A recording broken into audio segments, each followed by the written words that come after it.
Oh yeah, well, look who it is, hello, welcome back everyone, welcome back to Ninja Pulse. This is Khan. Happy Saturday, it is the weekend at long last.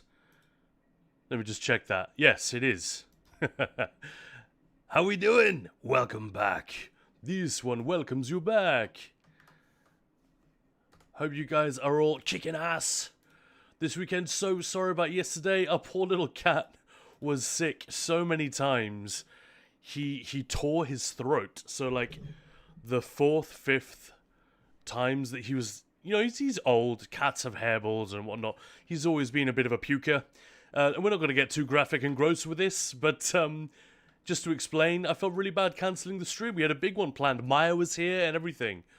But yeah, so he was thrown up on the carpet, which I had just cleaned, by the way. Of course, they never do it in the like the wood floored or the tiled parts of the house. Have you ever noticed that?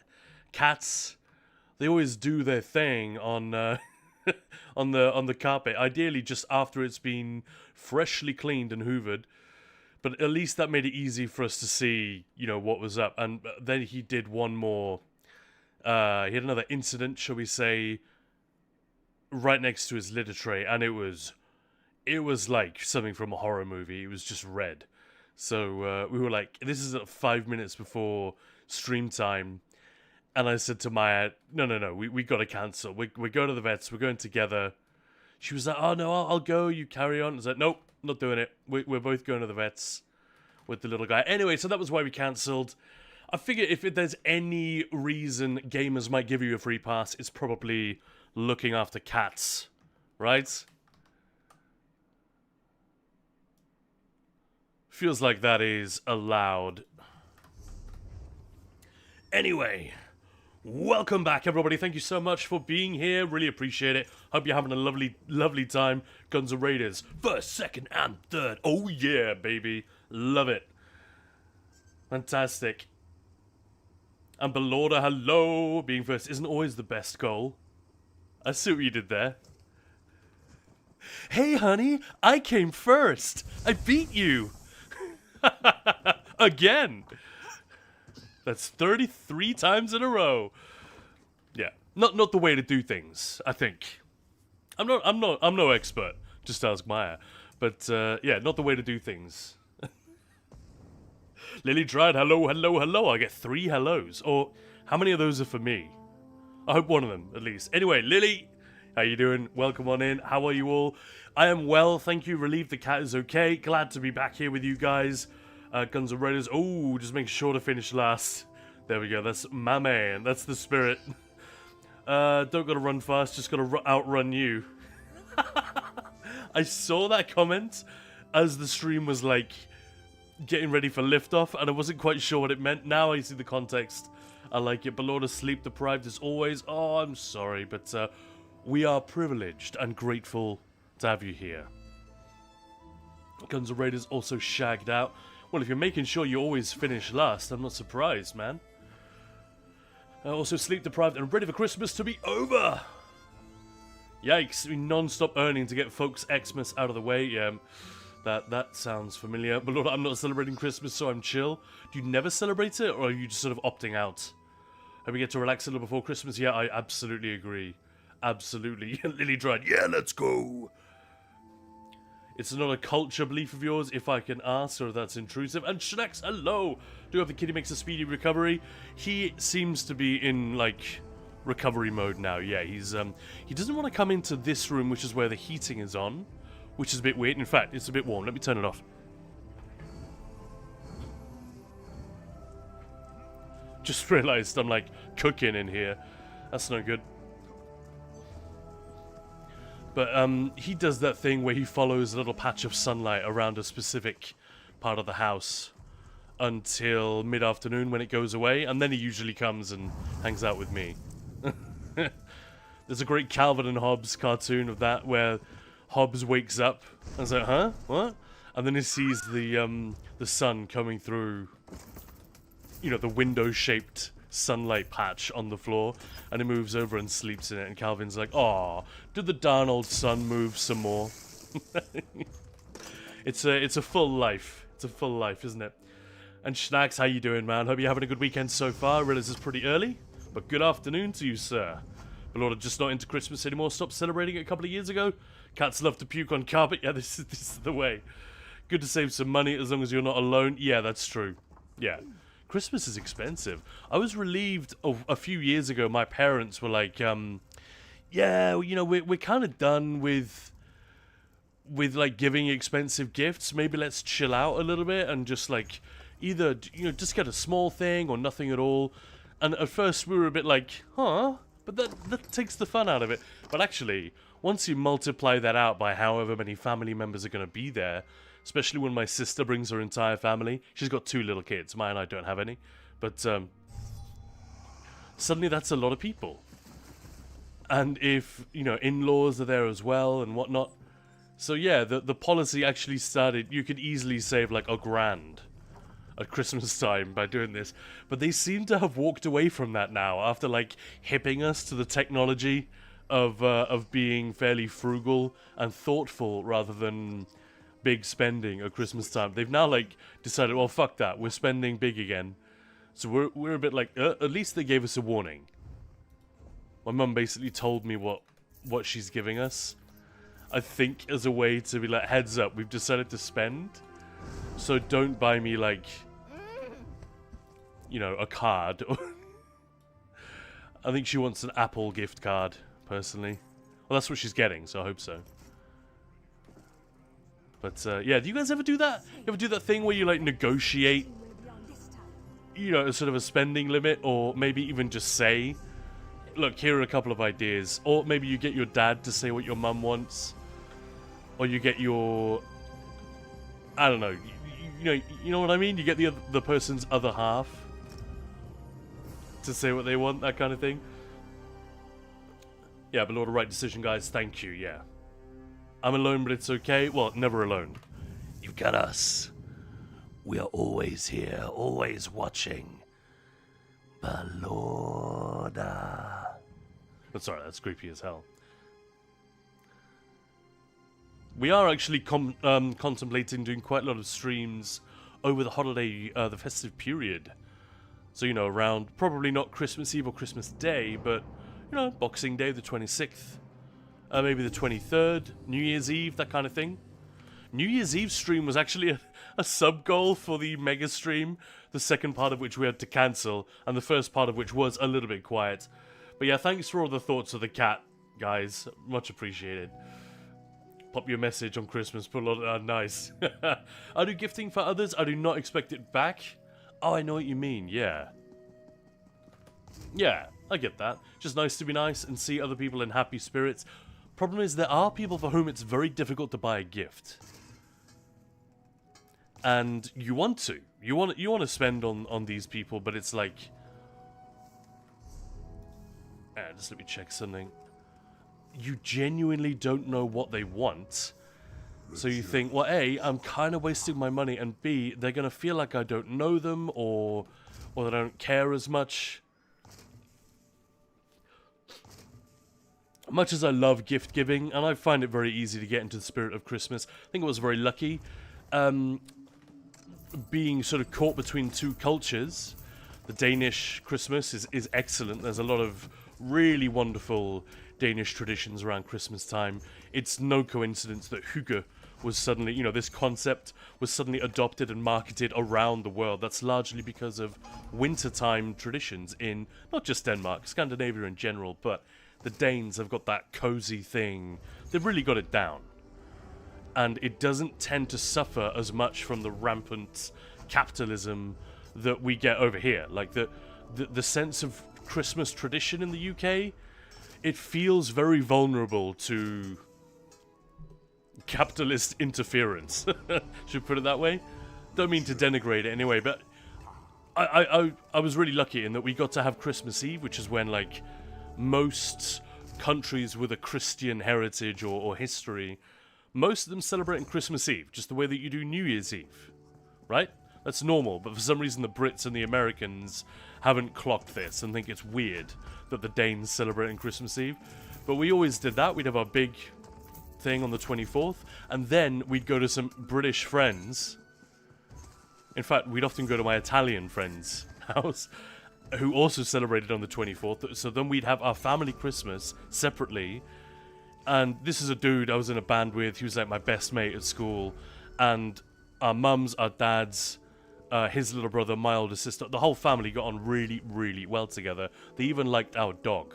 So we would host them some days on Christmas Eve, and we'd go to their place on Christmas Day. And that was fucking sick. Because we had so much food, so much different food. The Italians love to have a lot of seafood on Christmas. At least these guys did. They were from the area around Napoli.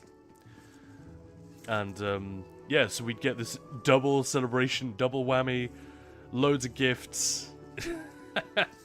Fantastic. And all the food. Oh, my God. Both very foodie families as well, so that was the only dangerous bit. But, yeah, crazy time of year. Crazy time of year. I always love hearing what different people get up to, but there are a lot of people who aren't into it. I was at university with a guy who absolutely hated Christmas just because his parents sucked at it. They would always argue, they would mess it up, and as a result, he had genuine, like, antipathy towards this holiday which most people look forward to. He really hated it and was like super grumpy about it. And in fact, Maya was a little bit like that when we first got together. I think the second Christmas we had as a couple, I said, you're coming to stay with my family. We're doing this. We're having Danish Christmas. And suddenly she started to like change her mind. So, okay, I can see why people think this is awesome, but this ain't what I had. And her parents aren't even particularly bad at it. They wouldn't argue or like burn the goose or anything like that. But they just... yeah, it just wasn't a household that really dug it. Do you guys know what I mean? Anyway, prattling. Prattling as always. My lord, not celebrating Christmas is a relief, because I don't like getting gifts. I actually... that sounds crazy, but I have a little bit of this myself. I mean, I do like it. I like getting good gifts. Things that I want and then don't have to pay for. I mean, who doesn't like that? The problem is so many gifts are not that, and they're loaded with all of that, there's a lot of baggage. I think famously the character of Sheldon Cooper in The Big Bang Theory just disliked gift giving generally. For him. He liked giving gifts to others, but it was like... no, this is a social contract, and he would always try to estimate. Obviously, they just take... It's never spoken, but, you know, this is a character who's on the spectrum, quite far on the spectrum, and they have a lot of fun and take some liberties with what that means and, you know, all the rest of it. But the result is this character who's sort of comically dysfunctional in the way that he... subjects all of human interactions to the machinery of logic and tries to like weigh everything up. So gift giving for him is like a nightmare. I see myself, you know, very, very blurrily reflected in that bit of character writing. I'm guessing I'm not the only one, but it sounds like you're a little bit there as well. Likes to play catches there. Hello there. Sending a hug to chat. Look at that. High fives, man. How you doing? A lot of the argue stuff in my family was also big. Being forced to eat food I didn't like. Alright, yeah, that part. I basically don't have food that I don't like. Sometimes a very bitter vegetable like endive, or what are they called? Chicory here in the UK. If they're really, really bitter, so that you can feel your liver recovering as you eat it. You know what I mean? That could be a little bit much for me. I don't know if I taste it more than some people, but my mum used to love stuff like this, and I'd be like, hey, can't hack it. And if you're not in the mood for something extreme, like oysters or liver or kidney, these are all delicious things, wonderful, wonderful food, but if you're not in the mood for it, I get it. I've definitely been in a position where, like, I don't really want to eat oysters right now. Could I just have a plate of chips? But that's more of a mood thing than a general. But yeah, Being forced to eat food you just can't get on board with. That sucks. Luckily, not a problem I've had since I was a teenager. I just decided it was cool to like everything. And my parents ate everything, and I guess role models play a part. Like, almost... Maya's done a lot of in very unofficial research on this. All of our friends, or just people that we meet who have a food that they really don't like, we ask them, was there anything your parents didn't like or refused to eat? And the answer is always yes. I think we've had one exception so far. Interesting, that. Anyway. Moose, hello, hello. How you doing? Family Feud, somewhat part of the day, kind of like a wedding day. It's not genuine unless someone argues. Oh, you didn't write someone, you wrote some cunt. I'll say it. I don't care. Like Splitcatch, hey Khan, hey chat. Moose, thank you for that watch streak. That is amazing. Wow, I feel slightly intimidated by that 30 stream streak. I hate being given things and Christmas. Yeah, why? So why is that? Why the dislike of being given things? Are we not comfortable with being praised or thanked, or are we not comfortable with the gratitude? Does it transmorph itself into guilt of some kind, or debt? Because I don't quite have that. It's more to do with being the center of attention. I enjoy myself more when I'm just part of the fun. I don't like being... I say this as someone who's like played the lead character in a lot of plays, and I used to be the front man of a band, but I don't... Outside of a performance, I don't really enjoy being the center of attention. I don't want that. If it's a party, no way. I just want... I guess you can't enjoy things in the same way if you are glad-handing and all eyes are on you and you are sort of the man of the moment. For me, I think it's more to do with that, like being put on the spot. But yeah, all of you who don't like getting gifts, you know, we're not... I'm not mentally equipped to analyze this stuff, but whatever, we'll have a little bit of fun. With that, I don't like steak. Christmas Eve was steak time for my father, and I wasn't allowed to not eat it. I see. So even though it was something your dad really loved, you just weren't on board and couldn't get on board with it. Steak is quite an unusual dislike to have, though, I've got to say. Do you hate it? Like, if you were to eat steak, how would you rather have it? Would you rather have it well done, medium rare, or, like, very rare? Because this is a total stereotype, but I feel like, in my mind, the Germans overcook their steak in the same way that the Danes do. There's probably no basis for that whatsoever. But I'm fairly certain that in a Danish restaurant at least 10 years ago, maybe not today, and maybe not in Copenhagen, but you know, your average Danish restaurant, you're more likely to get an overcooked steak than you are in the UK. I mean, you're still pretty likely to get it overcooked in the UK, to be honest, but yeah, it doesn't matter what it is. Even if it is steak, which most people love, and which is a luxury food, like lobster is thought of as a luxury food, but if someone doesn't like it, doesn't matter how everyone else feels about it, does it? The schnacks. My parents always have the, you don't have to like anything, but you have to try everything at least once attitude. Yeah, I think that sounds healthy.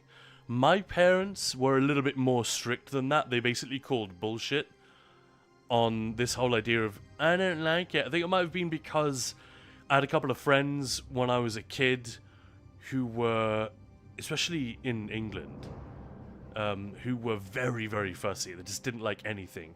And there's no way that they actually didn't like all those things. You know? So it gave my parents this... It gave them the ammunition and the excuse just to be very hard line. No, you're just being a child. Eat it. And And to be fair to them, I remember there was this one kid whose parents could not get him to eat anything. Like, almost anything other than chips and baked beans and chicken nuggets. Like, and even at the age of, like, 6, I was aware that this was pathetic and that this was bad parenting. Like, a 6-year-old should not be able to detect that, but I was well aware of it. I remember it clearly. And then he was at our place, and, you know, dinner was served, and to his horror and confusion, my parents would not let him off the hook. They're like, no, well, you're not getting anything else, and in fact, you're not getting up from the table until you eat half of what's there. And it was like, I don't know, it was like green beans or something. Some basic ass food like that. And he did it. And he said he quite liked it. And then when his parents came to pick him up, my parents made sure that they heard the story and they put it in their fucking calendar. But did they learn anything from the experience? No, they literally put it in their calendar, I remember.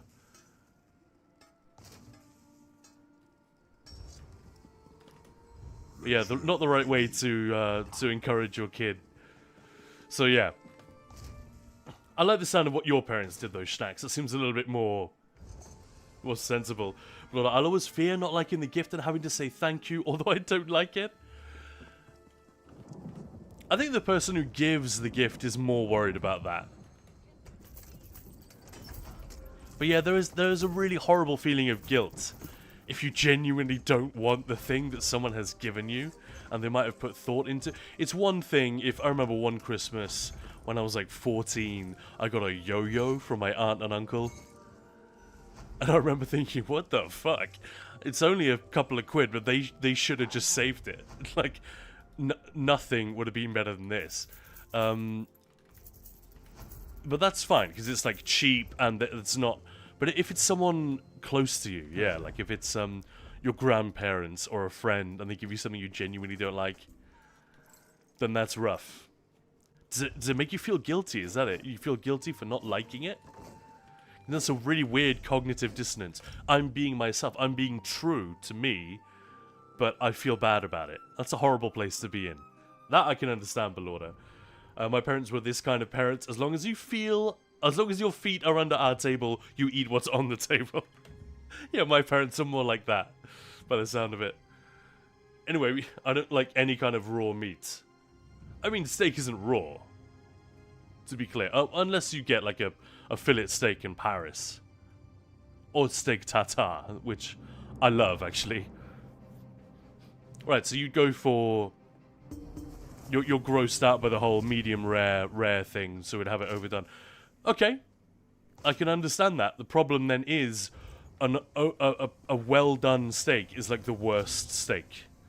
So you're always, throughout your life, I guess you've probably had the weakest, least appealing form of that food, and that makes it a lot more difficult to enjoy.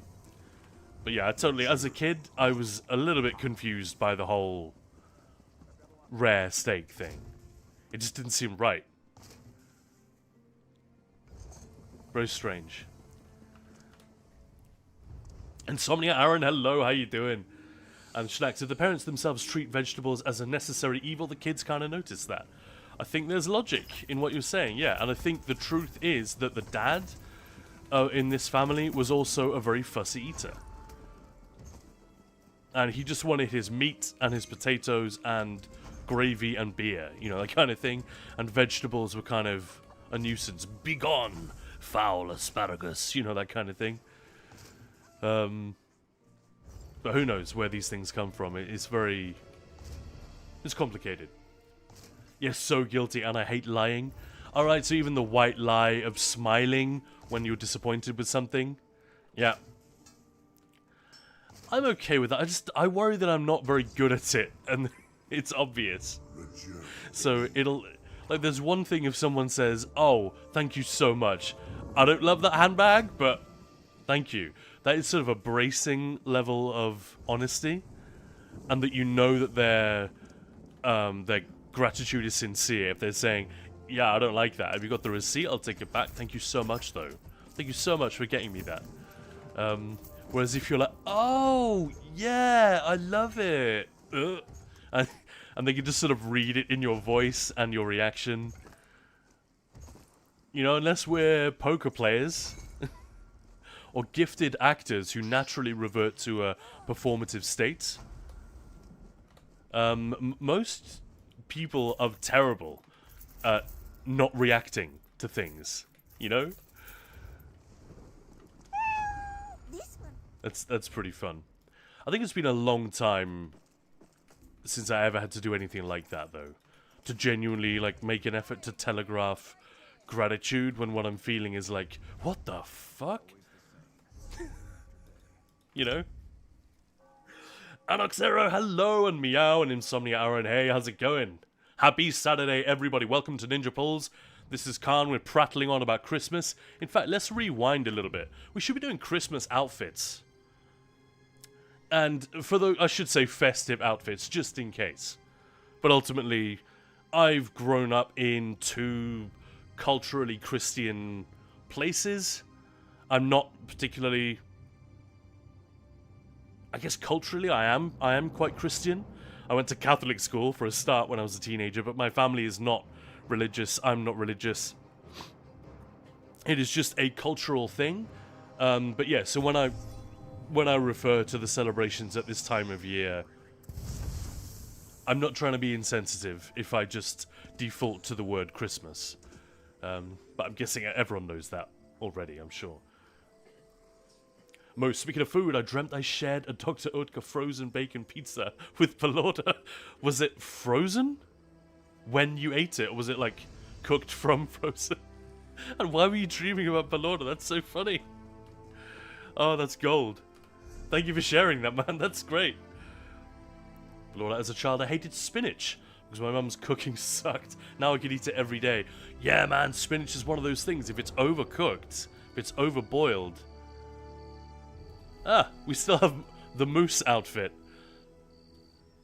I think that was the last time I did this. I asked you guys to challenge me, you know, give me a brief for fashion, and Moose just said, make a Swedish costume. These are the colours of the Swedish flag? The Swedish flag? That's a different thing. The Swedish flag. Apologies. That could get you banned in Cyrodiil if you make that typo. I literally know someone that happened to. Everybody's stuck on the... Yeah. New life. I think I had... Yeah, there we go. She's got a Christmas outfit. Ain't she cute? She does not look... I think she's got Belorda's attitude towards Christmas, though. Look at her. Ugh. This outfit makes her chest look massive as well. I've got mixed feelings about that.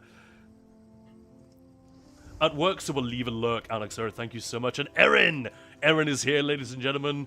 Thanks, Erin, for your extension of the mega stream a couple of days ago. You and... Oh no, I'm blanking. I don't have to go, you know. I can help clean things up around. we had one other big donation. Why am I being stupid? But never mind. Thank you so much. Now that you're here, I should say that again. We really appreciated that.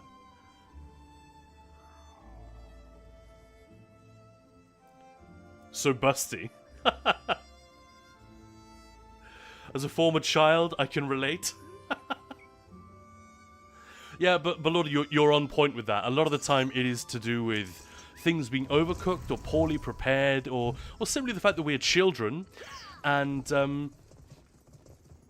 there's a poorly understood mechanism in tastes and the formation of likes and dislikes in our brains, right? It's to do with things that are safe to eat in like the distant history of our species. You know, evolutionarily, it's advantageous to be skeptical about food and to learn quickly what's good and what isn't.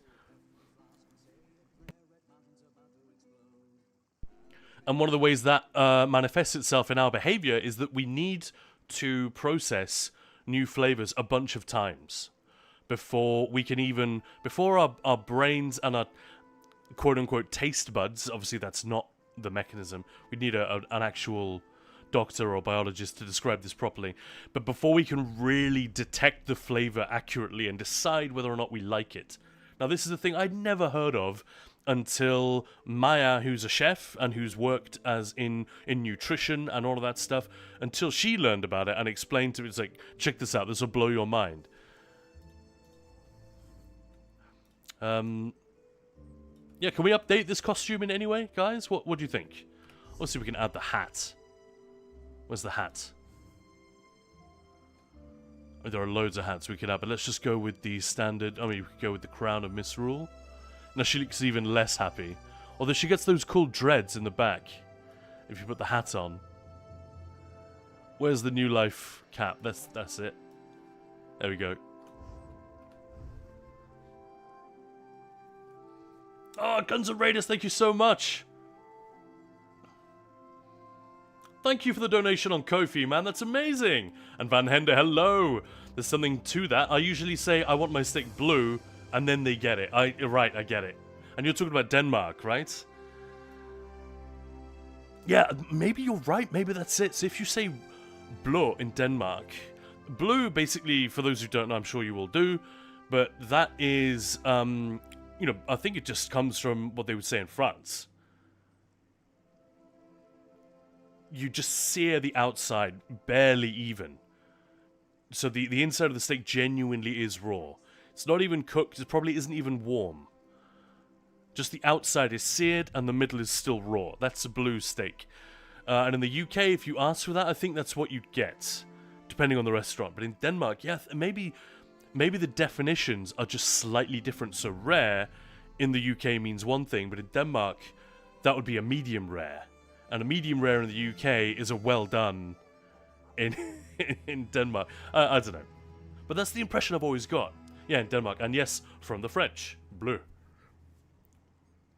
Yeah, I think that also happens a lot. Snacks with spinach. Yeah, just things being... Like sprouts, the main reason people don't like sprouts and cabbage is because they get overboiled. Because people don't or didn't know how to cook them. And when you overboil these things, they release a compound that smells like fart. Not even kidding. That's literally what happens. It's the same reason a lot of Europeans find Hershey's chocolate disgusting, because there is a compound which has created a flavonoid, I guess you would call it. One of the things that generates flavor. By the way, throw in some suggestions, guys. Or is this character done? Does she look okay? Is she Christmassy enough? We'll go through. I've got 20 characters. We could be here all day. I think she looks alright. We can come back to her if we need to, but... Yeah, you learned it from a chef, Van Hender. Interesting. Good for you, man. But yeah, a lot of people didn't understand that that is what happens with cabbage, boiled sprouts. So they smell bad, and it's hard to recover from that, especially if they're mushy in texture, whereas if you just cook them right, they're cooked all the way through, but they still have a bit of crunch, they're still green, they don't have that nasty smell, and they just taste good. You know, and a thing that has become very popular in the UK is chopping the sprouts in half, or even quartering them after you've boiled them lightly. Just kind of blanch them, and then you fry them with walnuts, with chestnuts. I don't know, you know, all this kind of stuff. And man, it very quickly becomes like the most delicious thing on the plate when you do it that way. But most people seem to have that as a starting position. That, oh no, I hate sprouts, man. Forget about it. She needs short shorts? Why is that? Why is that Christmassy? I could try to oblige. We got that Mazatun skirt. I don't think that will work.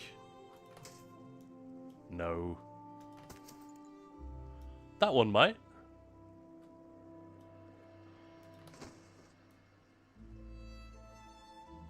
That actually works pretty well. You prefer the short shorts? You just want to see her legs instead of the boobs. Pelorda's saying the same thing, or a short skirt? Alright, short shorts, short skirt. How many shorts have we got, actually? There's a wood elf thing, isn't there? Which is like super tight shorts, I think. No, maybe not. Oh man, the base game... When are we going to get Ancestral Wood Elf and all this stuff? I really thought they would do all of them.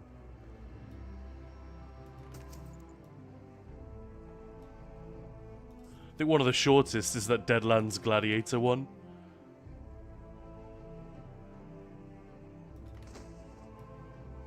That one's pretty short. Now let's just go with the Mazatoon. That looked good. Done.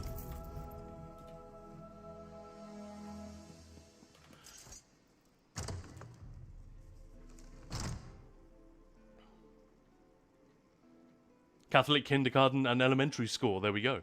Italian heritage. Loads of Italian kids at my school. My English school.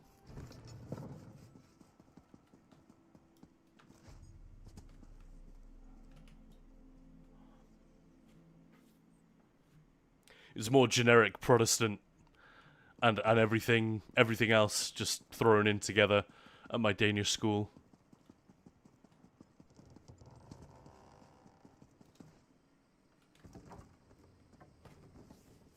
And Moose clarifying that the pizza was cooked. Literally all I can remember from the dream is sharing the pizza and that Belorda was in need of sleep.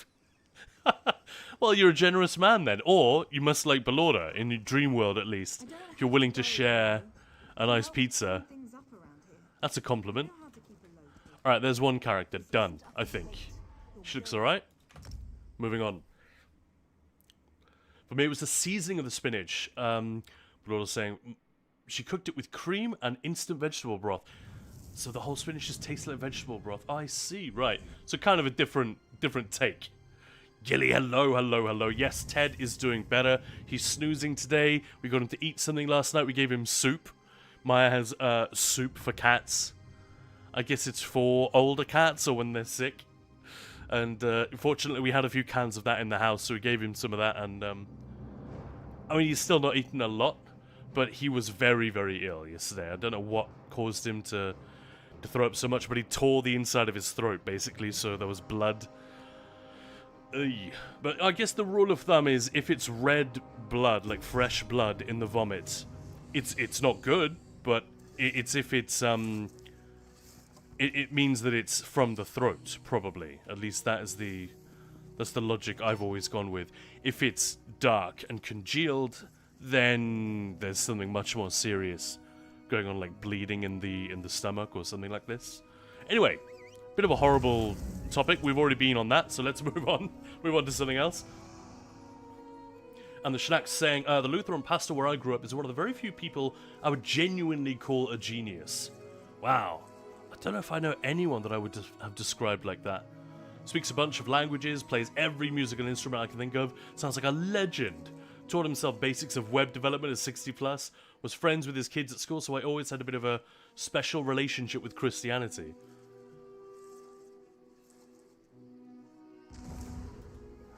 Yeah, how interesting, how intriguing. Does this guy have any... He's got two outfits, neither of which are Christmassy at all. Jesus. Alright, so we get a Christmas kitty. I've got to do this, guys. I said I was going to do it. Is there a hat with ears? I'm a sucker for the hats that have special ears for the Khajiit and the Argonians. Gilly, I got on my PC and immediately get called to lunch. I'll be back soon. Boots be made for walking. Gotcha, Guns N' Raiders. Cyborg, hello! I hate Vegemite Marmite, or hated, when I first tasted it as a teenager. Now I love it. Yeah, I think my sister, who's a couple of years older than me, I remember her being into Marmite before I was. I was still relatively horrified by this shit. We could make a Krampus looking... Oh, he looks too cute, doesn't he? That'd be fun to do if you got a big fat character, like a big burly dude, put that on him, make him look like Krampus.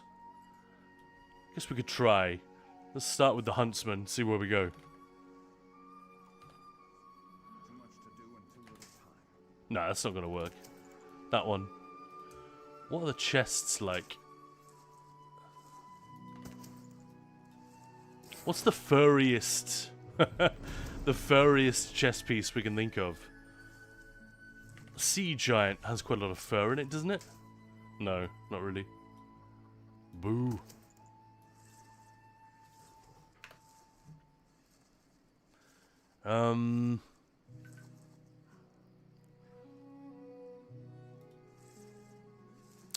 There is a costume.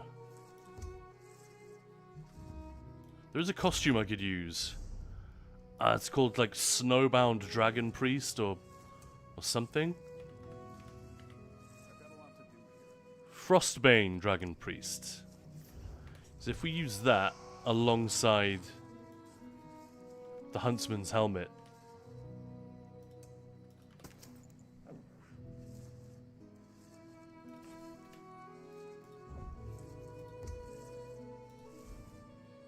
And what, we just want it like as red as possible? Red and white.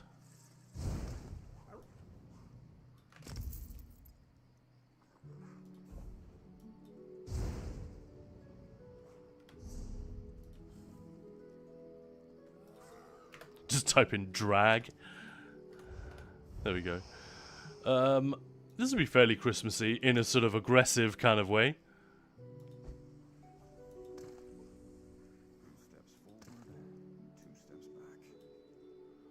We can make these green.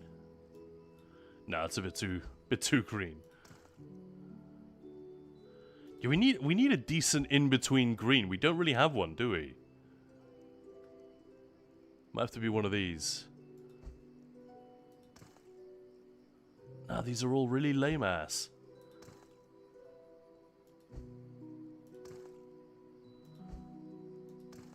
Might just have to go with the first. Or just keep it red. Maybe Brewer's Ale Brown. Maybe that's a nice... Or just go black for a bit of darkness. Could work.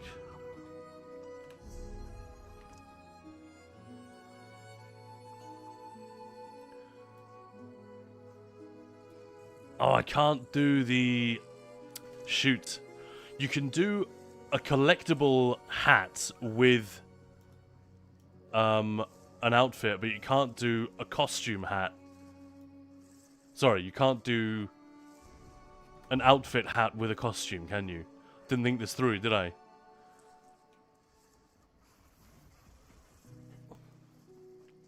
But Lord, these boots are made for walking, and that's just what they'll do one of these days. These boots are going to walk all over. Yeah, exactly. Moose, doesn't Sprouts all have a lot of whatever coriander does? Some broken gene and a bunch of people means they're detecting it or something?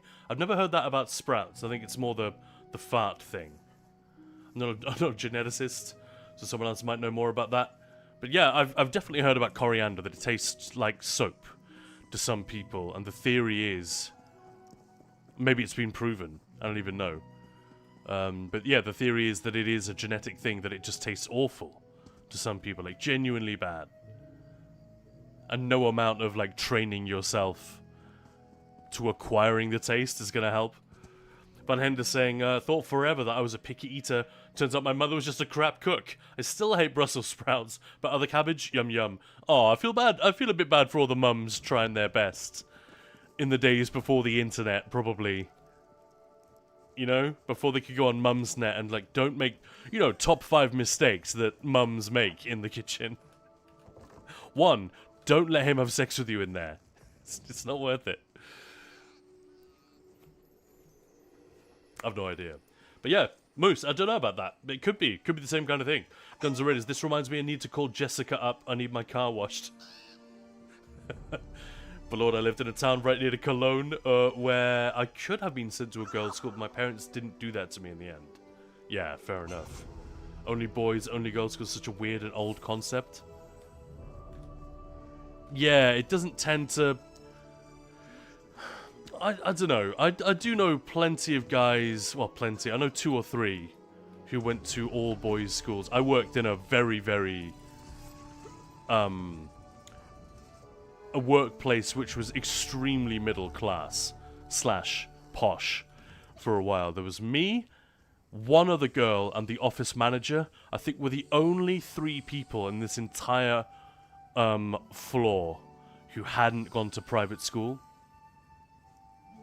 which is insane, given the tiny proportion of the UK population that goes to private school, that you can end up working in a sort of a consultancy like that where they hire almost exclusively privately educated people. It's kind of fucking horrible. Definitely a weird kind of passive social engineering going on. But I would say that we do have private schools in Denmark, but it's just not really a thing. It's quite unusual. So I was always slightly baffled and horrified by the very concept. But Brits don't treat it as weird because they're so used to it. Yeah, weird. Well, the English are so used to it. Let's put it that way. Coriander is soap. My mum didn't try her best. I wouldn't eat pizza until I was 14 because of her cooking. Wow. All right. Well, maybe we're good to throw shade at Balorda's mum. I'm not gonna do it, but sounds like we have permission. All right, guys, help me out here. Big furry chests is what we're looking for. That is a weird thing to say on the internet. You know, with any chest piece with lots of fur involved would be cool. What have we got here? There's definitely some. I just can't think what they are. Is there something to do? Yeah, Skull Explorer. There we go. We could try these.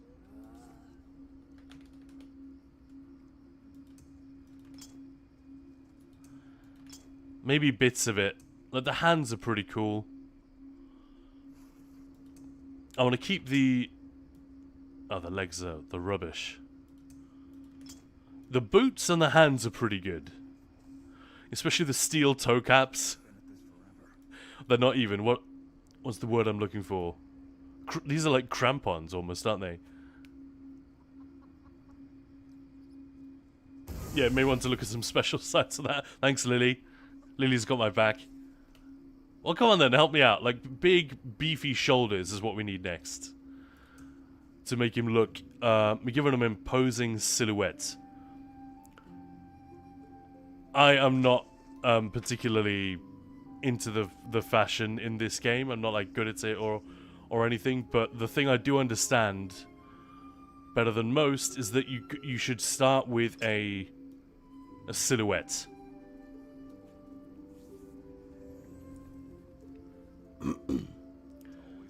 LeBro, hello, how is Ted doing? Maybe I missed it? Yeah, don't worry, we'll be updating throughout the day. Thank you for asking. He is doing a lot better as far as I can tell, yeah. Oh, these are pretty good. These will work. What about the shoulders? We could just go crazy and go with like Trinimac shoulders. Just anything massive. Ha ha ha ha! There we go, the Vicosa shoulders.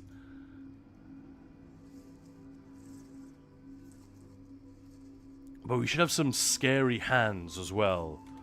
I think the Zivkin heavies have got like really nasty claws on the front. That could work. But yeah, hey LeBro, how you doing? Happy Saturday, man. But Lord, throw all the shit. I learned cooking early to get better food. Yeah. Maya did a similar thing, but that's because she moved over to the UK when she was quite young. And basically realized very quickly, maybe she'd have to tell this story. But she very quickly became disillusioned with the food that she'd been having at home. And realized it was not as good as it could have been.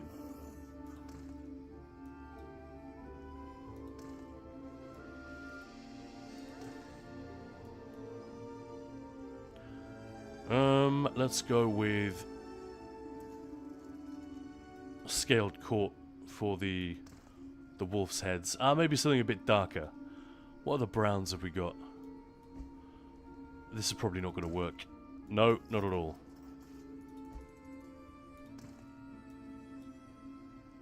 Man, so this is my one issue with this. So many of the colours are so washed out in this game. That's probably about as good as we're going to get. And Ali, hello! How's it going? Welcome on in. Hey, Erin the Space Marine. Lily Dried, you may want to... Yeah, oh, sorry, I already covered that one. And, yeah, those shoulders are huge. Yeah, they are. I mean, he's a beefy character for a start. I think, because this is my character. He's literally called The Ted. He's based on our cat, who, when I made him, was only 13, not 18 or whatever. So, yeah, and Ted was a real beefcake. He's small, but he's hench as fuck. I'm kind of liking this. So, no. Bad call. It's a bad call, Ripley.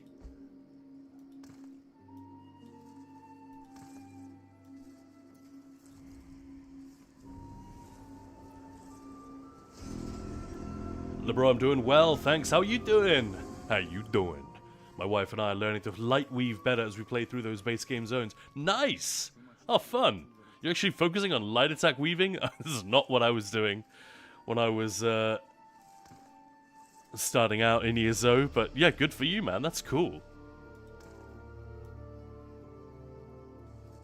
I'm doing alright, in answer to your question. Yeah, not too bad at all. Very sad we had to cancel the stream yesterday, which sucked. I hate doing that. Right, any excuse to use Brewer's Ale Brown or some kind of leathery brown. Nah, this one was better. It's not great, but it's close enough, right? For the record, we're trying to make him look a bit like Krampus, or like a sinister version of the Father Christmas figure, or Santa. Lose or Trone, good morning, good people. First quest complete. A frosty walk with the dog at -10 degrees Celsius. Goodness me. Or centigrade, maybe I should say. Can we get a better chest than this one? That's what he said. Yeah, something with... Ideally something with addressable fur detail. What are the other... Oh, nah, that makes him look too nice. What are the other, like, rugged, furry... outfits in this game? I can't think of any. The fact that chat isn't immediately coming up with 100 suggestions. That one's pretty good, but again, it makes him look a bit friendly. We kind of want him to look mean. The chains and everything, that could work, but no.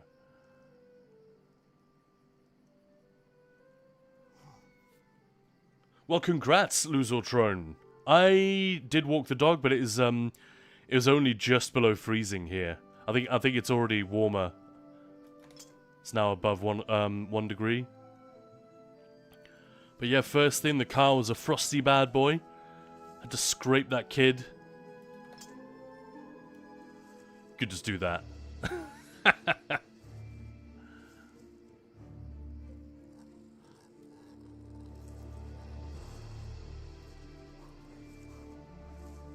The Halloween Witch's outfit as well. I can't remember what it's called. Dark Elf Athelia. Oh no! The Halloween Witch's outfit. Glenmoril. Is that the one you mean? Actually, that's pretty good. Yeah, I like it. It's pagan. Anything pagan looking, you know? Thank you. That's a great call. And I don't even know if I need to re-dye it. That just works. Now, I'd love to find a big belt buckle. I think that would be hilarious.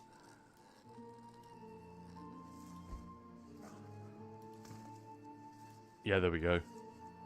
And you can cheat to get that. We could maybe make it green. You know what? Just the right amount of green in there. I dig it. Now, what's going on with these shoulders? Does it look bad with the brown?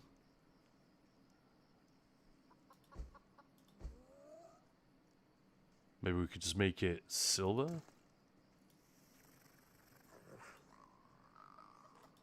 Or black. That might be cooler. Ooh. So it's a weird stream today. We're doing ESO fashion. I never normally do this. Not on stream, anyway. Now I think we were closer with the brown, weren't we? Let's be real. Or we could try this. Nah, it all makes him look too friendly. He's got to be mean.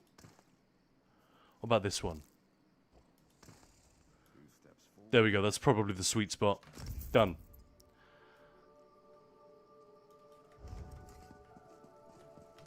Alright, let's get rid of that. Although this is a very cool one. If you have that costume, it's called the Let me try again. Frostbane Dragon Priest. It's a fairly instant Christmas outfit, isn't it?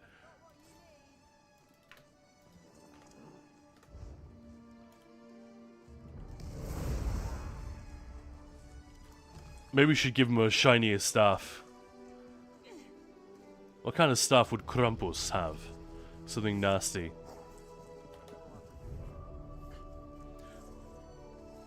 The Ted is looking good, Eggfurts. Thanks, man. Help me out, dude. I need, like, pagan, nasty stuff. We're trying to make a Krampus-looking character for... I want a staff with a really obnoxious... oh, no, not the Opal style. No! A staff with a really obnoxious effect on it. That one's a bit too subtle. That's pretty good for this time of year. Ooh. That might be the winner. The Dummy House. Earthgore a bit too subtle. Engine Guardian. No, that ain't right. That's actually pretty good, and I never use this one. The Euphotic Gatekeeper. Grothar is horrible as hell. It's just like skin stretched over the frame. Really disgusting. Oh, the Frosty one is a classic. Not gonna go for that though. Oh man, what do you guys think? Something really shiny like this one? This might be the shiniest one. Cargada. Dark Apothelia, that's it! Excellent. Eggbirds have been alright, thank you. It was very sad to cancel the stream yesterday, but the cat seems to be okay. I mean, they gave him a very light anesthetic. I'm not even sure what, but they didn't put him under because he's so old. We didn't want them to. They didn't want to. But they didn't find anything, basically. So he just shredded his throat by being sick repeatedly. Oh, screw it. Let's go with this one. Classic. And let's go with rank 7 materials on the shiny stuff again. So that it matches the shoulder.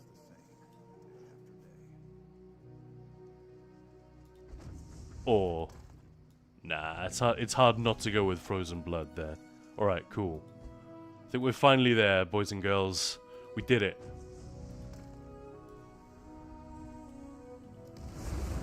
That one can stay as it is. I'll just re-dye the various bits and pieces.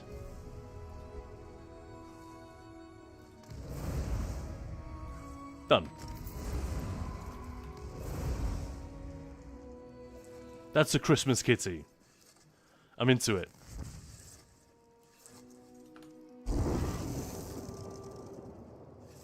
Hang on. This is like the only... I think it's literally the only custom... The skill style that I'm using. Maybe my Stamsork has the Miramore Blade Cloak. But like the Red Hurricane is pretty much the only one I bother using. I'm fine that they exist. I quite like that. It's cool, but... not really into using them, most of the skill styles. Well, that's two. Two characters in the bag. I think he looks pretty good, pretty scary. Cumberland Cavalier Cuirass. It's a signature one. I should have tried that. Sorry, my lord, I missed that one. Cumberland. That's a type of sausage. Oh, yeah. Apparently, I haven't got that. Can I preview it? For some reason, I didn't bother to get it. Da, da, da, da, da.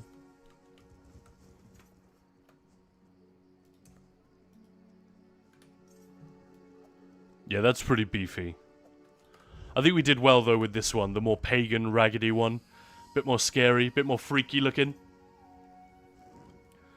Most, we're having a weird middle of December. Some days up to 9 degrees. Yeah, same here. It's been fluctuating a lot.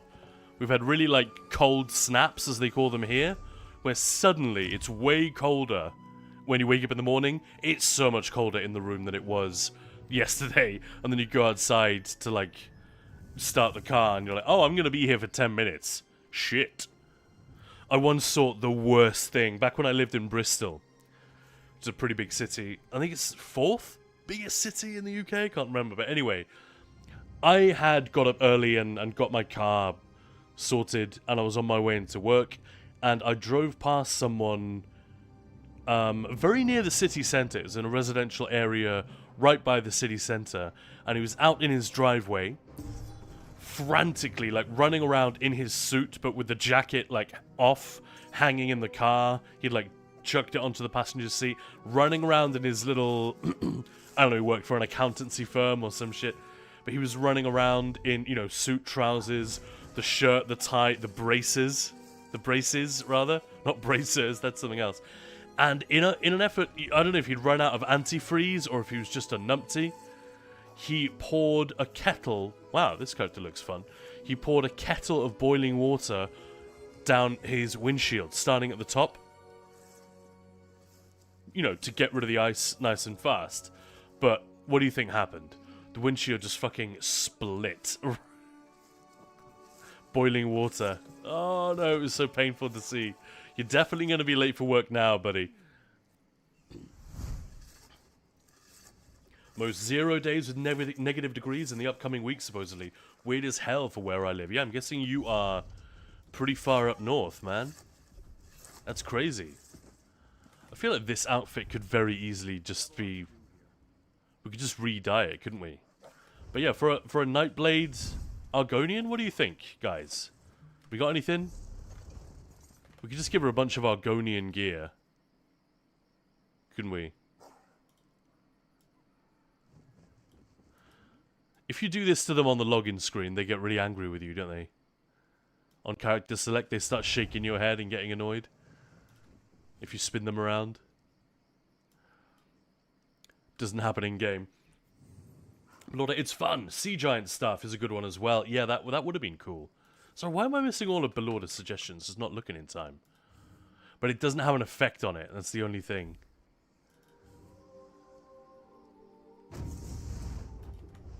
You gotta have those illuminating effects, especially if the costume is cool. And Nixo, good afternoon. Hello, how you doing? LeBro, Red Hurricane adds 10% damage bonus for looking cool. Cool AF. Yeah, it is, especially if it's a Nightblade. You know, we're still at the beginning of my characters, so my 3 Nightblades that's as far as we've got. Welcome on in, by the way. This is Khan. You're watching Ninja Pulls. Very, very happy Saturday to you guys. We're doing something silly and different today. We'll talk about whatever.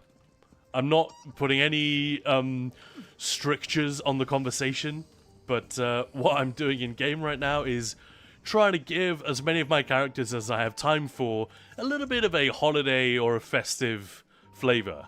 Ideally with some kind of brief from you guys. What do we want to see from a Ebon and Worm? Or Ebon and a Sanctuary, so you get the green and the red? Whenever I'd see someone with Ebon and Worm, which used to be relatively common, like a lot of dungeon tanks would show up with Ebon and Worm cults, because we didn't have the sets that we have today, and if they had the two of them, like simultaneously, with the blue and the red balls floating around, you just type in chat, oh, it's the sound of the police! And sometimes you'd get a lol, sometimes you get a question mark. 15 degrees at the beginning of the week, that is warm. For mid-December? Give me a break. Gilly, back from lunch until coffee time. Yeah, welcome back. Gilly, help me out here. What is a Christmassy... Give me a theme, give me an idea. A Christmassy look for this Argonian knight. She's a tank. It doesn't really matter. I could just, you know, dye this red and white, but I think that's boring. I'd like to give her something something a bit more Argonian-y. I could go and buy the new style, the stone... What are they called? The stone nests? Or is it Tideborn? Actually, it's Tideborn, isn't it? I don't have very many of those pages yet. Van Hen, in the meantime, was saying, pizza, you say?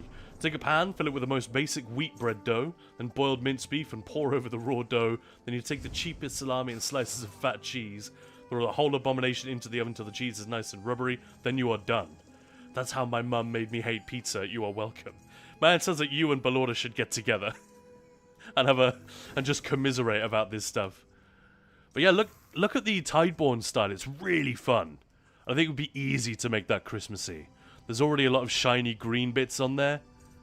Should we do it? Should we go shopping? I've already got... Apparently I already have... Okay. Got more of it than I realized.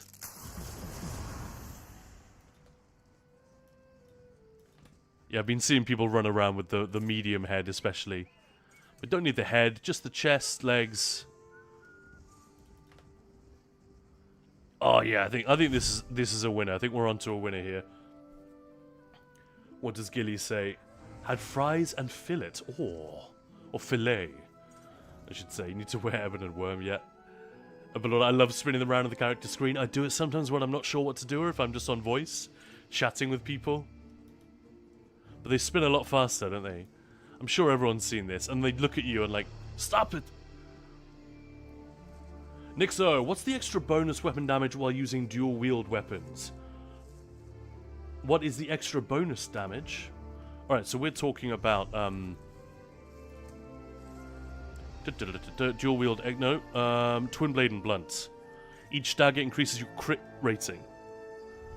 Crit chance is still the thing which is hardest to get in this game. They keep making it harder for us to get. Not the passives like sword bonus or 6% offhand. Nirnhone staff versus Nirnhone sword plus whatever makes about 600 weapon. Right, it's because Nirnhone then affects the entire weapon. You very rarely see Nirnhone used on a two-handed two-handed weapon. I don't mean a 2H, I mean a staff, a bow, whatever. You can, but it's generally better to go precise.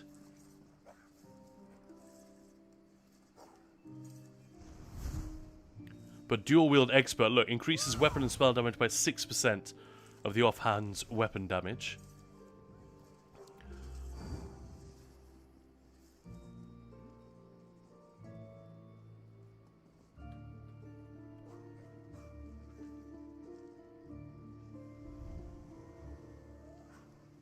But, I guess that's what you're talking about. That one there, the dual wield expert passive.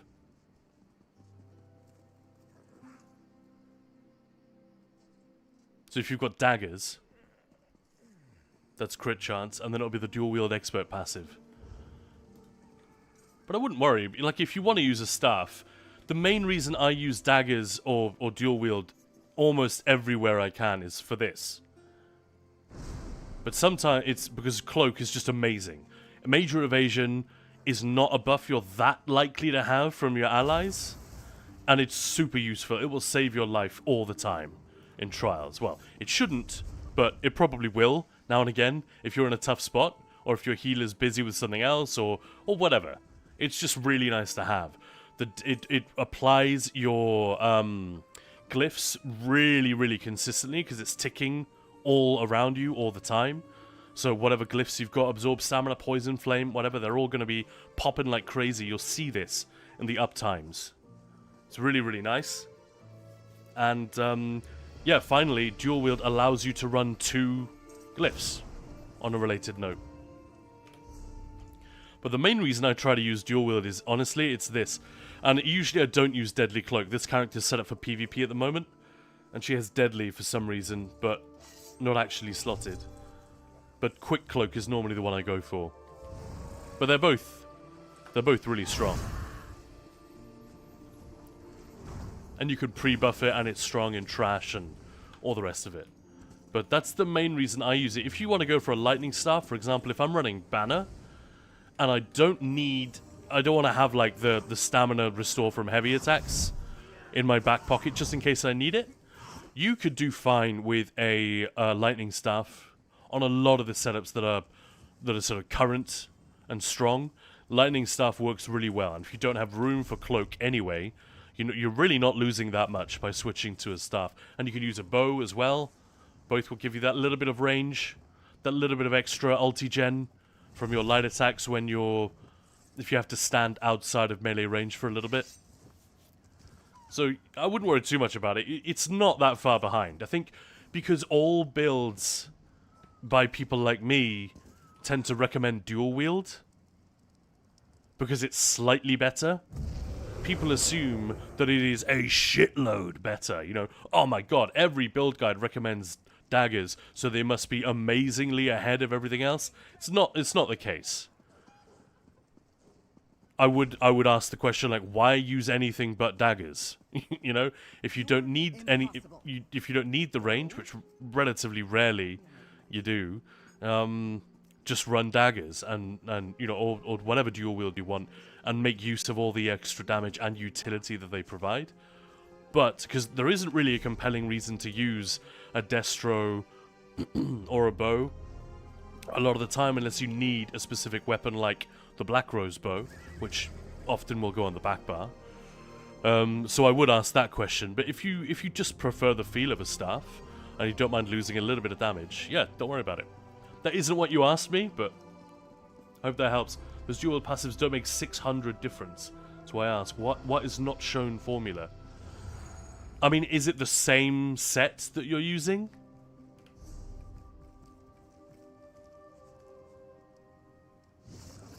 I mean, I don't know. Without seeing the build, I can't possibly answer that question. But that's the only thing you're missing. If you're literally changing nothing else, and the set, say for example, I'm wearing Night Mother right now. If I were, because this is a PvP setup, an old one, don't copy this. But if I were to swap that to a lightning staff, I would have to make sure it is still, you know, lightning staff of the Night Mother. So make sure there's nothing else that's missing. Like, for example, if that 5-piece or the 4-piece was a weapon damage stat, and then I take these off and just swap in a lightning staff that's from a completely different set, like this. It's not lightning, but you know what I mean. Suddenly, I'm missing 2 stat lines. You know, my Night Mother set suddenly isn't there anymore. So if you are wearing a gear set that does that, that's where I would look. Hope that helps. Grey Kirk, hello there. Give Floofs a treat. I'm definitely not going to give the cat a treat because he's still in recovery mode, but I'll give the dog a treat. Yeah, hello. Did you hear the word treat?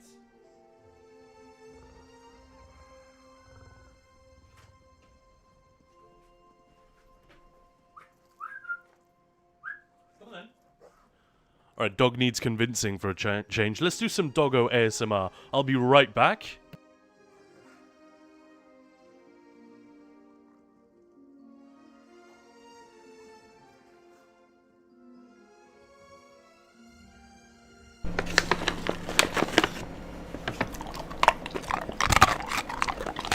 Good girl. Dukty.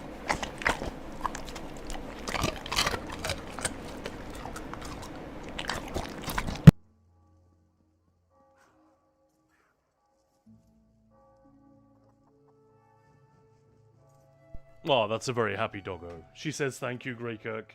Nom nom nom. Yeah.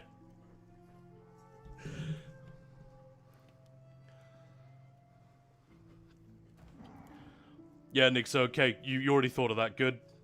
Yeah, I don't know what you're running into then. And you don't think that could be the offhand's weapon damage?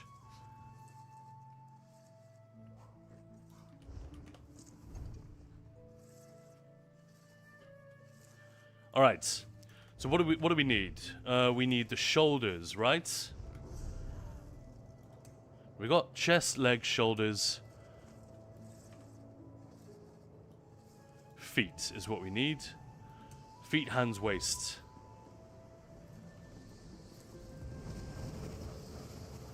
Unfortunately, I'm going to have to flip the screen while I look up good prices.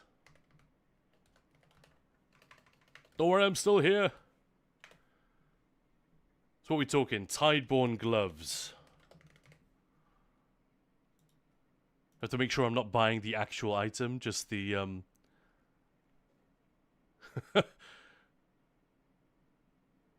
oh, there's quite a range of prices on this.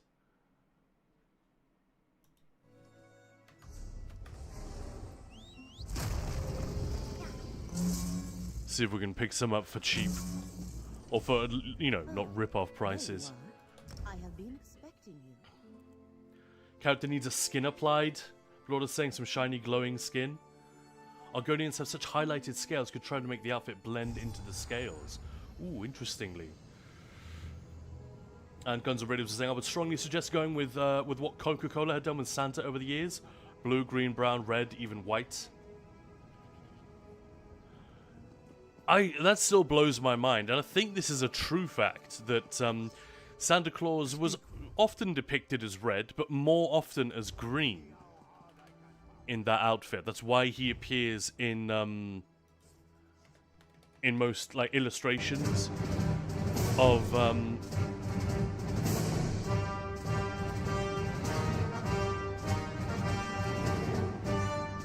Thank you for the dramatic music sting.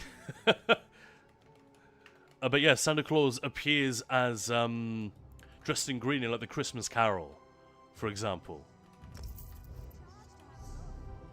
But Coca-Cola were the ones that cemented our image of him as dressed in red. Like, they didn't invent it, but because it was a color that fitted better with their branding, that's, you know, and advertising has a great way of spreading around the world. I'm sure you guys have heard this. But isn't that crazy? They've had such cultural impact. Oh crap, I shouldn't read it on this character, should I? I should not do that. Oh, what does that mean? We now need... So we got hands, we need feet and waist.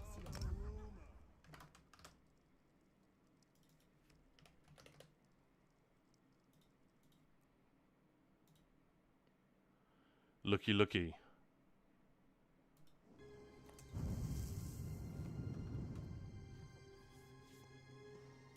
But Lord, we're never busy with other stuff like pulling in the fate, throwing caltrops and Atronach. We can heal all the time without a break. Exactly. Yeah. Some shiny glowing skin. Well, you help me out, Belorda. I'll try a couple in a minute. Gilly, I was thinking of one of the event styles from the New Life events, but I don't know if those would fit an Argonian. I mean, I just threw it at you the moment you came back. We don't have to take this super seriously. But yeah, Grey Kirk, did you enjoy the doggo ASMR? And Lily Dried, everyone with a praise kink just tense when you said good girl. I don't know why I sometimes say good girl in Danish. But it's usually... What the hell is he leaning on? Bruh. We've got a mime artist here in Vivek. Yuck.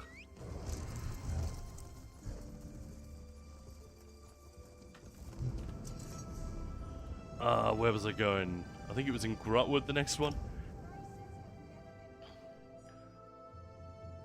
Are you describing yourself there, Lily? Did I get you? Tideborne is from the Writhing Wall event? Yes, but it's from Solstice generally. It's not Writhing Wall particularly. And Fabio, hello there. I've always wanted to have an Argonian build that is not tank or heal. PvP. That, you know, the Argonian passives are a little bit such that you kind of have to want it to be an Argonian. You wouldn't make an Argonian for the passives. Do you know what I mean? It's a little bit awkward, but hang on, why am I going that way? That's not the right way. The traders are over here, Khan. Hey, look, someone else getting into the Christmassy spirit. Look at that. That's actually pretty good. That's the new outfit that just dropped in the Namira crates, isn't it? Yeah, definitely more booby than my character. Holy crap. Or maybe it's just the dance. Greetings.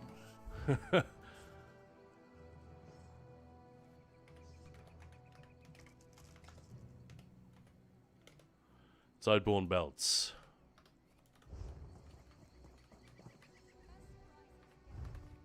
No, it wasn't this one. I hate that I have to like look away from the trader before I can see which one. Crap, I've already forgotten which. It wasn't in Elden Roots, it was in Cormount that I wanted. That's the trader I need. Where's Cormount at?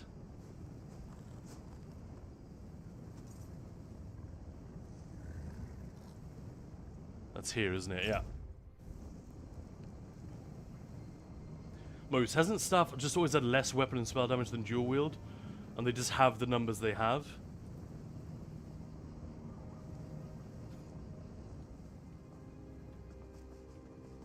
No. Yeah, basically, yeah, by those 6% offhand bonus, still you have one sword to make that difference higher, but it is in the game even more than that.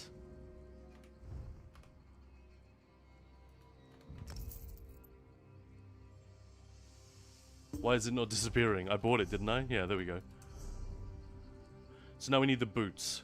What kind of dog do you have, Van Hende? It is a chocolate Labrador. And she's lovely. So quite a big dog. Very, very silly. Extremely well behaved for some reason. I think it's because we already had another chocolate lab when we got her, so she sort of learned by example. I don't know. For our belts, I set out for rare, lightweight metal. Sadly, I learned it was lost to the flow of the tides long ago. That's creepy as hell, the crow wings behind her. But the currents eventually led me to a sea elf trader who had a store of lightweight ore called malachite. With this, we will not feel anchored down. Sometimes it's fun to read those. Usually, they just kind of write whatever. But every now and again, I love it. The writers do something kind of fun with these. Most Tideborne designs leave the fingers exposed so as not to hinder delicate work. Trail your hands in the water, soldier. You should be able to feel it between your claws. Alright, boots last. Let's find the boots. Welcome on in if you just joined us. This is Khan, you're watching Ninja Pulls, and we are doing nonsense today. I'm making Christmas or festive outfits for some of my characters. And yeah, happy weekend to everyone. Welcome on in. Thank you for being here. If you've got any questions, I'm sorry I wasn't able to help with Nixo's question. Sadly. I'm sorry about that, man. But if anyone has any other questions about the game, don't let the nonsense that I'm doing on screen or that I'm talking about stop you. Ask away. The skin from Sunspire could work. We can try that, yeah. Right. I didn't actually see which trader it was, but there is one here which has the boots. And it might have been this one. I got lucky. 4 grand. This is good. I got these for fairly cheap. What was that? Less than 20k? For 3 style pages? I will take it. And that means we now have all the body pieces. Any battle fought in the surf is sure victory for our people. But we must not lose our footing when we fight ashore. The sea elves use a number of different materials That could tip the scales in our favor. See what they did there? Argonians, scales, lol. By utilizing some of their techniques with our designs, we will grip both sea and sand. In these new... Gripping the sand? Is that a thing you want to do? Like, walking in sand is hard enough. But it's, I guess I see what they're saying. Fabi was saying, what an Argonian build, what could it be other than a tank or a heal? Well, it could just be a slightly off-meta DPS. This character, this is my main character, right? But she was first an Argonian, then she was an Orc, now she's a Dunmer. She's the only character I've changed that many times, I think. Actually, no, my stand-in was originally a Wood Elf, then an Orc, then a Dunmer as well. So these two have been through quite a lot, but this is what my main originally looked like. I did a name change on her and called her something else, and changed her to a more DPS-oriented race. but I screenshotted all the sliders from character creation and bagged the name again immediately because the shadow scale, come on, that's a cool name. And I wanted to keep my original Argonian Nightblade lady. So this is my OG character. For years I played DPS on her. And it was just not an issue. I was beating most people. It was only really when I started doing guides for DPS, I was like, I can't be like 4% behind just because of a weak class choice, a racial choice. So I should fix that. So I did. So that's why most of my characters are quite boring. They're all Dunmer and Altmer, basically, with a few Khajiit thrown in. And a few Nords and Imperials for tanks.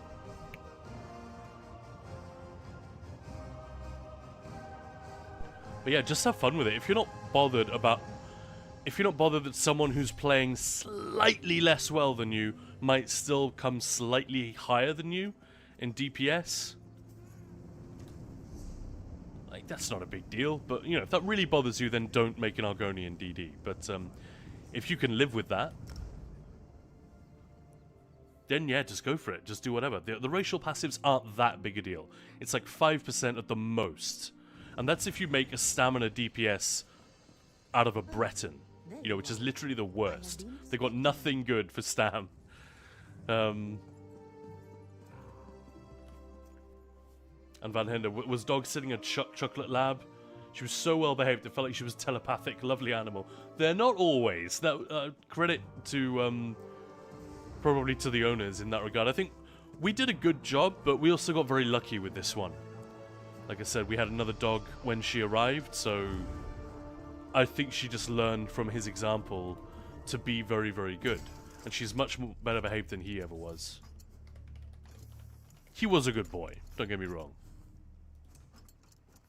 Right, so I think... let's get rid of the head for a start.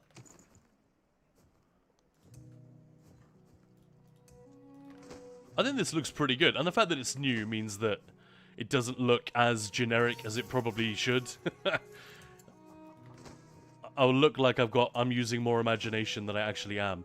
I really like the light style. It all looks really decent.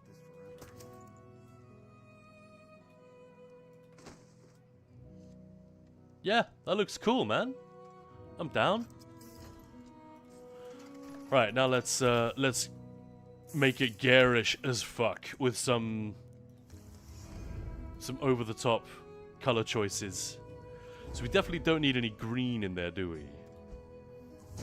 Just like reds, whites, and silvers.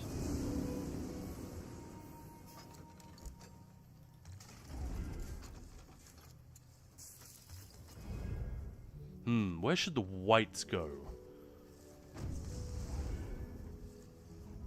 Nah, that part needs to be red.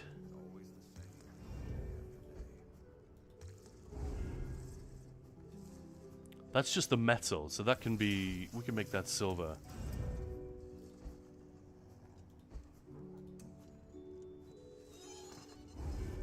See, I don't like that. I think we keep that red. But maybe add white to... some of the other bits. I'm getting way too into this. Putting way too much effort in. We can switch these around.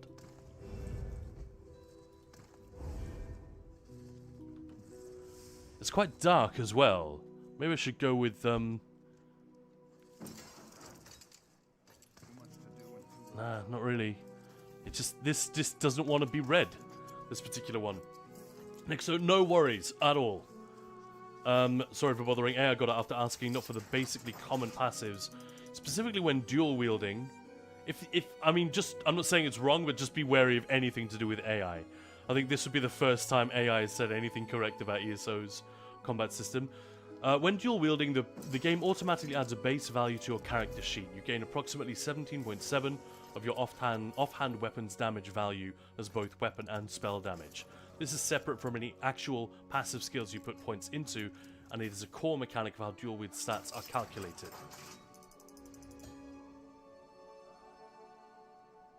Chocolate Labrador sounds tasty, yeah. Gilly-chan, I'm not taking it too serious. Good. When the rune boxes for the bathing suit costume came out, I saw a Bosma wearing it dyed bright green. They look like Tinkerbell. Yeah, that's a good one. But what I was saying, silver and black could also be a nice color combo for a Christmas outfit. Yeah, maybe I'm just trying to make everything too red.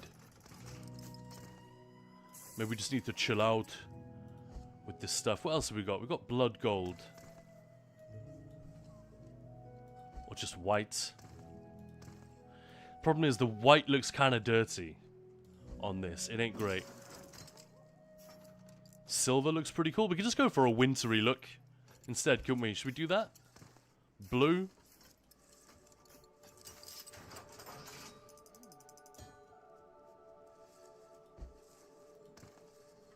Abyssal Beryl seems like a strong choice. The Starum Chrome is usually way too horrible. Actually kind of works here.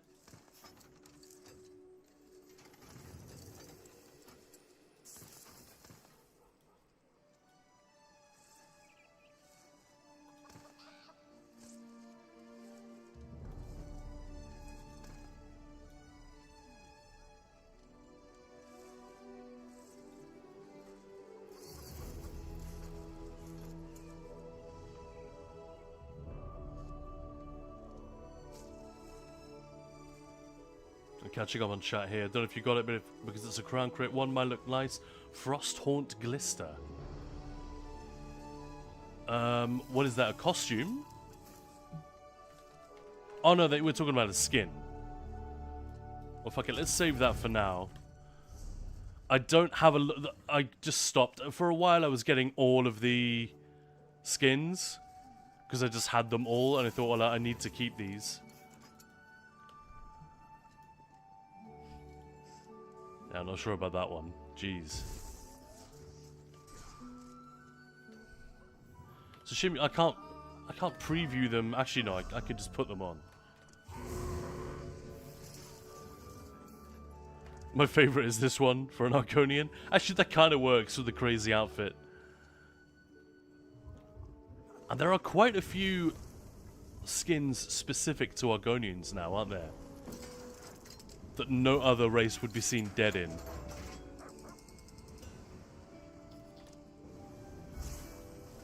That's the event skin, isn't it? I don't think any of these beat the Deadwater scale. She just looks so good in that. Dramathra on an Argonian is always good. Because of the eyes. Hell yeah.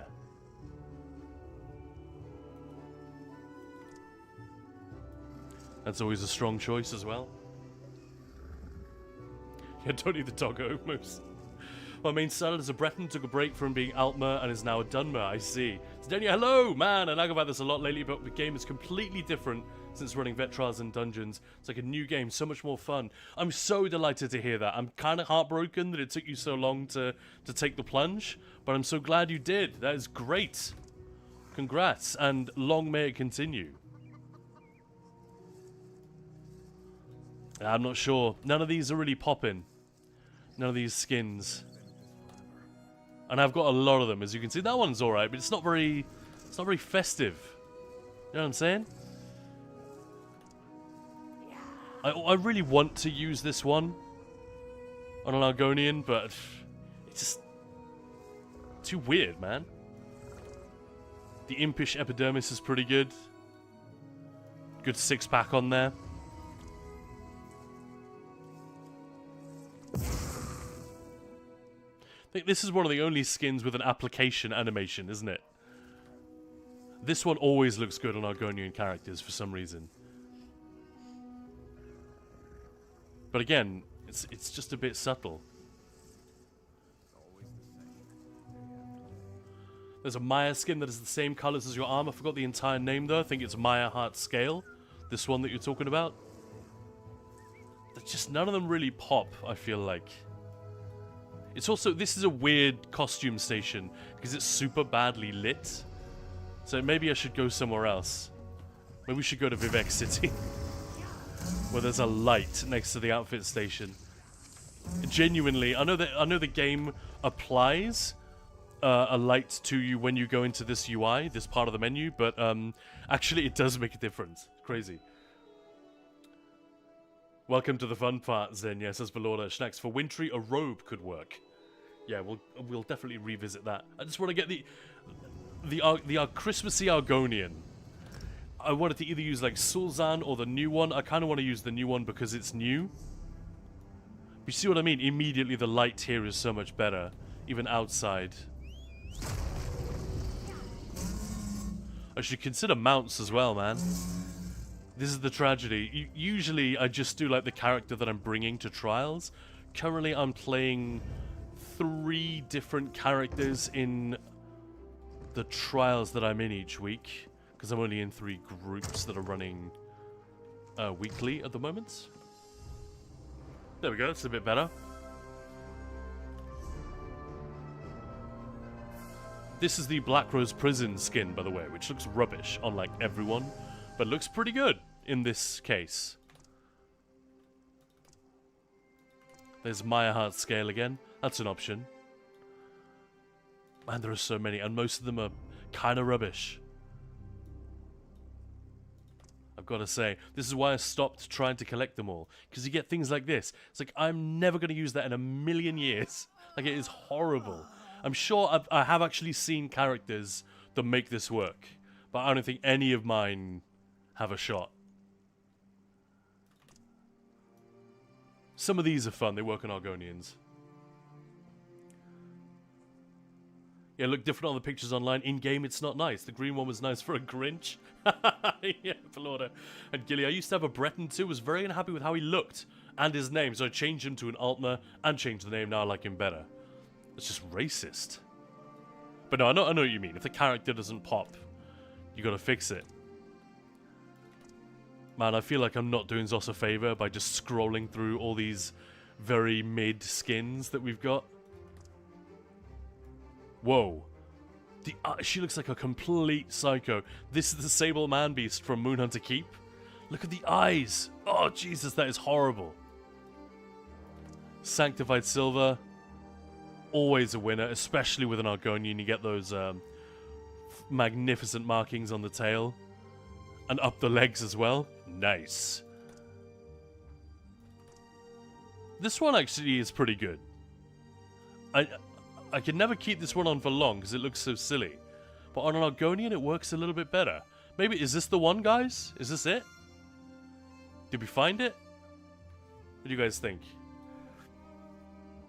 And, Balorda say, never changed the name, but it's always been Trauti, yeah. Gilly, mine was named Lacerta Flameheart. Now he's Aidan Flameheart. Yeah, DK. Nice. My Bosmo was called Svenna Whisperwind, also a DK. Is the Frosty skin the one that you get, looks like you got frostbite? I like that one. That one is right at the top, isn't it? Arctic Rime skin. Doesn't look good on this character because Argonians are so colourful, it doesn't read as frostbite, it just reads as dull. Because she's grey, like, she was as black as I could make her to begin with. But she's a vampire as well, which, shit, I just realised. That doesn't help. What body markings has she got? Nothing, currently.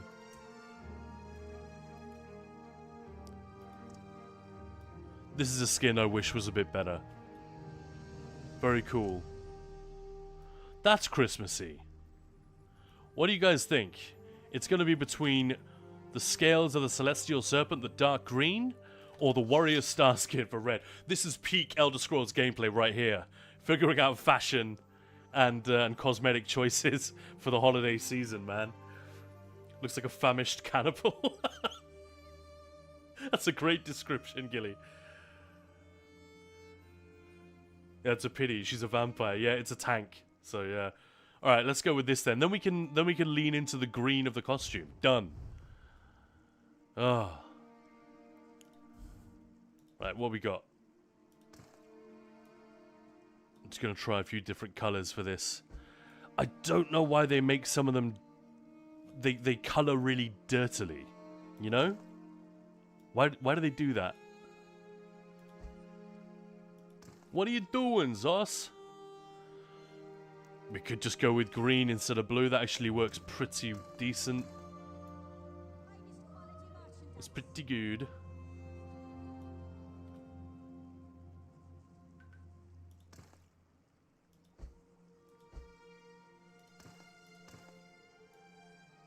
Yeah, I think I might just go with that. Screw it, let's do it. What about weaponage? I'm probably not going to be playing this character, that's the thing. That's the sad part.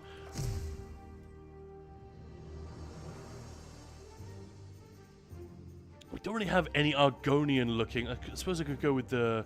Where's the Euphotic Gatekeeper? It's kind of Christmassy-ish. Rukugams. Troll King is just the most Christmassy weapon style ever. Holy crap, it looks so good. I might just have to do it again.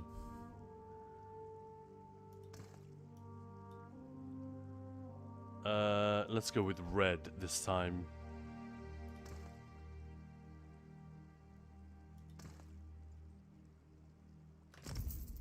Done.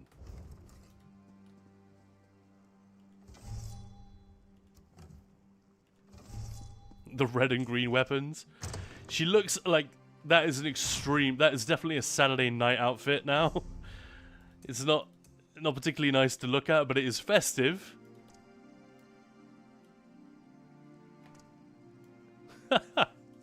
These hats are so crazy. So many freaking cosmetics in this game. And I'm sure that's not a thing that Zos plan on stopping anytime soon. Is their cosmetics game. Let's make the hat green and we're done. We're done with this character. Lord, I walked around in Grotwood 2 days ago and suddenly saw an NPC called Two-Tail crossing my path. Boom. Back to the question, which race is best for a male character in the game. There is a content creator who I really, really love. A guy called Is There No One Else. Did a lot of PvP guides back in the day. Doesn't play... I think he still plays that on and off, but... He kind of went for the door after the whole Oaken Soul was released as a really disgustingly overpowered thing. Not the heavy attack version, the original version, before they accidentally turned it into a heavy attack mythic. And then they nerfed it, you know, one patch later. And he, and like everyone in PvP, had bought High Isle basically for this mythic because it was so strong in PvP. And then they nerfed it into the ground, and everyone was incredibly pissed off about that situation. And yeah, I think that pretty much pushed him out the door. Which is a real shame. Like I said, good guy. Anyway, he had an Argonian PvP character, Balorda, called Front Tail Bigger. That was the point of that. And hey, we just got raided on YouTube by Not Pure. Hey man, how's it going? I saw the message that you sent to Maya the other day. Very interesting. Thank you for that. Give it up for Not Pure and give the guy a follow. It's the same username on Twitch, isn't it? I'll just plug it here. And Close saying, it was Maya's skin has the same colors. Yeah, the Bright Throat scale. Well, we looked at that one then. Good, good, good.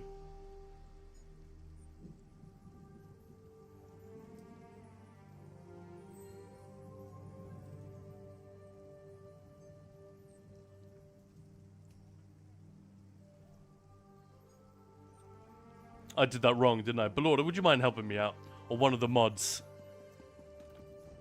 Why am I being a dumbass? Yeah, I put the exclamation mark in the wrong place. The crazy thing is, I put it in the right place to begin with, then I deleted it and did it the wrong way instead. Classic weekend. Well, there we go, guys. Made it easy for you. Thank you, Balorda. Give Not Pure a follow. He's a lovely guy. Really fun streams and a good hang. You made that amazing. After Dark, Hearts After Dark song for the Writhing Raid Train that we did a few weeks back. Crazy to think that is only like a month and a bit ago. Crazy. That's about 2 months now, isn't it, actually? Still insane. It feels like so long ago that we did that. Cool, well, she is successfully festivified. Van Hendren said, no doubt she went to puppy school, which sounds so cute, but it's almost impossible to stand. Well, puppy classes are a really popular thing. You know what? I'm not going to change my Arcanist. Fuck it. He already looks loud and proud in a way that only he can get away with. So I'm just going to put a hat on him. Done. Next. I mean, he may have a Christmas outfit. I'll just check. Gilly-chan, I don't know. I wish I did. It's the same in Skyrim. Here, have these new robes. And the robes look like they got dragged through mud. Yeah, man. So true. Where are we looking? No, he's only got one outfit slot. Man, they got to make these account wide. Well, they don't have to, but I would like them to. Yes, please. Well, let's give him a hat. Stick a hat on him and move the fuck on. Which hat should we go for? Dude, stop burying your nose in your book and look at us while we're talking to you. There we go. Arcanist is a bit of a clown class, so we could give him a stupid... a silly hat. What else have we got? The hood. Classic. You just give him a crown, right? Let's do it. That's festive enough.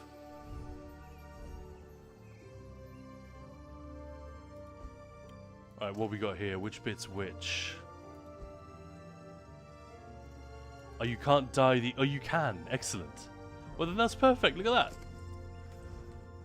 that. Haha! Alright, I'm actually really happy with that. That looks fucking awesome. Because I actually played this guy in one of my trial groups. That's gonna be fun. Seeing the little silhouette of the crown. It's one of the few cosmetics that I will actually notice. Because it's silhouetted by the beam. Alright. That might be my favorite so far. Just, it's like... When you get festive, when you have like a really square job, like I used to have, just put on a funky tie. Christmas tie, job done. But I want to say, nice. December login rewards would be an account-wide outfit styles. Oh, I see. You're saying that a nice December login reward would be an account-wide outfit styles. Like, yeah, you're not wrong, man. That would be cool. Not Pure on YouTube said, hello, mate. Hope you're doing good. I'll be raiding and running a look after all the YouTube peeps and lurkers. Buddy, I will do my best. Have a fantastic weekend, Not Pure. Thank you so much for the raid. Thanks for your support. Appreciate it. And thank you, everyone, for raiding on in. I guess I should actually say hello and welcome. If you don't know Ninja Pulls, we are a guild primarily on PCEU. We do have PCNA as well. But we've been running a teaching guild, trials guild, progs, trifectas, all that kind of stuff for about 4 or 5 years. Maya used to run another guild before that. If you're wondering who Maya is, she's my wife. We run this whole show together. We've got a website which desperately needs an update. I haven't updated it since subclassing. Very bad. But yeah, the YouTube channel is mostly about news, analysis of like what's going on at ESO, also DPS guides and guides in general, that kind of thing. And there's Maya. Speak of the devil. There's Maya using blurp and calling my name in chat. How you doing, Maya? Hope you're having a good day at work. I wish you were here. We all wish you were here. It sucks to be without you. It really fucking does. Hey, chicken. How you doing? With this guy, I'm not sure we need to change anything, do we? Can we just throw an outfit on him? Or just change the colors a little bit? There she is. Thanks, Belorda. You know what? I'm just going to make this guy... I'm just going to give him some festive coloring. Oof. That does not die well, does it?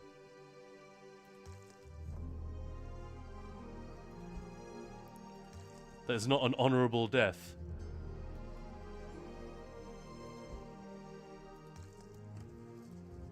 Oh, that's terrible. What are you doing? What are you doing to me, Zos? Alright, let's try something else. Let's put him in the, in a costume. What's a good Christmassy costume, man? Just, what was it you were saying, Gilly? Just a Nordic bathing towel? Boom.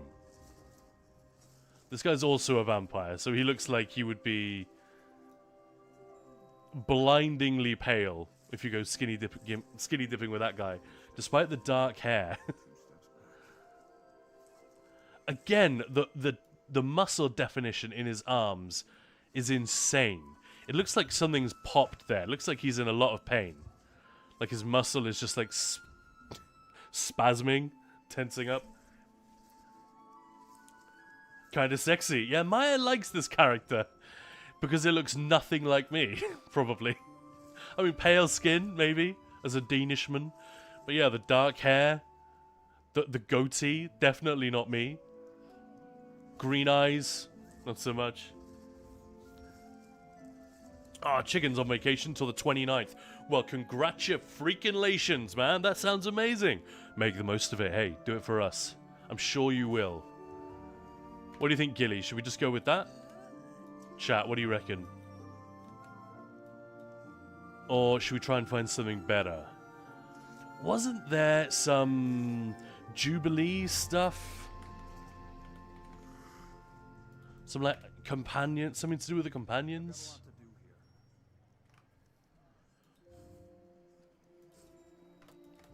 That felt kind of festive. Maybe it was an armor style, not a costume. There we go, companion revelry. Oh, it's hideous. Perfect. I'm pretty sure I made the point of getting all of it so that I could, you know, have the option of using it one day.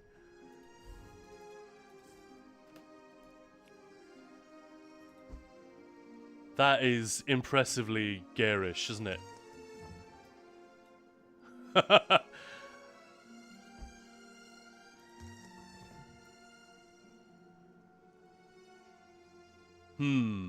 Not easy to dye red, white, and green, though.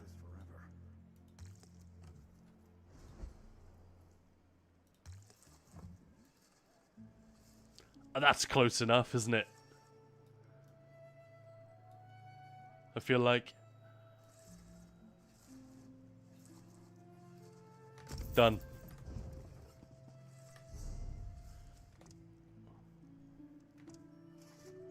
What am I doing? Costume.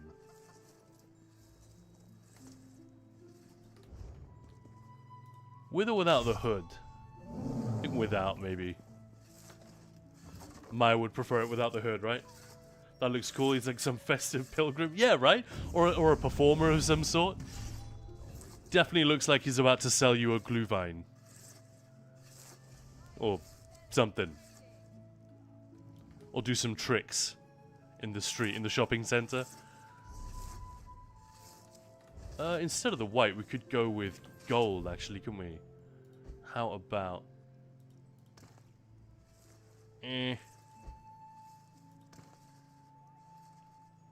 Man. No, man. All of these golds are so disappointing. Yeesh. No.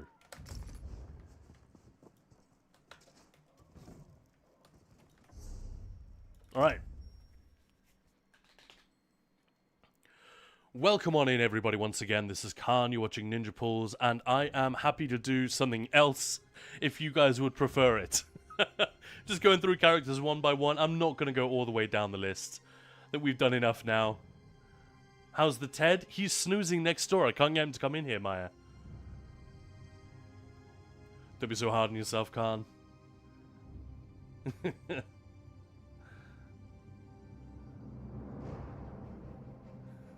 Killy. That's just creepy.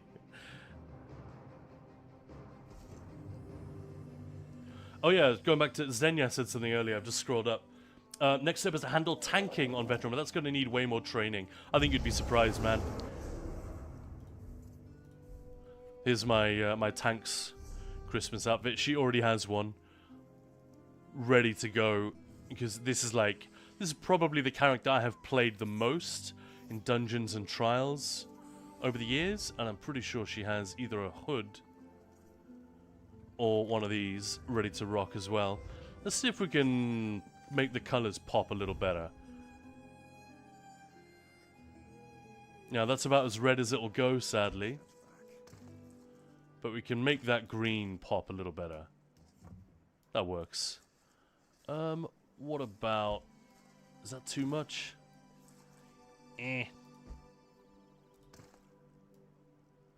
Ooh, that might be an improvement. No, I'll just leave it the way it is. She's even got the jester's stuff and everything. Oh, that's quality. Done.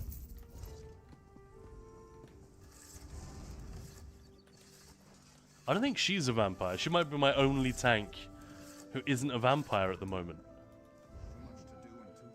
Which is weird.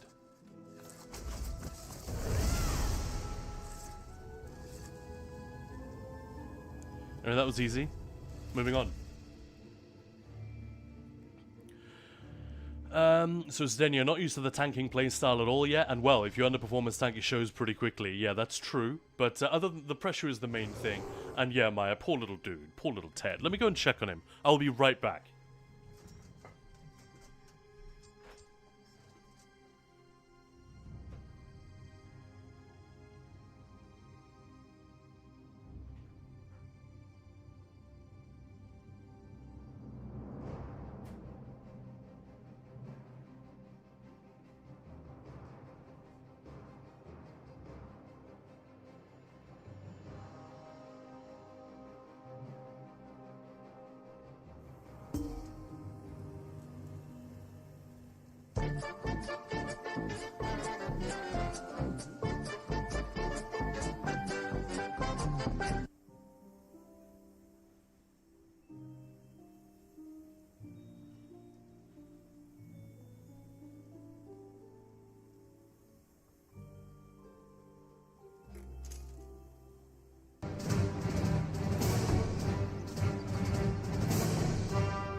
Thank you for that. That was funny.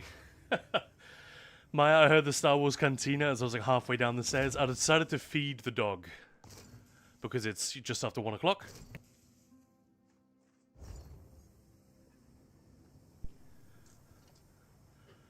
Anyone on your naughty list this year, Maya? Good question, Guns N' Raiders. Do what? Have you done your writs? As you can see, not on every character. This character's already fairly Christmassy, actually, isn't she? With the red hair and the green outfit, that's an entirely coincidental development.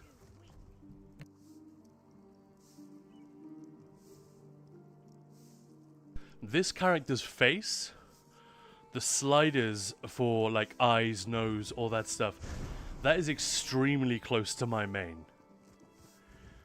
She's slightly less severe, I think, but that's very similar. What a look. Damn. That's going to turn some heads.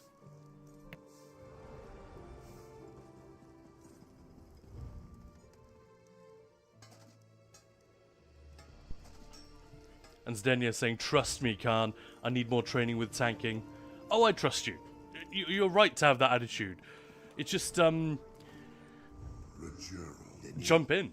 Basically, and I tell you what, hop on voice with me sometime. You can do it on stream, or if you really don't want to, or you can get me to tank something on stream here and like ask questions as I go, and I can do it like extra slowly and say, hey, just do it this way. And it's crazy how accessible tanking actually is. I think it's easier to learn than it is to learn weaving and the average rotation. In the long run, tanking is more complicated. You need more sets, you need more, a greater variety of aptitudes in the game. You need to be able to switch from offensive to defensive and back and forth and all that stuff. And healing, I think, at the very top end of things, is even more flexible and versatile. Our Chiefy is raiding! Whoa, thank you so much for the raid!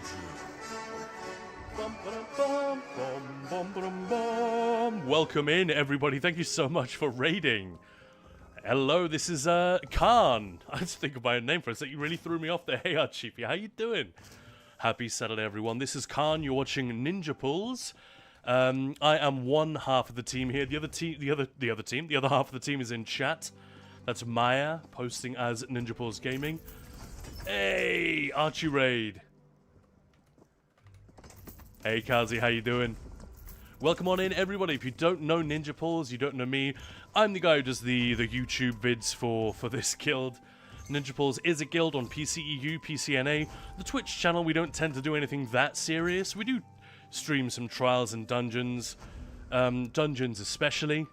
But generally we're just hanging out, talking to the community, answering questions, trying to process what the fuck is the latest, development in this crazy game. I used a phrase in one of our videos recently talking about the class overhaul that they've announced, that they've already been working on it for months, but we're not going to start seeing any of that until next year with the Dragon Knight, then the Warden, etc. I think I said this game, which has such infuriatingly high potential, right? That we know how amazing it could be. And it's already a pretty damn good game. It's one of my favorites. But we know that it could be so much better, and we keep hoping that Zos will coax it into its fullest expression, to borrow a phrase from the movie Sideways. And by and large, they're very good custodians of this IP and of this game, but as the last year has demonstrated, there are some slip-ups and missed opportunities along the way, and yeah, it's that's a thing that we talk about a lot here on this channel. We don't just we don't hate on the devs, we don't hate on the game. We complain, we criticize because we love it, right? Like, who's the person in the world that we criticize the most? It's generally our partners. You might think it's that politician whose guts you really hate, but probably it isn't. In the long run, it's probably the person you love the most that receives the most critical attention from you, because the stakes are high for us, in that department. But yeah, do up. I'm doing some writs now. I hope that's to your liking. And Archie saying, hey, thank you, good. How's your stream? Going all right so far. How was yours? And guys, by the way, Belorda already did a shout out to Archie. Make sure you give the old channel a follow there. See what Archie is up to next time. Now we've been introduced. Always, it's worth checking out people in the ESO community pretty much any time. I'm almost always delighted by what I find. And thank you again so much for the raid, but playing Claire Obscure should really play it. I see. Ooh. Is that what you were up to today? Yeah, tell us more. In fact, I had a little rundown of the Game Awards that I wanted to do yesterday, but we had to cancel the stream because our cat was sick. Literally.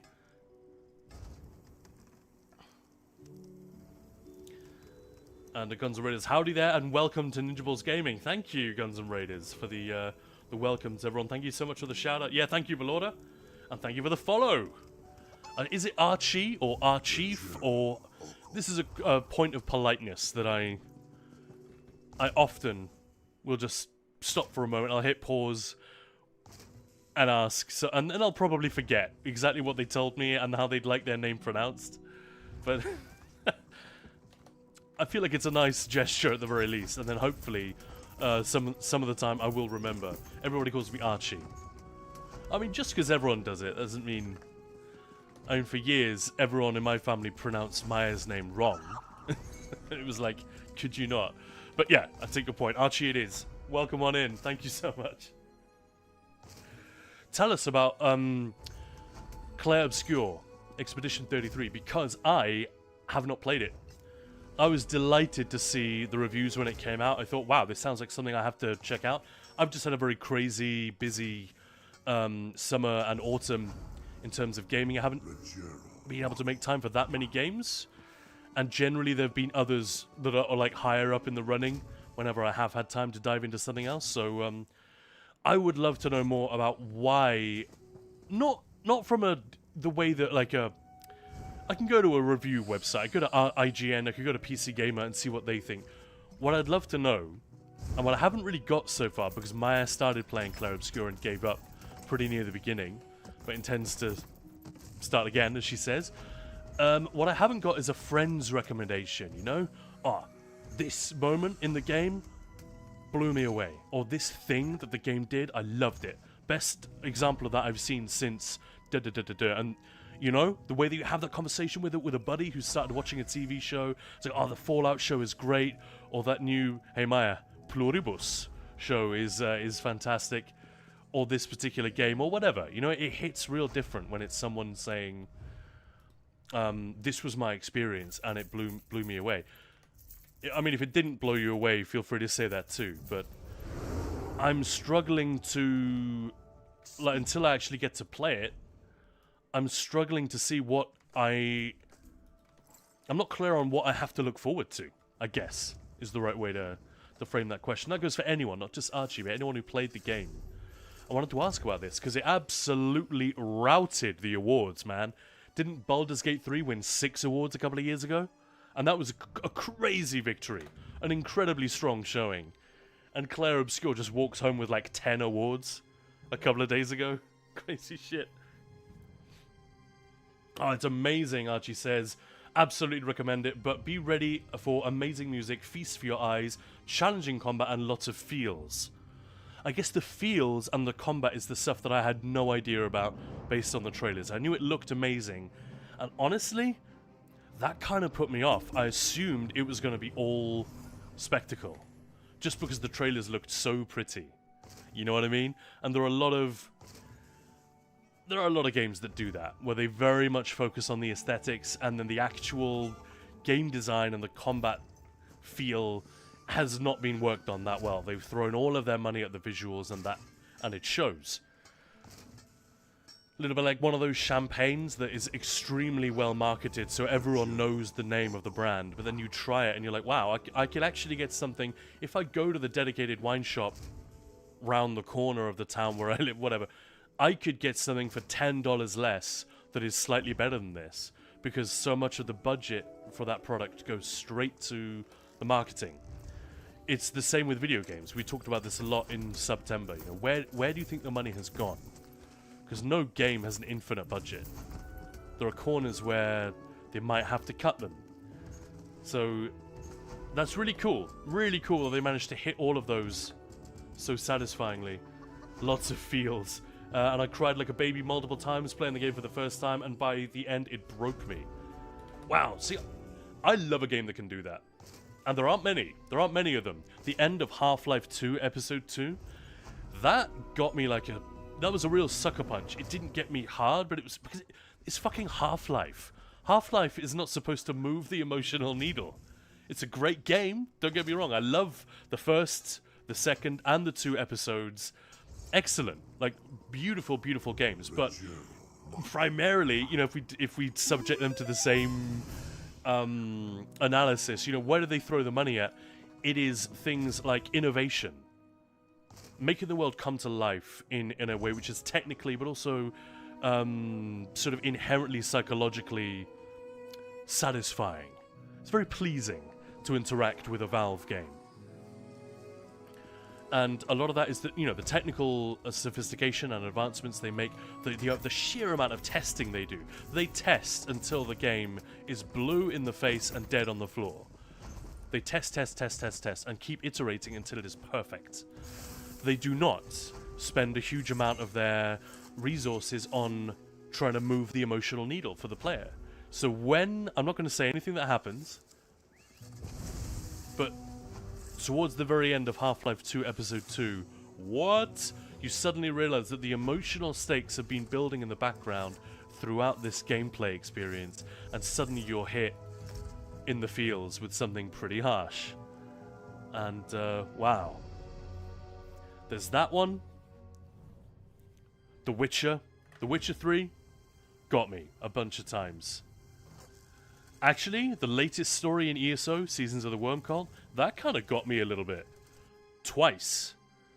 And both, that one is like an echo of the previous moment.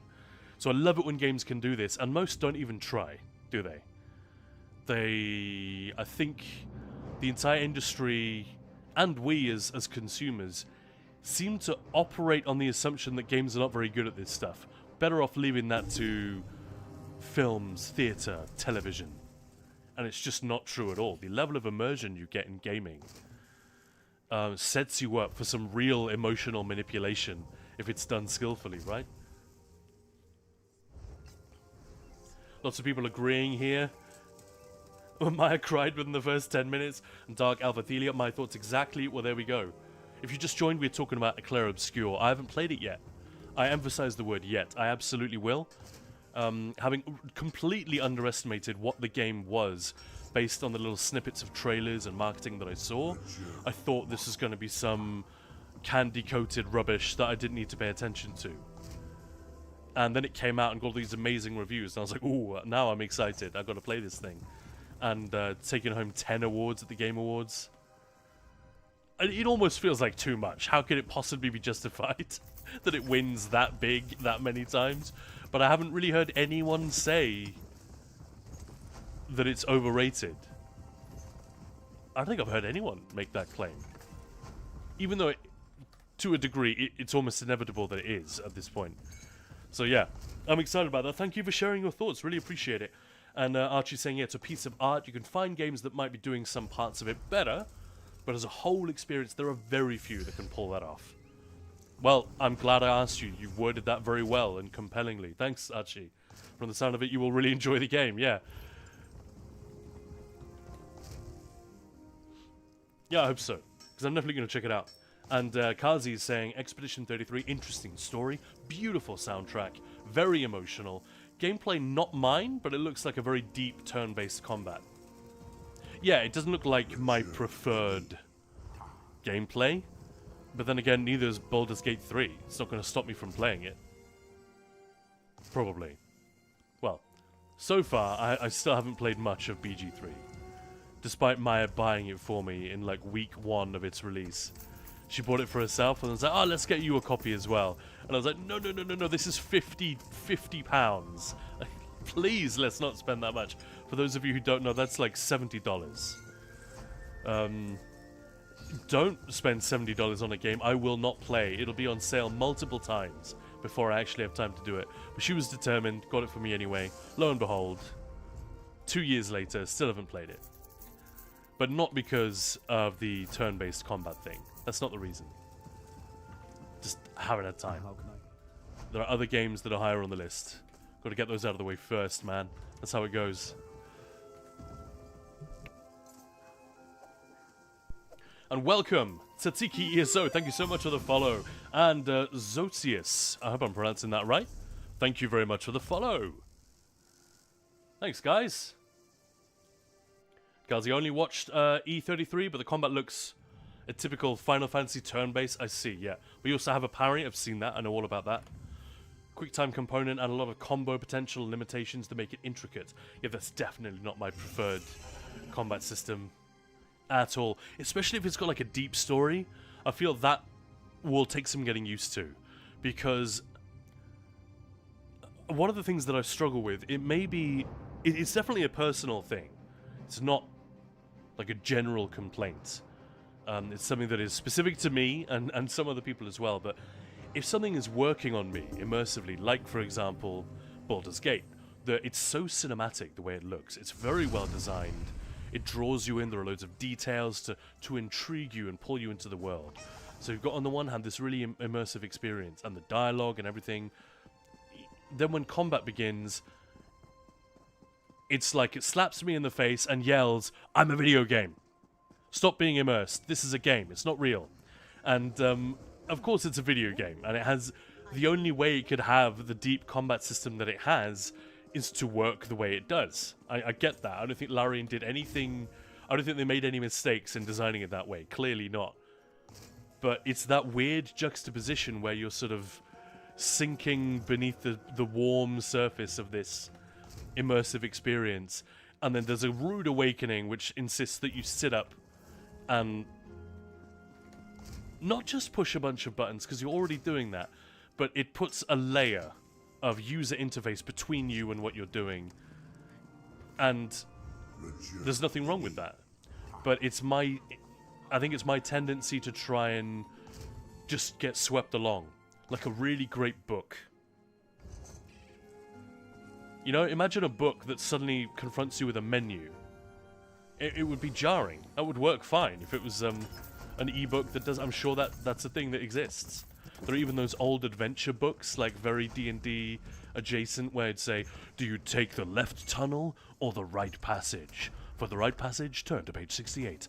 There is a monster." You know, all this kind of stuff. Maya used to have those as a kid, I think. Yeah, I find that a little bit jarring when a game is super cinematic and involving and emotionally engaging, and then it has a very gameplay-y combat system, if that makes sense. But it's probably a good choice. Like, look at melee combat systems in most fantasy games. Look at Skyrim. There's a reason everyone ends up playing the stealth archer, because the melee combat just isn't as satisfying. It's very hard to do, like real-time melee combat like that, especially if it's first person, I guess. That isn't a thing in Clair Obscur. But yeah, Kazi.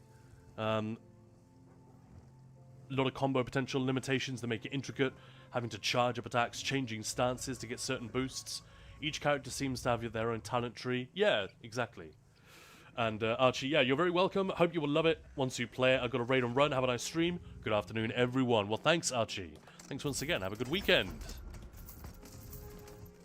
So yeah, more thoughts if anyone's got them.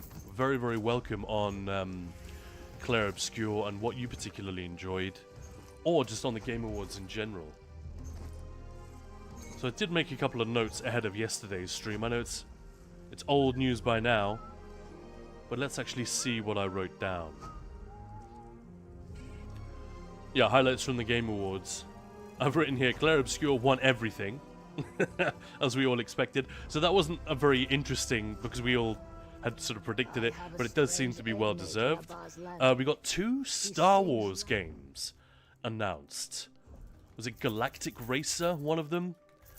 That one I don't know, I couldn't say much about, except that it looks kind of fun.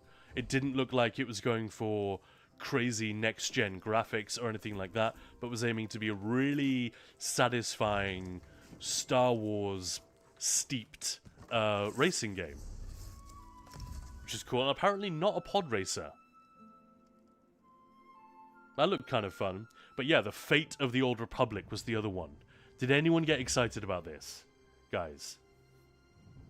I got totally excited about this. And Zusius ESO redeeming stretch, thank you for that. Iliatar, that's like tabletop D&D 2. Exactly. I don't play that. Never have, probably never will. Not by design, I literally don't know anyone IRL who's ever played it. It just wasn't a thing when I grew up. I didn't know anyone who played D&D. It would never have occurred to me that it was a thing I could actually do. I knew some people who played Warhammer, but that was it. I never knew anyone in Denmark or England growing up who had ever rolled a d20.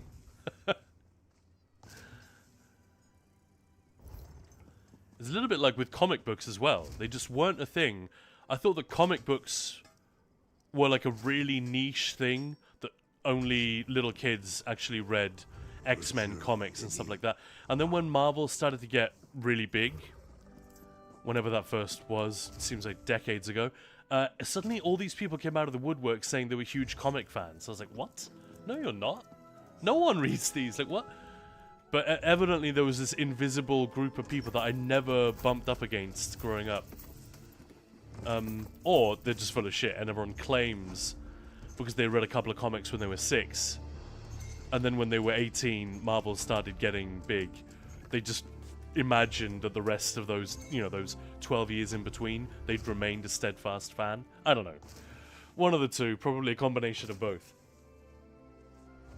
Kazi saying, yeah, I feel the same, and the combat is the reason I haven't bought the game yet and stick to watching. But for a turn-based combat, it does look really well done. Yeah, and there's nothing wrong with turn-based. I've enjoyed it. I think Final Fantasy VIII might be the only turn-based combat that really started to test me. Final Fantasy VII did it better. But by the time I got around to playing it, it was already a classic game. Like, it was difficult to get it to run.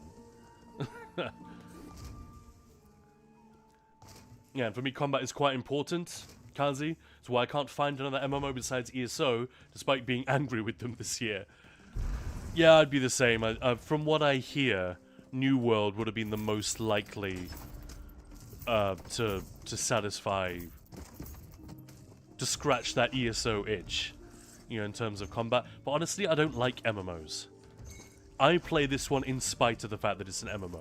So, thankfully, I don't have that problem. If I ever walk away from ESO, I'm probably done with MMOs forever. It's just not. I think it is a genre which limits a lot of limits a lot of a game's potential in favor of other things, which are amazing. Like the community you get, the friends that you make, that tipping point where the players become the content. Obviously, other games cannot compete with that. But the trade-off is that MMOs can't compete with other games, you know, more single-player, dedicated experience in other aspects. They just can't. It's not that they are bad and therefore aren't competitive. It's simply not possible. But yeah, I get it, Kazi. I'm definitely not angry with Zos this year, but there are a few moments where we threw our hands up in the air or rolled our eyes and went, "Oh, guys." But yeah, enough about that. Xenia, my brother has nagged me about that game, but it wasn't for me. It felt boring as hell. This is Claire Obscure, right? How about that crazy Divinity video, Iliata? I'm excited about the game. Didn't think the trailer was very classy. I thought it was so over the top. And I don't know. I'd be very surprised if the game is anything like that trailer makes it look. But it was pretty spectacular. Also, it didn't occur to me, it should have done, it didn't occur to me when I was watching it, but Maya said after watching it that some of the faces looked a bit weird, like they'd been partially rendered and then let the AI do the finishing touches. I would be surprised if Larian would do that, because the thing about AI, at least for now, it always gets busted. Maybe it's because they didn't actually release a full quality video of it, so people had to share screen captured unofficial versions, so maybe the detail wasn't crystal clear. I don't know. But there was something weird about it. But yeah, I am really quite excited to see what Larian are up to next. Even if it's a game I never play. They provided such a shining example to the industry with BG3. Not exactly a format that anyone can copy. An impossible thing to replicate. Even by Larian, I suspect.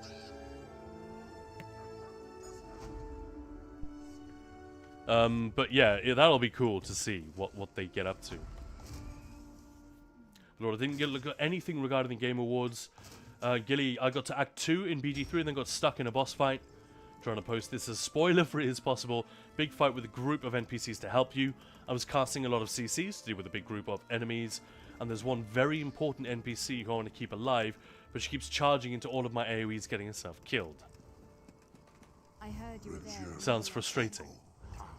Well I think done. one of the weird things about BG3, there were so many things. For such a mainstream success, you look at the way it was designed, it is not a mainstream game, like, at all. Almost every design decision... not almost every, but like so many of the decisions they made deliberately in regards to making the game they wanted to make made it less mainstream and more niche, more nerdy, more old school. All these things that if you were on the marketing team at Larian, you might be pushing back against. Would you consider not doing it that way? Like, that's going to be frustrating. There are loads of places where the game can break or piss you off. And they weren't afraid to do that. So I'm sure you're not the only one, Gilly. I mean, I know for a fact. You're not the only one. In fact, when the game first came out, I remember reading at least 3 reviews or articles about it saying you will get about 10 hours in, 10, 12, 14 hours, then you will suddenly start to understand how the game actually works. You'll delete your character and start again. Because you'll realize everything you've done is wrong. Now, I don't know if that's an experience many of you have had, but the fact that I saw that multiple times over and over again in reviews for that game. Just made me chuckle.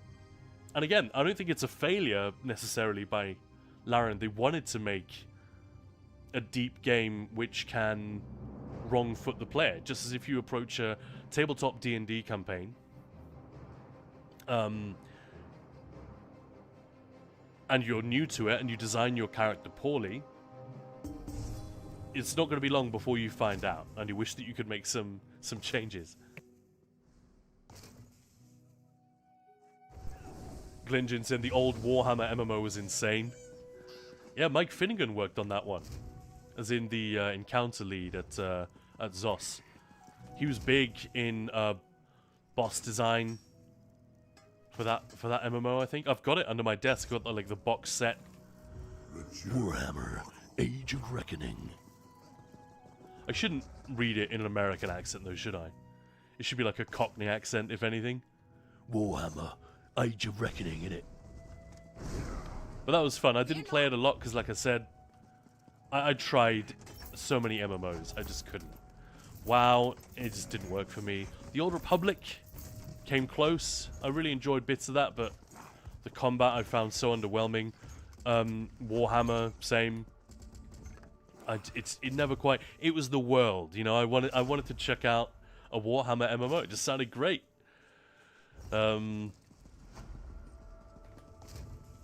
But yeah, I've said this before. I think I've approached MMOs in the past. Like, what I love is... Two of the things that I really love in video games are storytelling. Especially storytelling which pulls me in. Like, immersion.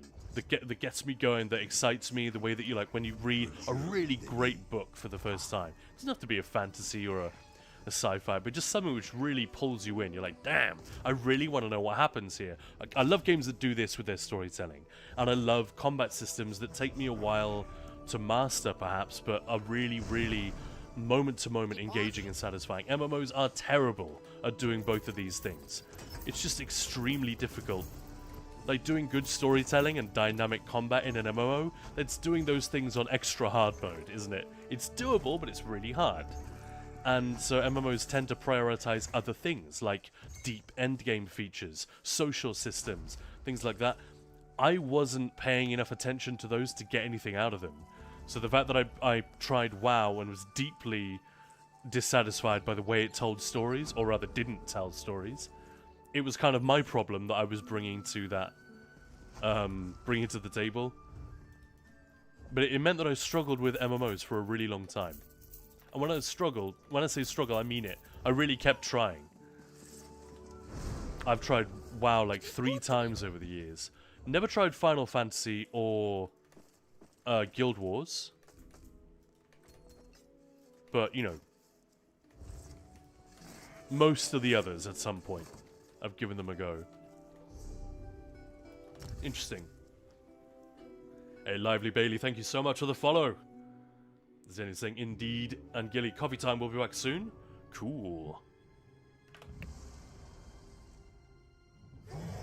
Well, if any of you do want to see me do Christmas outfits on any of these characters, feel free. In fact, I feel like maybe we should give the Khajiit Necromancer a bit of a do-over. A festive makeover. And also, I am available for dungeons, bosses, antiquity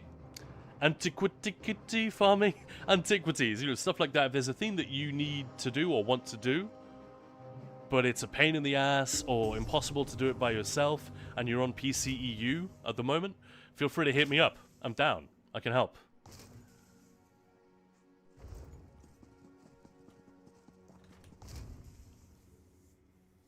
But yeah, what else happened at the Game Awards? That Fate of the Old Republic thing, that's what we got to. So this is gonna... It sounds like it's gonna be a sequel to Knights of the Old Republic 1 and 2. It's still very early in development, but that one is quite exciting to me. Because, as you'll know if you were here for Games Fest, when we spent like an entire month, I think it was 40-something days in the end.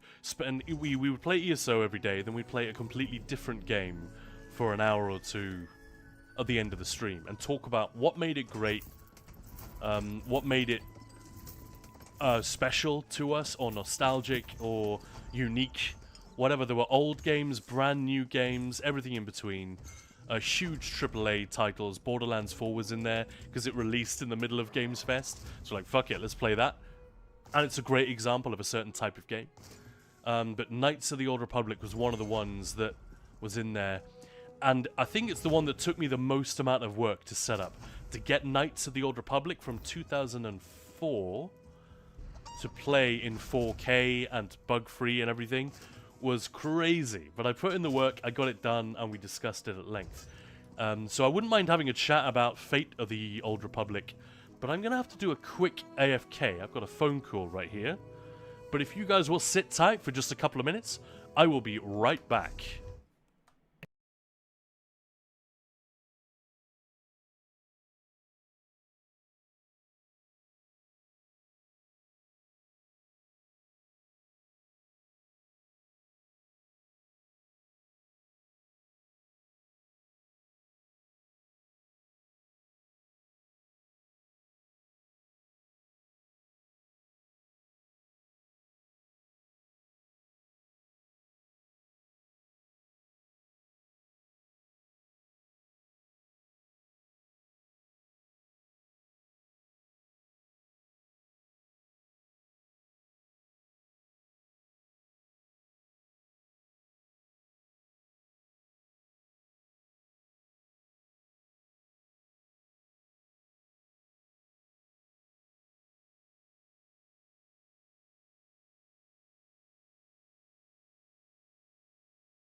Hey, welcome back. Sorry about that.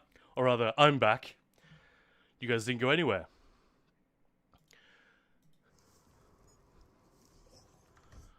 Apologies for that. That was the mum on the phone. I thought it was my dad, but it was just my mum calling from his phone. Stealthy. I guess she thought I wouldn't answer if I saw it was her. Alright. Kazi, phone call. Hello, this is Microsoft support. Your computer got hacked. Please enter your bank details and password here so we can remove the issue. I got one of those emails the other day that you hear about, and it went in my inbox. I didn't get caught by the junk filter, and it's like, we know what you did, without specifying what it was, you know, implying that you've done something on the internet. It's like, joke's on you, pal. If I'm watching porn, I don't do it on this. Nah, just kidding. But, you know, one of those, like, scams. I was like, come on, you gotta do better than that. It feels like in their hope that thousands of people will be potentially eligible by the description of what they did on the internet. You know, they leave it really wide. I think what they should do, if you're doing that kind of a scam, is be a little bit more specific. Sure, a lot of people will immediately delete it because they will know, well, that's not something that I did. But describe, I don't know, describe a type of a porn genre or something. And then some people will go, oh, what? I mean, obviously, don't do that. Don't be that guy. Don't work for one of those scams. But, anyway. They might work on the people who actually did something illegal or embarrassing, or some of those people, yeah. There was a law firm. It's not just, like, scammers in some back-end country that do this. There was a law firm here in the UK that was actually fined. And they had to pay, I think it was a class action thing, so they had to pay out a lot of money.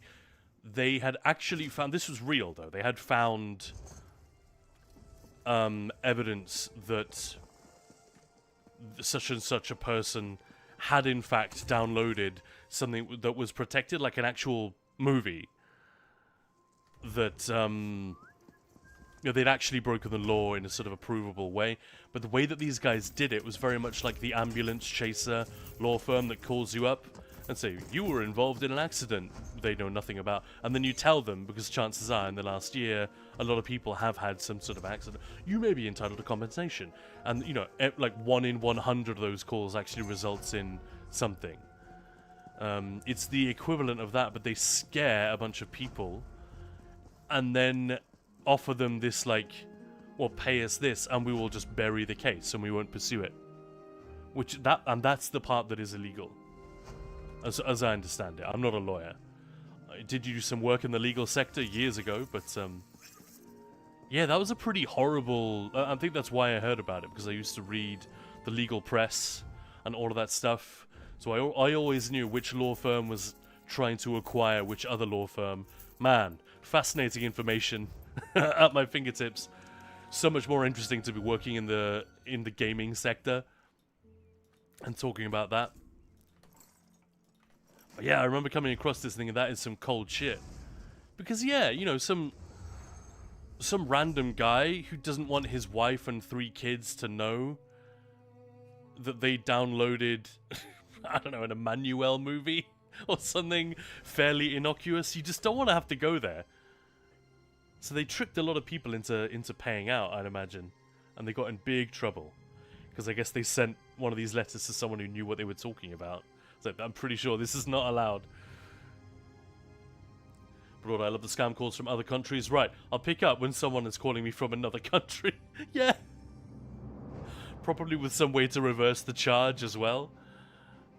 And the Shnacks with, we intercepted your unsolicited D-pics.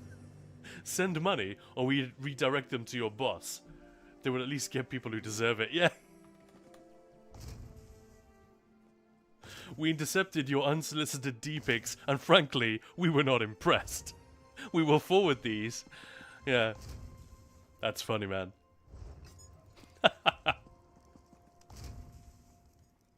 Right, is there no one around? Like, Schnacks is actually here for a change. You want to do some dungeons or anything?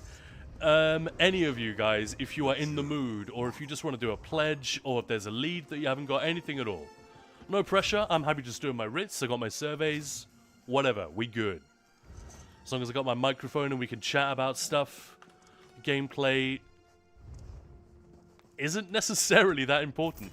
That is one of the hardest lessons for me to learn when getting into stream, because originally I wasn't really doing any of the streaming myself. I would be the second voice on the mic when Maya was streaming, and, you know, trying to do a bit of banter and just generally be annoying. But yeah, it was very hard for me to get away from the fact that people are here for the gameplay. Come on, do something interesting. And then realizing that, well, actually, if it's a nice hang, it doesn't matter that much. I've done it myself. I've sat in streams with somebody like Kamul, for example, and he might just be standing in the desert for 20 minutes while we talk. Doesn't matter so much. I mean, ideally, you can have both, but you know what I mean. So, yes, I could use a VLC hard mode clear. Let's go.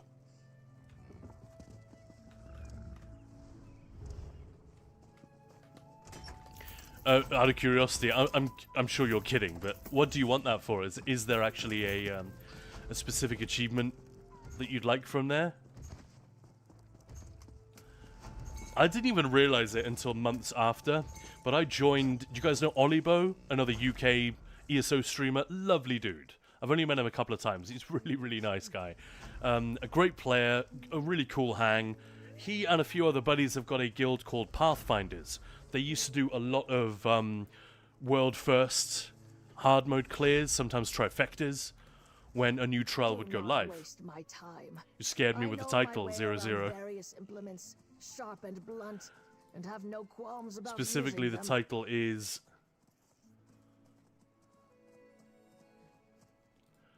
Chill Stream? Chill Time Festive Nonsense, maybe Cyberpunk later.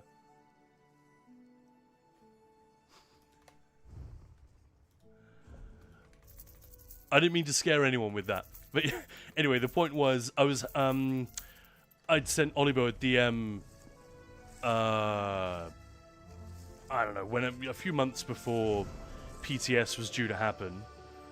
I was like, yeah, you guys, you go on PTS to do the raids. Normally we go on and we do the new trial like once with some people and then maybe a second time during the PTS. But you guys actually prog it. I wouldn't mind being a part of that. The group was already full because they're like an established group of friends, but he put me on as backup and I came to several of their sessions. Really, really good fun. I had no idea that in my absence, they had progressed to doing the hard modes. So I think we skipped boss 1 on hard mode. We just did that on plain vet because how it works on PTS is you don't need to do the first hard mode to be able to trigger the second. They just turn that off. So you can do whatever you like. I had no idea we were doing the hard modes. I just thought we were doing plain vet, and I thought, wow, this is quite challenging. This is quite a difficult trial. And it wasn't until months later that I was having a drink with him outside the Bethesda offices in London that he said, no, you've done the hard modes. We did hard modes 2 and 3 those days that you were with us. What an absolute idiot. I didn't even notice. So I did the hard modes in there before I'd even done the vets of bosses 2 and 3. Didn't do them on live again for months later, but they're not that bad. Basically, if you have a good group, it feels a lot like veteran, just everything turned up a little bit. And there are a couple of additional mechanics on Zorin. But really, it's not that different. So it's not a specific achievement, just need a clear to get slotted for VLC hard mode runs. I see. Oh, so you want to like join carries and stuff. Fair enough. But Lord, I only had 21.4k Columbine left, so I collected 80 alchemy surveys, back to 21.8k now. Nice. How much Columbine am I sitting on? I don't think it's that much. Alchemy. 11k is all I've got. But I'm tanking all the time, I suppose, yeah. DDs as well. These days, Bugloss, Columbine, and Dragonthorn are really taking a pounding. My Cornflower is nice and high. Sag, but I'm like munching my way through these every day. I should really start buying the Alliance ones. I've got so many... I've got so much AP. I've got 16.2 million Alliance points just sitting there. Should really go and buy some of those potions, man. Guns and Raiders, howdy there, and welcome to Ninja Pools. Are you EU or NA? We play on both, but I'm on EU. Most of the time. Like 90-something% of the time. I'll be on PC EU. Good log in after eating. Lily Dryad's in. Schnack sounds like he's in. Cool. To be clear, we're not going to do VLC hard modes. I think even if we could get 12 people together, I'm not sure I have the energy to teach people how to do that. I guess we could try it. What's the harm? But oh, not for carries. Just need to have the hard mode clears to get slotted for those pugs. I mean, you could join ninja pulls, and then I suppose we don't often do open runs of something like that, but they do happen.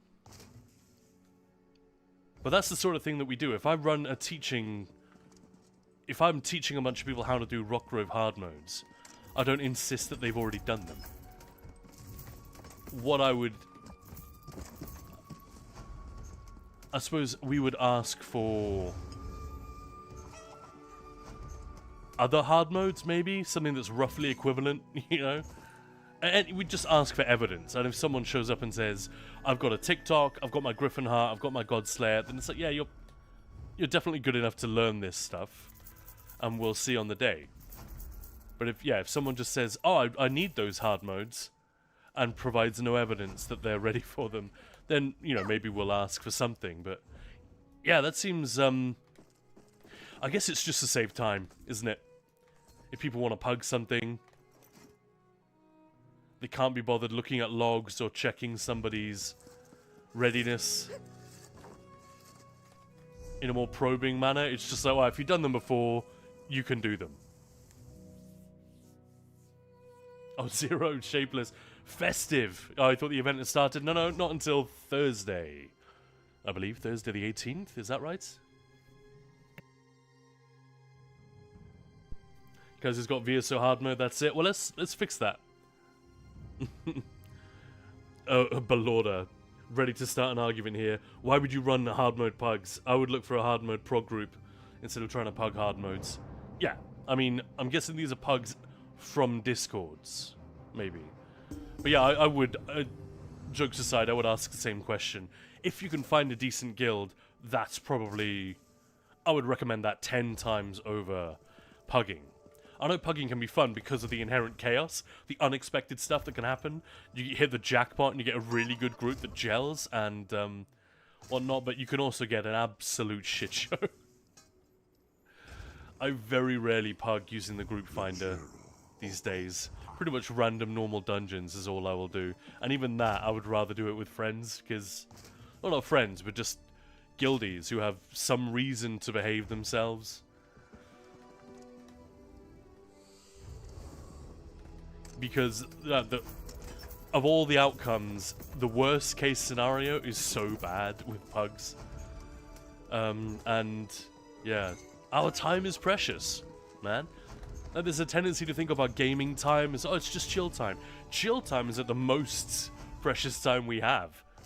It's one of the reasons I'm so grateful that you guys are here, chatting and subbing and following and all the rest of it. Which, by the way, I should say, thank you so much for being here, everyone. Happy Saturday. Hope you're having a great one. Yeah, New Life is on Thursday. Thank you, Balorda. Kazi, I asked for help for a Vadishran set I could use yesterday, and all answers I got are trial sets that I don't have. Felt a little bad. Help for a Vadishran set I could use. Let's revisit the question. So are you in Vadishran at the moment and you're like wondering what sets are going to be the most useful for you, or are you talking like you want to do Vadishran and would like a setup for it? Because yeah, I'd go with Order's Wrath Tideborn. Yeah, just get them crafted. It's more than good enough to do a Vadishran. It's nice.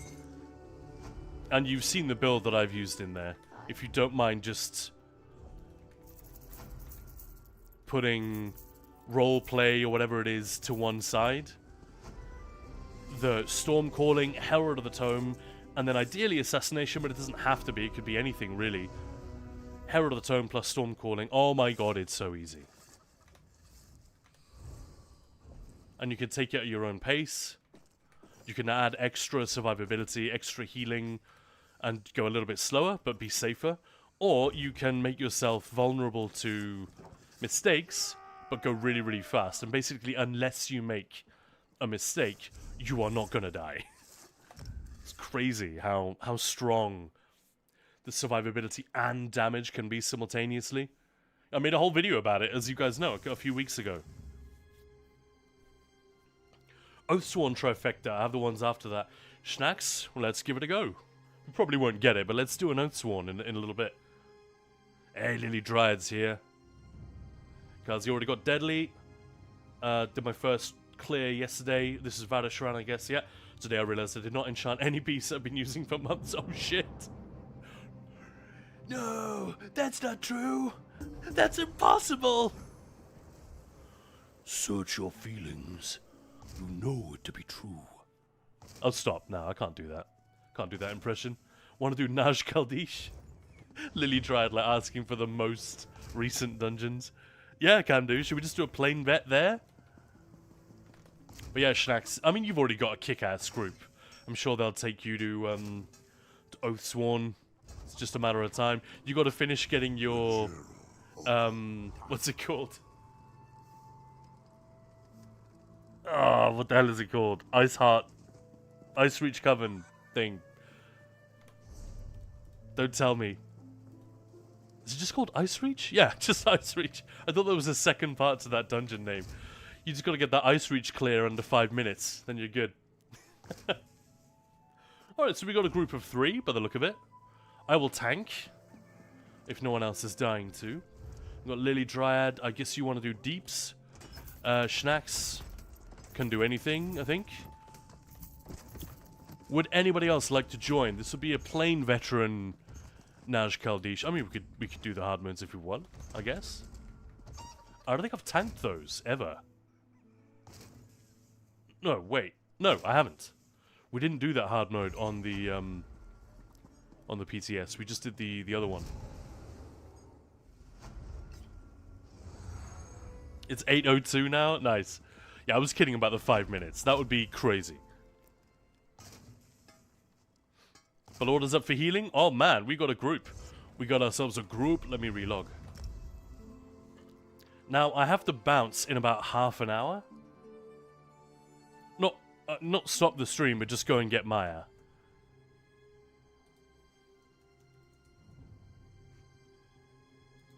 So we'll have to be fairly swiftish. Here we go, my freshly festivified tank.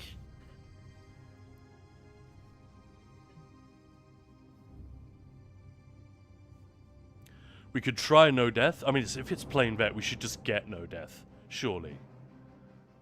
Nothing on plain vet that should kill us. Now having said that, I'll be the first one to die. But yeah, let's do it. Thank you, guys. Yeah, Schnacks, just running time in Ice Reach is already 3 minutes. I bet. Just moving from spot to spot. Alright, let me, before I start invites, let me go Guild Hall. Get some alts.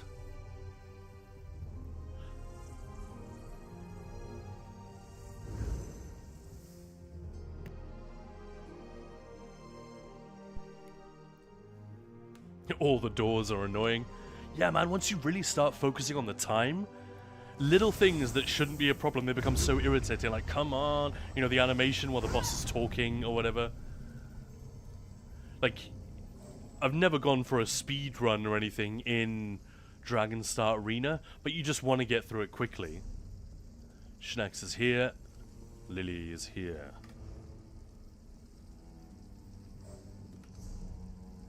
I have food for an hour and a half. We should be good.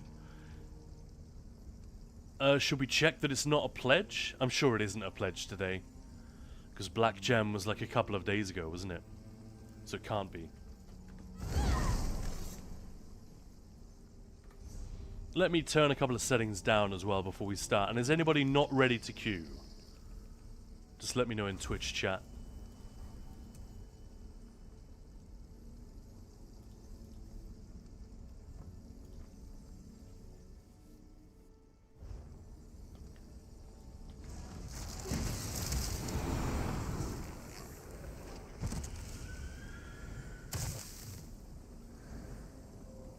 Cyborg saying it was fun to watch Hyperioxy soloing this and adjusting builds. It took quite a long time, but he did it. Yeah, the man is fun. Just a deep knowledge of the game that allows him to adjust on the fly like that. I dig it. Big fun. Alright, let's do it. Specific dungeon. Naj Kaldish. Again, I mentioned this the other day, but we got another video coming out. We just did a, it's Mazatun today. Cool. So yeah, we're back to the beginning. So it must have been yesterday's pledge. We just missed it. We did a very cool video, I think. It's not for everyone, but it's all about the story and the lore and the characters in Seasons of the Worm Cult. We covered the prologue, Western Solstice, the Writhing Fortress, the Writhing Wall, all of that stuff. I love Seek Zilts. May the Unmaker scratch out your name for what you are doing. She's one of my a long run of cool Lady Argonians. She's the latest, I think. The drawbridge may be up, but the pressure plates that lower it are on this side, which the Wuj Laxel would know if they bothered to learn anything. Feels bad to skip the dialogue, but sorry, Seek Zilts, we don't have all day.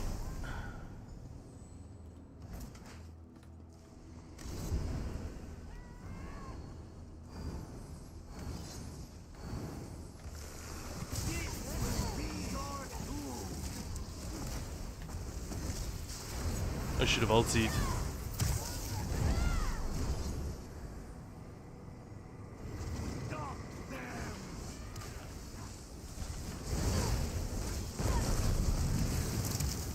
Man, everything's dead by the time I finish applying just my opening debuffs. It's so funny.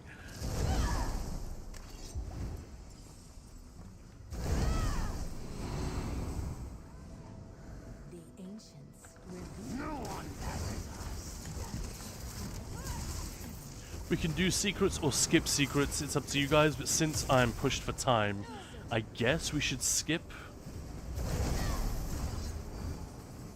But, honestly, I'm not even sure how long they take. Now it's just on Wednesday. Also before. Okay. But yeah, so in addition to the part 1, Seasons of the Worm Cult storyline, we've got a part 2 coming up very, very soon. The script is written. I just need to go ahead on the record for this one. Shit.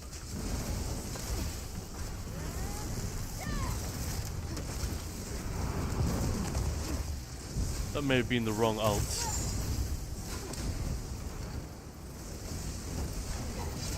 Oh, come on, dude.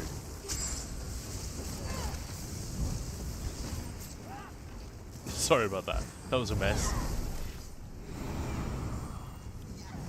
But yeah, that's coming up. The lore of this dungeon, the other dungeon, and how they actually fit in more closely than you might expect to the whole storyline.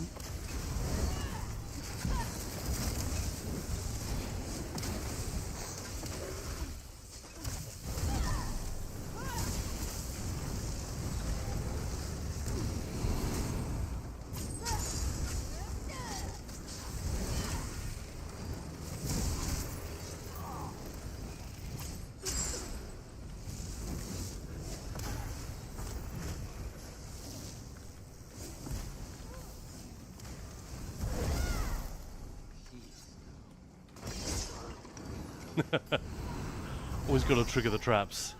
This wastes time. Keep after Talenla. This guy. I will question the necromancer. Why are they wearing the same stuff? I guess they're all Stone Nest Argonians, aren't they? But yeah, the Wuj Laxul are the necromancers that are trying to take over this place. Alright. I'm going to do a countdown here.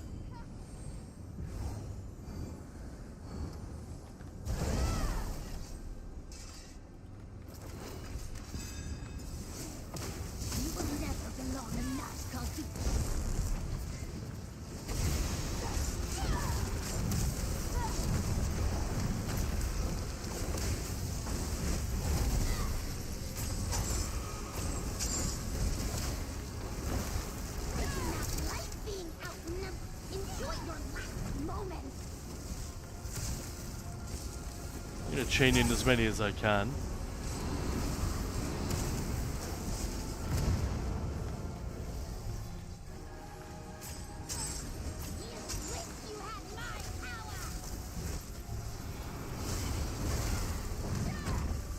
Totems.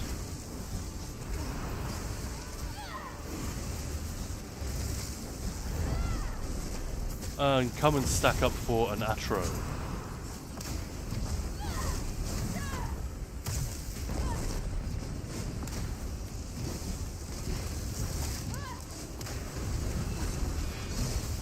I love the fact that she's got Poxy in her name.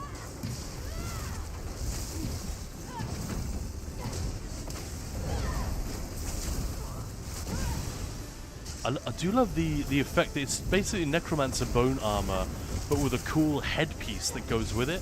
I really dig that. It looks awesome. Hello, awesome Miss Ruler. How you doing? Welcome in. Happy Saturday. Why am I not getting any...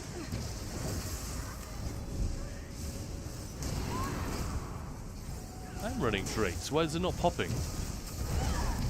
Is she immune to bash, or what's up? Moving into the middle, make it a little bit easier for you guys.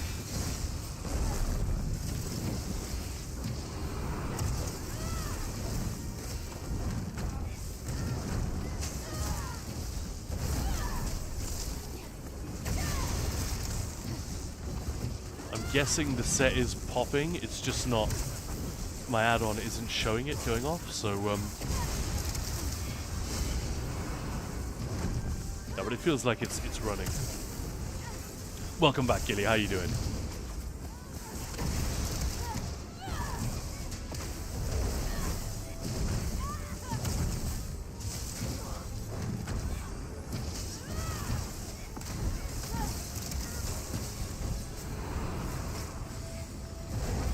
Why is she immune?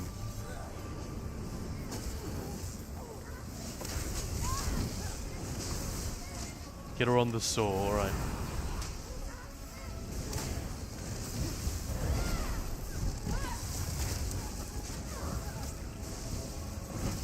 I don't even remember that being a thing. I'm so sorry. That's why my Drake's was not going off.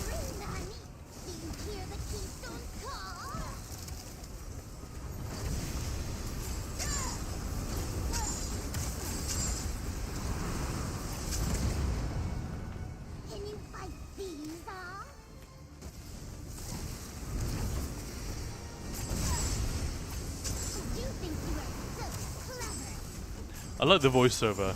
Kind of whiny.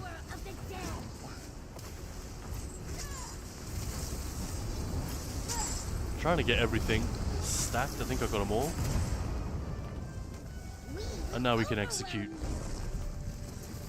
Oh shit, let me change to Horn. I forgot Lily is using the Atro. You can use a different ult if you want. Also, Lily, looks like you're using the Greater Storm Atro. Doesn't bother me at all, but you should get more damage out of the charged Atronach these days. Just because they changed the way that shock status effect ticks. No, not overcharged. You guys know what I'm talking about. Concussed. And Satsiki Iso for Naj, Boss 2, do you prefer to pull in the statues as the tank? My 4-man team discovered the statues deal pathetic damage. We just had DDs walk to them. So I basically haven't done this since the PTS. Been in here once and it wasn't on a tank. But the way that we did it, I think, was pull the boss off to the side, get the ads into... No, get the ads off to the side. That's it. So they don't leave shit all over the place. Because the AoEs they drop are immunity. They confer immunity to the boss, if I remember correctly. You guys will correct me if I'm wrong.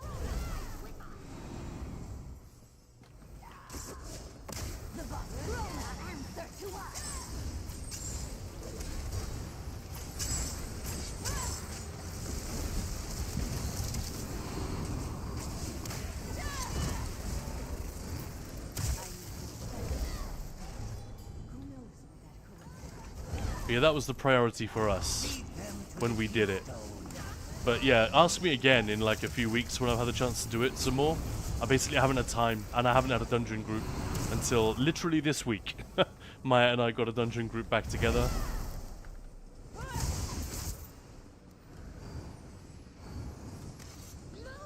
You should have died in the trap.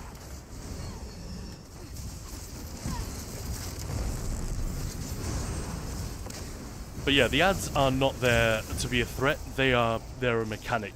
You're absolutely right. They're killed very easily, and you can line of sight them. You can do a few things to manipulate their positioning, but I honestly don't know how important it is.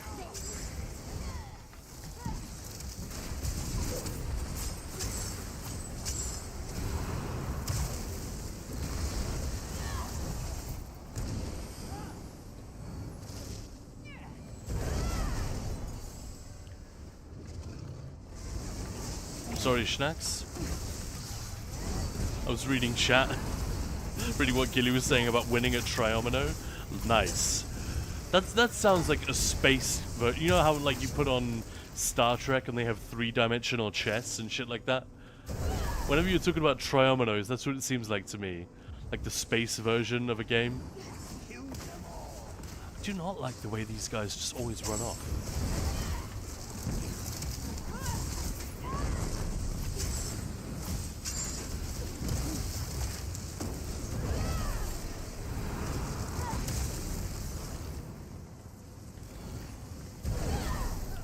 Guns N' Raiders, howdy, welcome home to Ninja Balls Gaming. Hey Guns N' Raiders, thank you, man. But yeah, Tsuki, sorry, I can't. Normally I would give you a very studied opinion on something like that.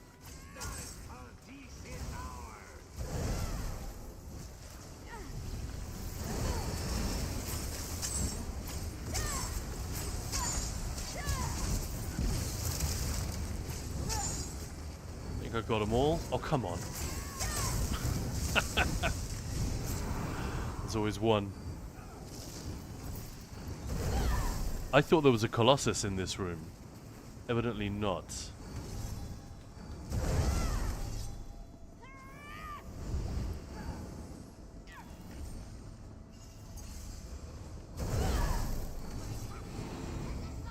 The keystone is ours. Should I have baited the DDs to see if any of them fell in? I mean, probably I'm the one who's done this dungeon the least. And even I remember that that's there, so I don't think that would have worked. And hey, Shapeless, how you doing? Tsuki, yeah, that's the correct guy. I was just curious. Normally, like I said, normally I would give you a much more studied response, but sadly, this is the first time I've ever tanked in here since PTS.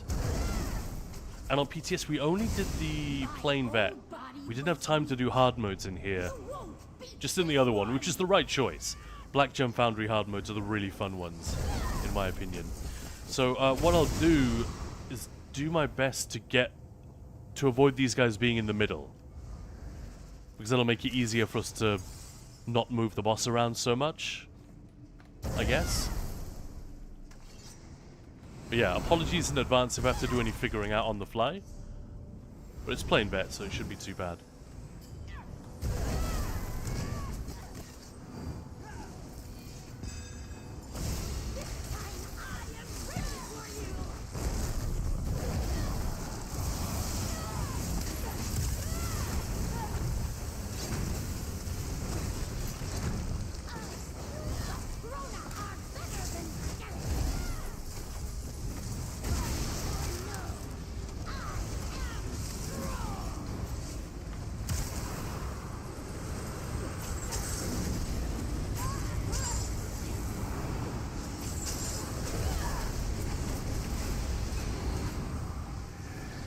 That seems to be the way to do it. Get them all in one place, right? Ish.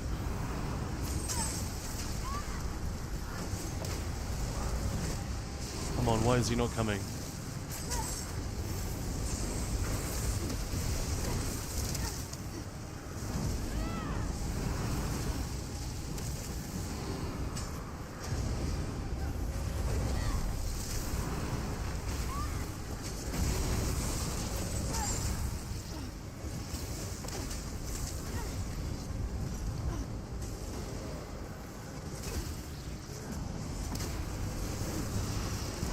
Okay.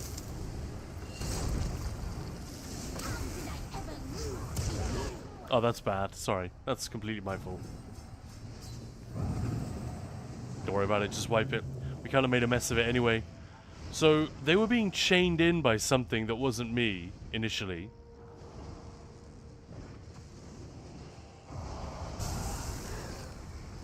Ah, let's just wipe it.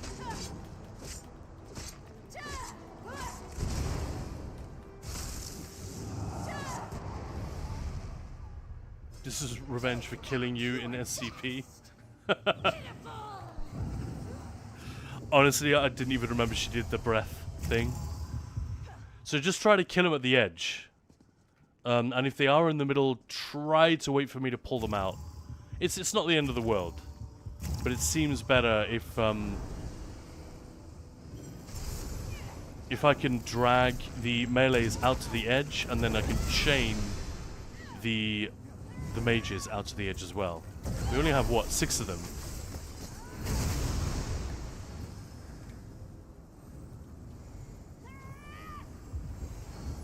Yeah, out of the circles, exactly.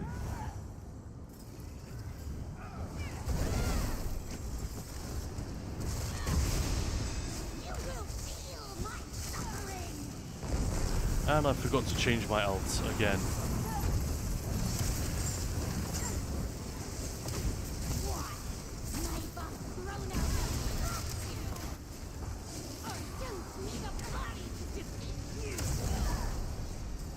Don't try not to kill it in the middle.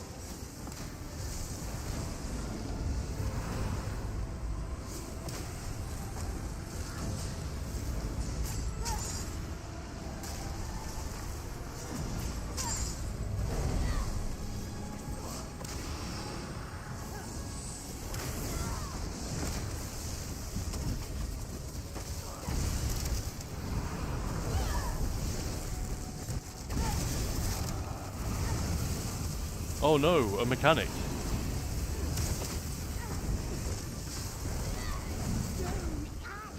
I'm guessing that hurts on hard mode, but on plain vet that is just nothing. Oh no, you died right in the middle.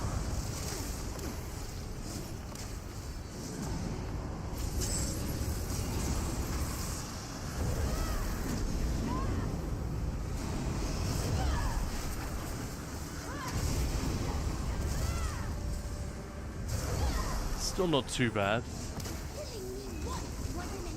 I'll pull it towards the entrance.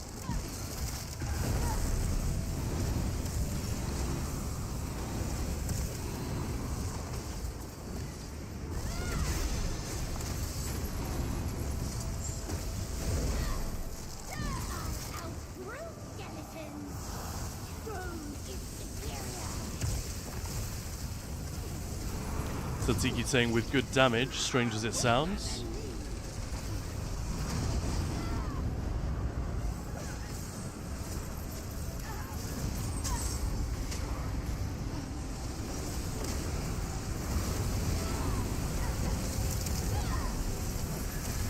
I prefer to have DDs walk to them when they spawn. I mean, that works as well, as long as they don't die in the middle. I guess it doesn't really matter how it's done, does it?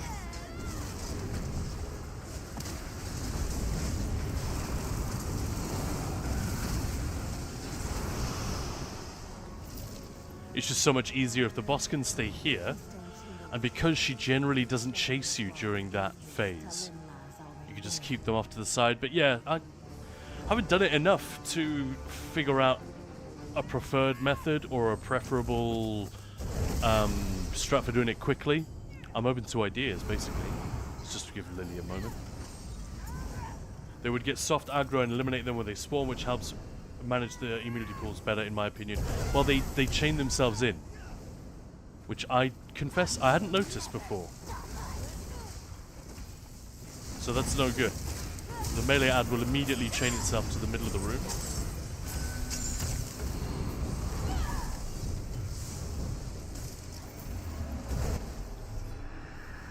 I love this though.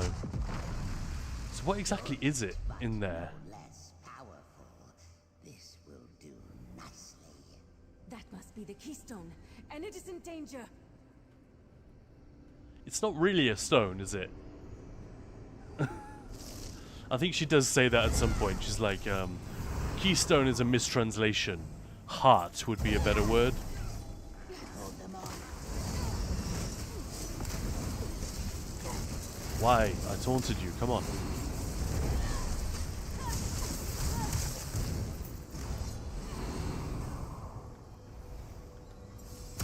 Absolutely sure the tether phase doesn't last too long. Yeah, I mean, like I said, I've got to come and do the hard mode here, and then I'll have some more thoughts on this.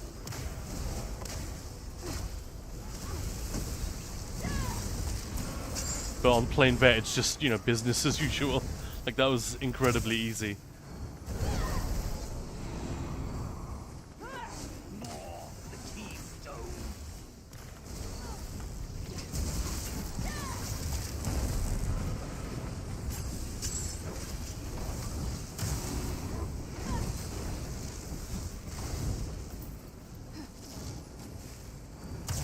Honestly, if that ad hadn't thrown an AoE at Belorda, I wouldn't even have seen that it was over here. It's hiding amongst the roots. As long as DDs are on them when they spawn, they will get soft aggro. Tank doesn't taunt, but that's my weird way. I don't think it's weird. It's like you said, it just keeps them out of the way. They don't have damage. They don't need to be... I wasn't taunting any of them, really. I was just chaining. No, you come over here, and you as well.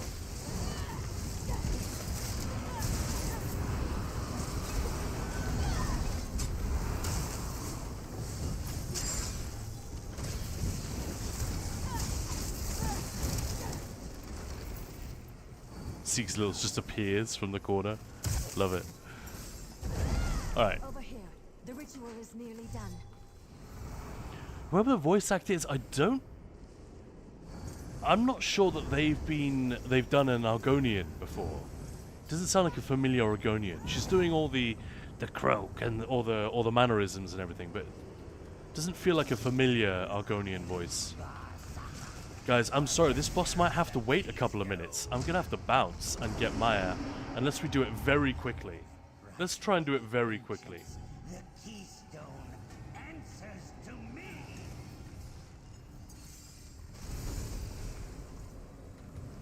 Let's get it done. 3, 2... Oh, why am I doing this? By the time you guys hear... And if we wipe, I'm gonna have to just head off.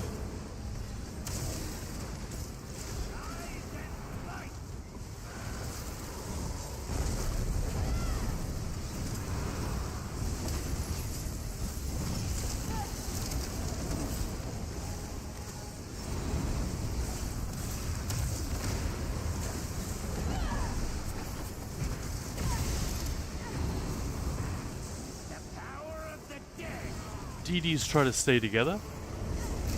He should not be able to cross to the stone this easily.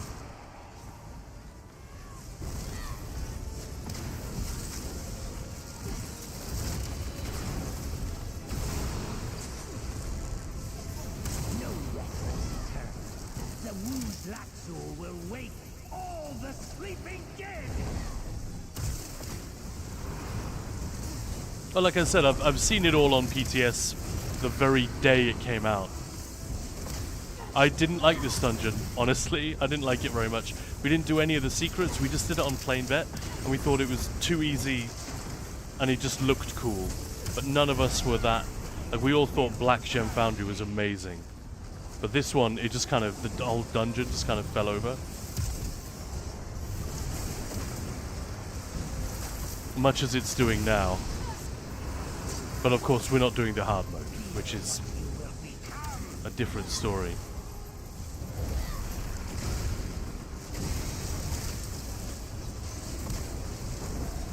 Can't remember the thresholds, but we're coming up again, aren't we?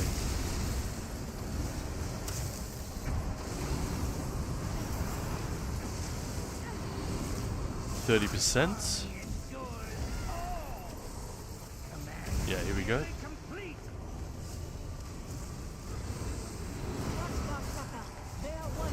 Barsaka is a very cool enemy, though. I like him.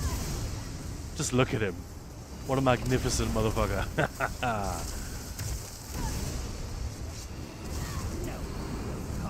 Should probably try to use Stone Fist a little bit, shouldn't I? Actually be a worthwhile tank.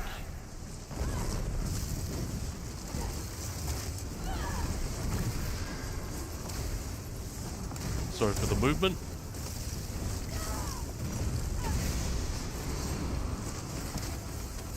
No way, Tzatziki dare patch. This dude just rolled and wouldn't leave the rolling phase. Oh man, that makes me glad I never did this dungeon when it was first on live.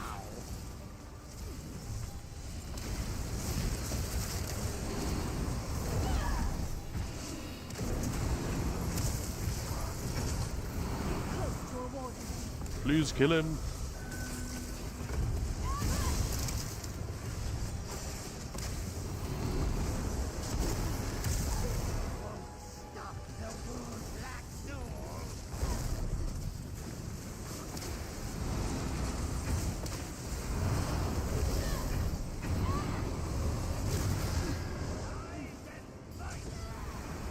The knockback from that thing is horrific. Almost done, but Lord is just going to finish it off.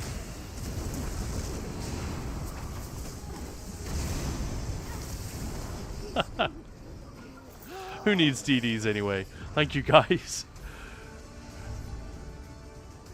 Yeah, I really look forward to doing the hard modes in here because I think that's when this dungeon's really going to come to life. Like, it just feels, you know, we obviously made some mistakes there, but for a random group, we're not even on voice together. We've not done this before together. It's a bit too easy on Plain Vet, I feel like.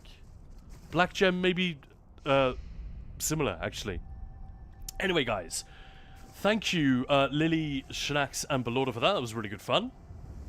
Now, I've got to go and get Maya. I will be like 3-4 minutes. 5 absolute tops. So please, don't go anywhere. We'll be right back with more Ninja Balls nonsense in about 5 minutes. Thank you so much. Sit tight.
That's funny.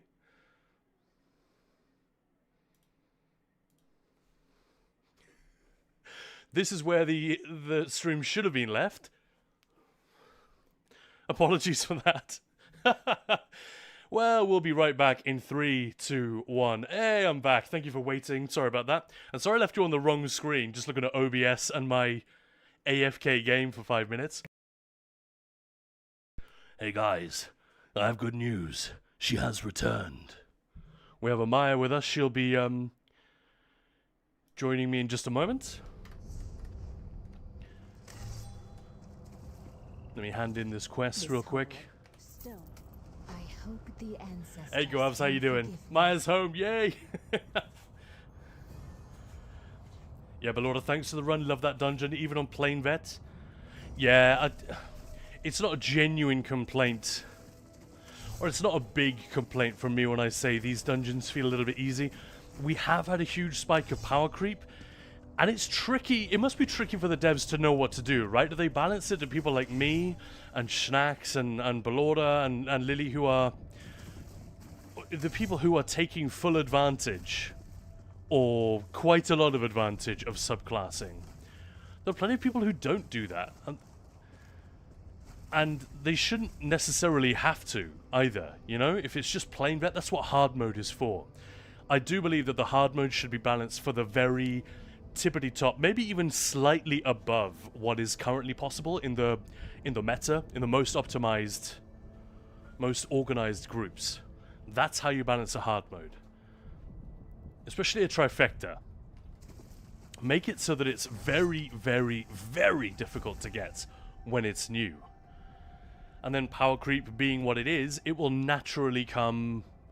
It'll just get easier with time. Look at Rockgrove. Planesbreaker was damn near impossible when it launched. It was so difficult to get. It was like months after it had gone live before anyone actually got it, I think. I think that's correct. Certainly on EU. And on console, it took almost a year. But yeah, I mean, my figures may be wrong. But either way, that's not normally what happens. Ossian Cage, in under an hour, 3 groups had the trifecta. Like, that's too easy. It seems. But it's not like most groups that go into Ossian Cage will turn on the hard modes and think, oh, that was a walkover. They'll be like, whoa, we got our asses kicked. So plain vet being a little bit more of a grey area, I'm fine with that. But, you know, just selfishly speaking, I always want them to be a little bit more challenging than they are, I feel like. And if the hard modes feel easy, then something's wrong. Like Exiled Redoubt. Hard mode's way too easy. And we told them that during PTS. I don't think we were the only ones, but Hyperioxys, Maya, Sin, and I think it was Sin, went in and went into that dungeon together. And I think we all reported to Zos, this could and should be a little bit more challenging. Like, Lepsiclusa is fucking perfect. That is great. Give us more like that. Put it in my veins, Zos. But yeah, thank you for waiting, folks. And Goavs, yeah, having a classic UK breakfast of Yorkshire tea, leftover Panda Express, and a non-alcoholic beer. Sounds amazing. Gotta Google all of this. Don't think it's actually a classic breakfast, but it's what I'm having. Yeah, man. But I had leftover fried rice. That sounds amazing. Right, Maya wants me to join Discord. Jeez. So she can, like, talk to you guys? Ugh. She wants to be on voice?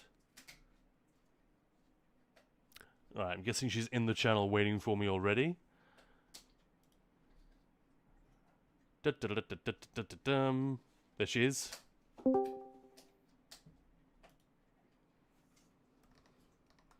Hey Maya, how you doing? How you doing? I need to turn down my gain a little bit, or you're going to be coming through a little bit too loud. But you guys, let us know if the audio levels are all good. We haven't been streaming together as much as we would like recently, so do let us know if the audio is slightly off. But yeah, welcome Maya, welcome back. Oh, thanks. Maya Barbarian raging in the background, exactly, yeah. Lily saying hi Maya. Shanax saying hello there. Hello there. Belorda just saying, Maya. but in a German/Italian accent. That's what Ballora sounds like. We've all heard it, right? Yeah, yeah. Yeah, that's exactly. How's it going? Chat can probably hear you fine, but would you mind toggling? Already did. Oh, could you do it again? Just like move the slider on your deck then. Already did. That was quite a sight. This character just, I load in and this character just walks into frame. I really like this new outfit.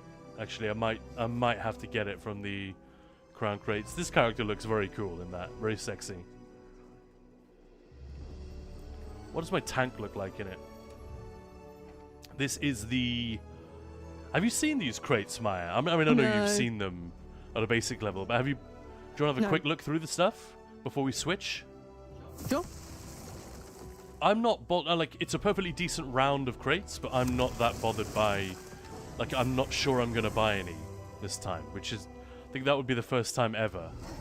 I mean, this is probably the coolest mount. Oh, that's quite fun. That is, whoa, that is fun. It's just a bunch of blades. It's kind of fun, but I don't particularly want it.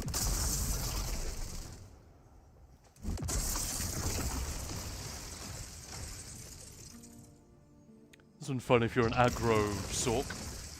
Roddy, yes, I can also not talk and play because I need my hands for talking. Yeah. And I have seen a couple of people post pictures of their characters. Oh, God says, I got the bird. Oh, yeah, nice. The bird is fun. This is the one that I've seen the best screenshots of. Like characters that are dressed up in a similar kind of style with the same color scheme. Seen a couple of people did that and it looks really good. There's also this Maya. Oh, that was cute. But nothing new, essentially. Skin pretty underwhelming. It looks exactly like the ones we got 2 crates ago. This is probably the coolest thing in there. Oh my goodness, that is fun. What the fuck is that? Just a frost troll. But big that fun. is fun. Literally big fun. I want a frost troll. Yeah. I need a frost troll. Yeah, the only in my polymorph I don't have is the Minotaur one. Which is really weird because it's one of the best. Like, it's probably the funniest have one. that, right? Exactly, yeah. And I put the lady walk on it, and it's just all very silly. And these mounts are kind of cute, but it's like I'm not sure I need that. Like, what? You know, what do I want that for? Then we got some fun outfits. This one's cool, but again, like, nothing I need. Very booby. There are a lot of booby outfits. I feel like we've got some Final Fantasy fans in working at Zos. So apart from the Frost Troll, these weapons I think I might actually fork out for because look at them, they're so cool. They are very cool. Really nice. And then somewhere... Over the rainbow. Here's the... Oh, here it is. Orsinium Grappler. Yeah, I love this outfit. Oh, that is fun. Troll polymorph with beast personality. Oh, that sounds nice, Gilly. Yeah, that That does. actually really does sound really fun. You're not wrong. Does it override personalities, though? The No, preview probably does. Yeah, the preview does, I think, yeah. But a lot of... My tank just looks so unhappy. What's it called? Cheerful. That's the one she normally has. Yeah, there we go. But some polys override your personality. Not all of them. I'm guessing this one doesn't because it would say. Right, bro. Should we do it? You want to switch to another game, Maya? Let's switch to another game, Khan. Let's fucking do it. Can you update the category and the title then? Yes, boss. Alright, folks, we're going to switch over to Cyberpunk. Welcome to Night City. As promised, please don't go anywhere. It's one of the nicest things you can do to a streamer is when they switch categories, switch games, you just stay and see what they're up to. I mean, if the stream sucks after we've switched, feel free. Or if it was particularly ESO that you wanted to watch today, obviously, you don't owe us anything. But yeah, if you don't mind, please do stay and enjoy some Night City. We've started a brand new playthrough, and we are going for a 100% on the highest difficulty, which I've pretty much already done on a different character, but we started a whole new character. We designed her with chat. It's a Lady V. Lady V sounds like a euphemism. Check out my Lady V. No. I'll tell you what would be weirder. Hey, check out my man V. Yeah, I'd have questions. No judging, no judgment, just questions. There are a lot of jokes like that in the Deuce Bigelow movies, aren't there? Yeah. You better check your attitude before I bitch man slap you. That kind of thing.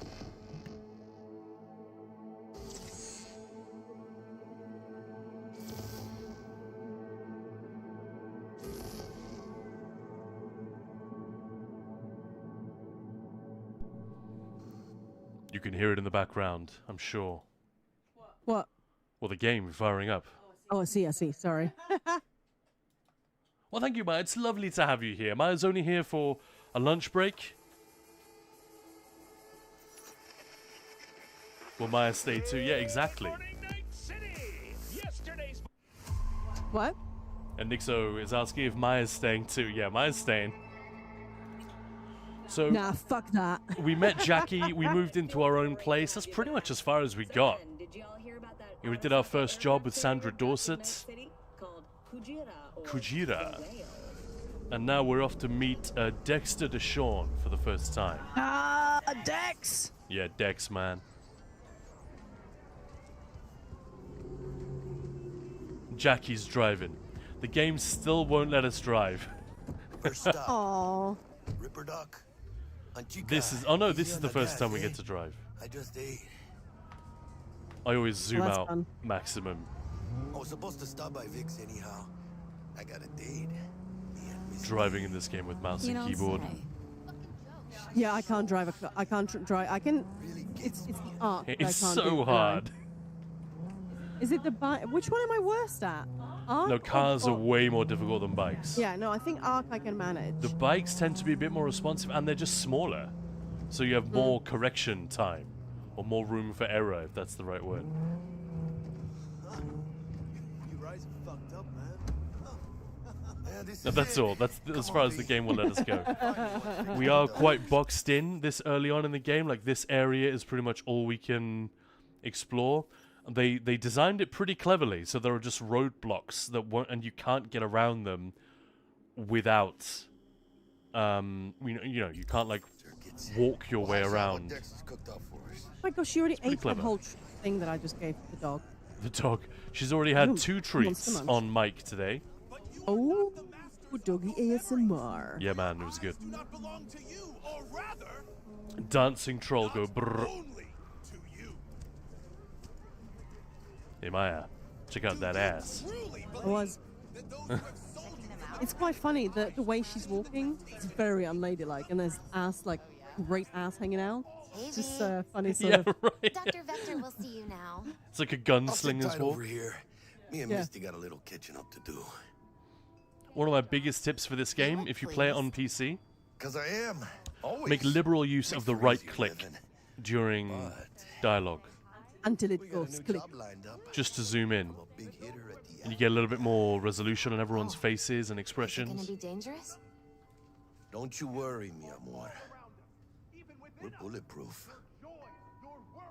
If your boyfriend says that to you when he's about to go on do crime, he's about to go on a heist, we're bulletproof. You're like, you're an idiot. Is what you are. You are logic proof. Okay, I'm just gonna go and sort out Ted's bowl. Speaking of cats, That woman walked like she shot herself. Yes. I guess with those pants, you got to be really careful. Got to yeah, really. with those pants, we know for a fact that she didn't. Otherwise, there'd be a real hammock situation going on. What a freak.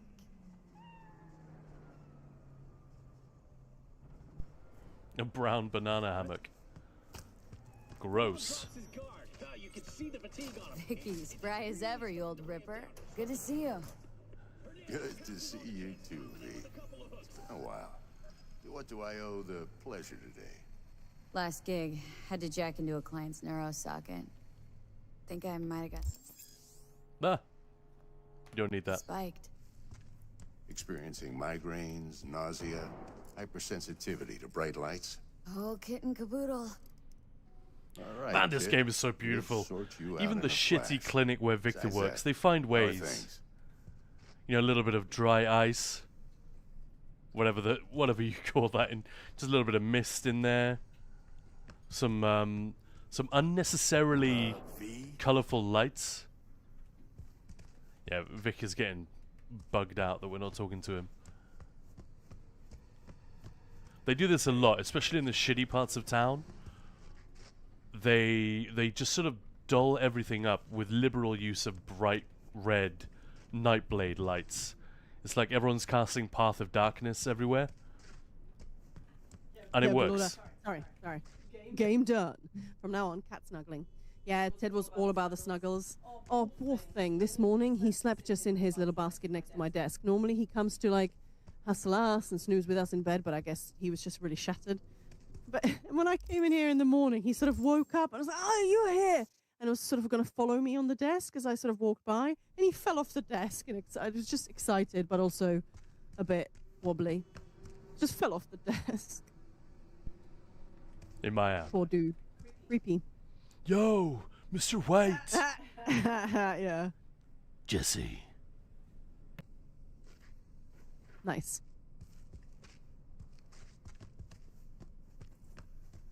I was going to show photo mode, but it's so freaking dark everywhere. Let's try and walk right up to these lights.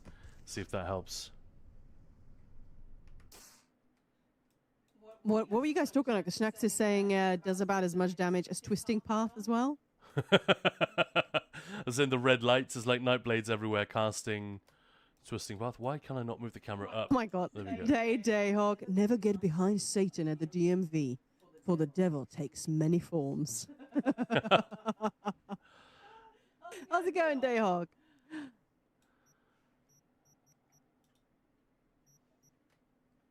She looks perplexed. It's just the pose that we've given it, or the lack of. So the photo mode in this game is really fun. The distracted girlfriend. She should look more pissy though. Facial expression. Fury. Yeah, that's more like it.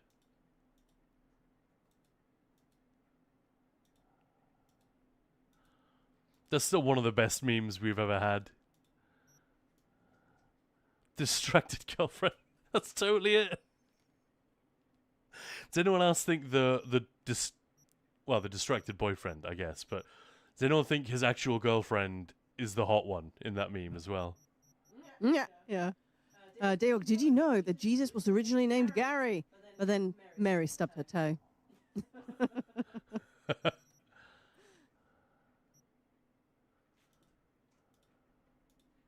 That's a funny pose. She looks a little bit dopey. With these, look at these facial expressions, man. That one is quite cute. Fun. Like, yes.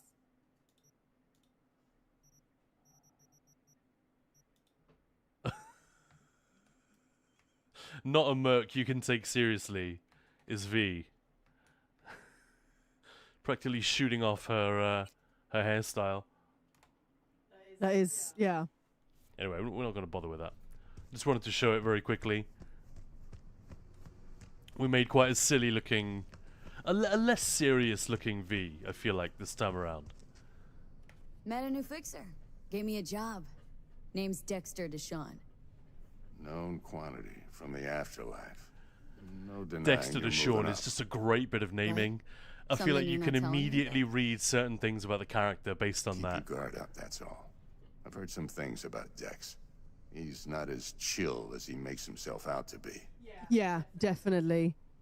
Need some new kit. Dexter Not Deshawn. toys, Vic. Oh my god. Time I bumped Dad. up my sights and got a You're grip. being so silly. Really? Now? Finally? Vic, shit's getting real. Got a job from Dex Deshawn. Hitting the major leagues. Need tech that can perform. All these little touches. The This is Dexter really... Deshawn. CD Projekt that is just something. jerking off the me guess. gamer here Hasn't with paid all you of the yet. like he tosses the screwdriver, a notoriously complicated little thing, and then he boots the chair over. Next we'll see him putting on a jacket. Spoiler alert, we don't. Seeing a character, an NPC or your player character putting on clothes is like the one thing that video Gonna games keep me waiting never all show day? because it's so Pooping. fucking difficult. They don't show pooping. Quit crying, Vic. I'll bring you the Eddies later with interest. You know I No? will. I suppose not. I'm just trying to Last think. There's some game deep in the I mean, stacks on enshrouded Steam. somewhat. But, you know, they sit on the throne. That's about it. Chair, please. Sit down. That's a nice touch as relax. well. How many puncture marks he's got on his arm from that hypo? Look at that. That's fucked up, man. Cyborg saying, I feel like John Hamm would be a good choice for that guy. Ooh, Oh yes. yeah. Oh, yeah. Kuroshi optics. Best I've got. It should be about right under the circumstances. There's so much really sophisticated animation going on here, Now jack in.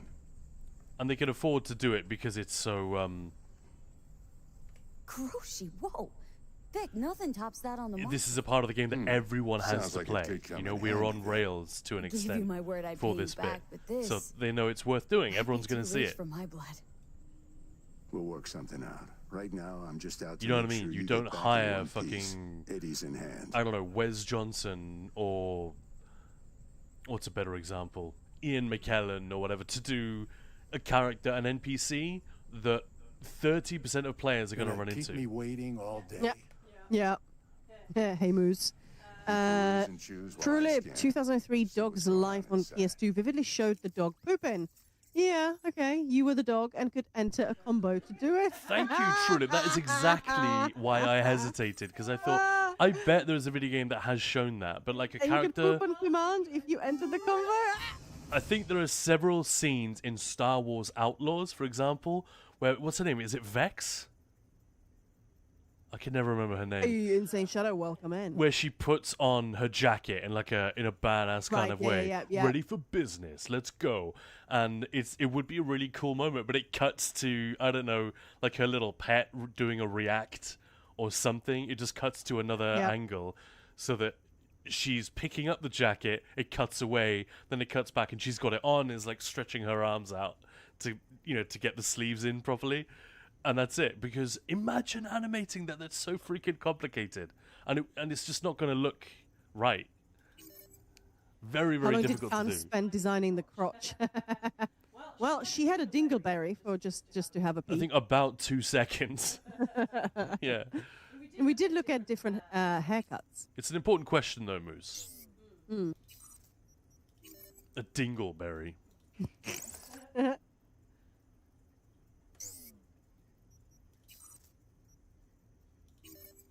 I forgot we get armor for this as well.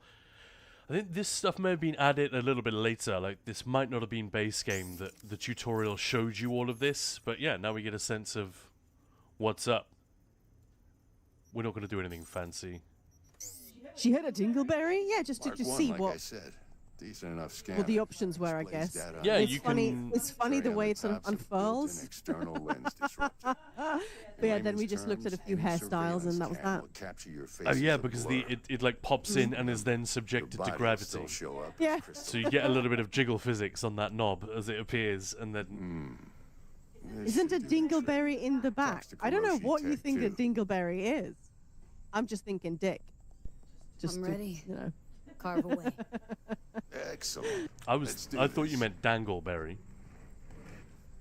Well, I just whatever. Play that major league We armor all know through what you're right referring here. to either way. So, what's new in the life of Victor Vector? Yeah, if I'm being honest, not much. And that's fine with me.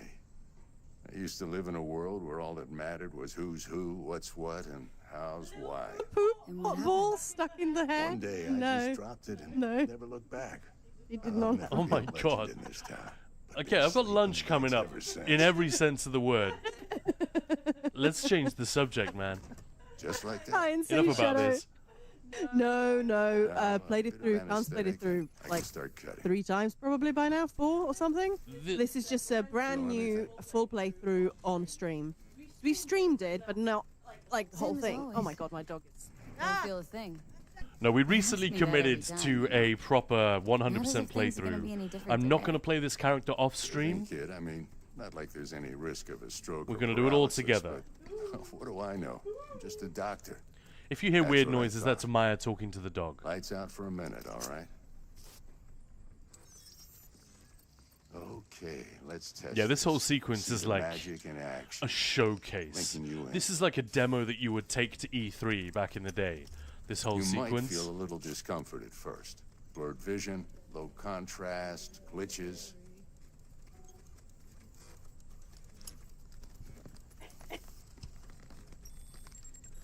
The sound effects are a little bit horrible as How's well. it look?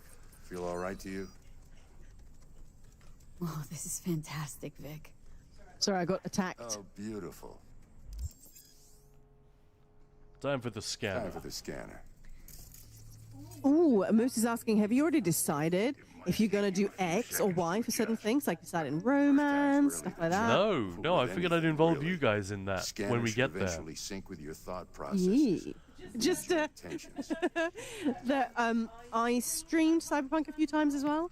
And my playthrough was a Monday morning, about 9 a.m., 8 a.m. maybe. Exactly what they ne'er did. And well. there is a scene where you don't get a choice. It's not one of those, oh, we're gonna bone down. No, it was just like, hey, so what do you want to do? And the It scene oughta just work like a starts. charm. And there were dildos. There were Yeah. things. It's like if you Around don't the say counter in a "fuck brand off, new I hate site. you," there's a sex scene, a very, very explicit sex scene with Meredith Stout, right, from Militech. Yep, yeah, that was quite. I was like, oh, whoops! And Khan was like, "How did you not know?" Funnily enough, when my I friend mean, I didn't Elizabeth, know either. when my friend Elizabeth played through on stream, literally the same thing happened to her. She's like, "I did not expect that." I was like, "Oh, hey ho, a bit of girl on girl How action." about the neurovirus? Yeah, From the last doggo job? cuteness Can you check attack. it? Yeah, she just climbed on Done and me to gone try and while give we me were putting kisses. in your implant. And a full sweep on your soft and circuits. Zap the critter. You're certified. You bring her a bug-free. treat, and that's Hey, we're it. certified bug-free. It's more than you can Hey. say for insert any game here. Shit, Victor, not bad. I don't know what to say. Say you'll take this and remember the dosage. 2 whiffs now, and another 2 in an hour. What am I looking at? A mild stim. Should boost neurotransmission in the short term and muffle some of the side effects. While As for the implant takes. romances, I gotta say, I thought Kerry's and Judy's storylines were my favorite. I loved those two. I thought they were great. Kerry's might be the best. Holy shit, because that entire storyline is skippable, like easily. You could miss the entire thing if you're just not paying attention at the right moment, or if you don't like Johnny, or if he doesn't like you. That Hey, blew Johnny's me. an asshole. Yeah, he kind of is an asshole, but they do that thing where they they dig his character out of a hole, almost, literally. You know, you sort of get to know him and You're the best, Vic. I start owe to you. like him in spite of having confirmation that he's just a great Show 'em big what you're dickhole. made of.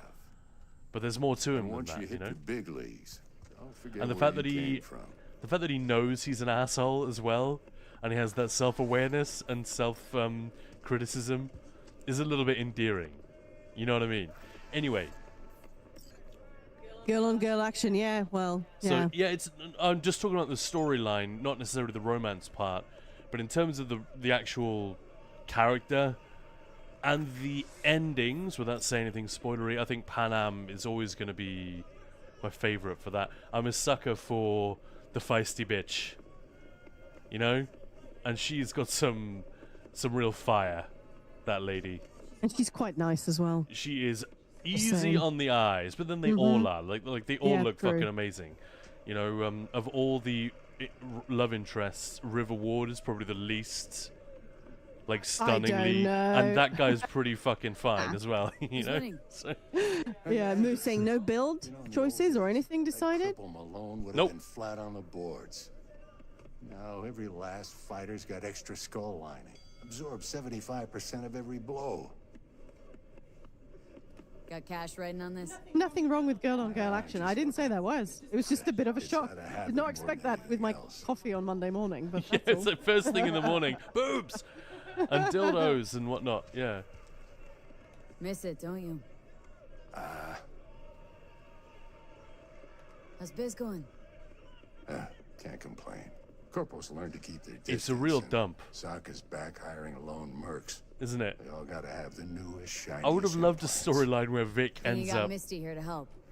like Handles you can her get him prep some and new all. digs or something. I don't know. Chat has been thirsty today. What's that? And Guns N' Raiders, I know I took a lot, Seems but like you're Mr. the only Silverhand person gets in no Night ciggies City off who's me. happy with his lot. Moose, by the end, Johnny was my bro. Oh, yeah. Yeah, same. Lord, our boobs are nice. Boobs are Life nice. just gets easier from there. Controversial, like hot take, Belorda, yeah. Super spicy take.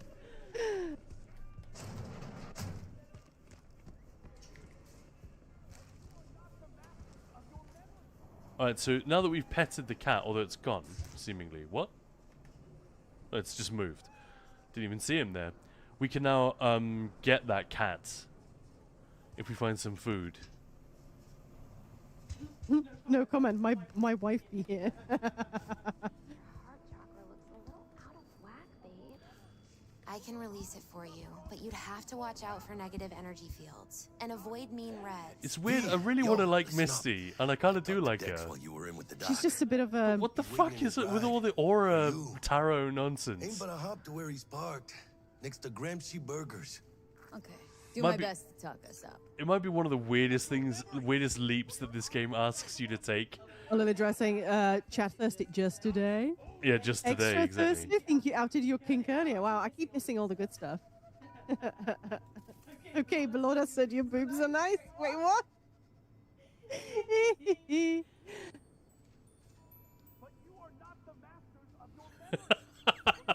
That's pretty funny. You and Misty, is that serious? Been with Misty a while, huh? Yeah, about a year.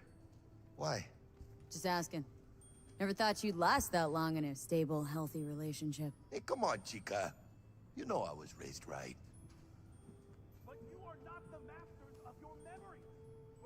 How's your mom? Worried about me. Been for a while. Something happened? Started climbing our way up. Got more and more knives out there, waiting to stab us in the back. The lighting, man. Look at the lighting on Higher his jacket and stakes, face. higher risk, It's chicas. amazing. It's just so well done. Like, oh, did they go? Did they? Or did they take any film classes or anything like that? Or I guess by this time they've already done a bunch of fancy pantsy games. Listen, I've got this delicate matter. That's why I called you. The number of cyber psycho attacks in the city is on the rise. Now that's probably not news to you, but this issue matters to me. You're right, the light in particular in this game is just sick. It's so good, right? Because there is so much of it. There's crazy colors. They're intense. It's just, yeah. Even an unproven therapy is still better than a bullet to the brain. What did you refer it to as, Lily? Attack, I'll give you a call. Maybe you can investigate before Max Tack hits the scene.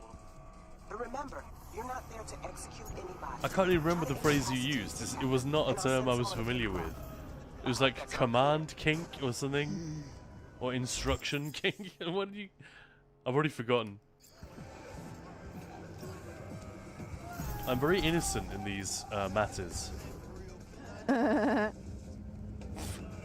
What was that machine gun laugh? Yeah, that was weird. Just a couple of body bags in the street. Good. Race King. That was it. Do you truly believe that those who have sold you your mechanical eyes have resisted the temptation to peek through them? Oh, I see. All around us, even within us. Your Thanks for the joy, explanation. Your love, your life. For them, it is all mere spectacle. You innocent? No, don't believe it. Definitely not. Definitely don't believe it. All right. So, do we believe that he's wearing a bin liner as a vest, or as like a? Do you Yeah, truly believe? that's what I always assumed it totally was. looks Sold like- you your mechanical eyes have resisted the temptation. Or is it to just peek like through them? factory worker Cameras overalls? are all around us. I always assumed it was just a bin bag. Like a Okay. bin bag Your worry, crafted your life. into a For them, garment. it is all mere spectacle. Now, if anyone was watching and giving a damn, I'd have the city's underworld and half its corpse on my ass already. And if you are their pawn, unknowingly carrying out their secret agendas. I know this guy's a complete wackadoodle. However, there is a quest deep in the game, completely optional, which suggests he might actually be right. Why the Titans? What I love as well. You never did that one, did you, Maya? No. There's a he really reminds me of fucked up. Steven Seagal. In their wretchedness, they placate their weary and oppressed masses by Oh, he's putting more our like laughter, Randy our Quaid in tears terms of his on worldview, full display. I think. Oh yeah. No, I haven't done that one. No. Quick, get next to him. I'll snap a still of you arresting him for revealing government secrets. Open your mind before This it's lady's too just late. taking the piss out of him. Poor guy.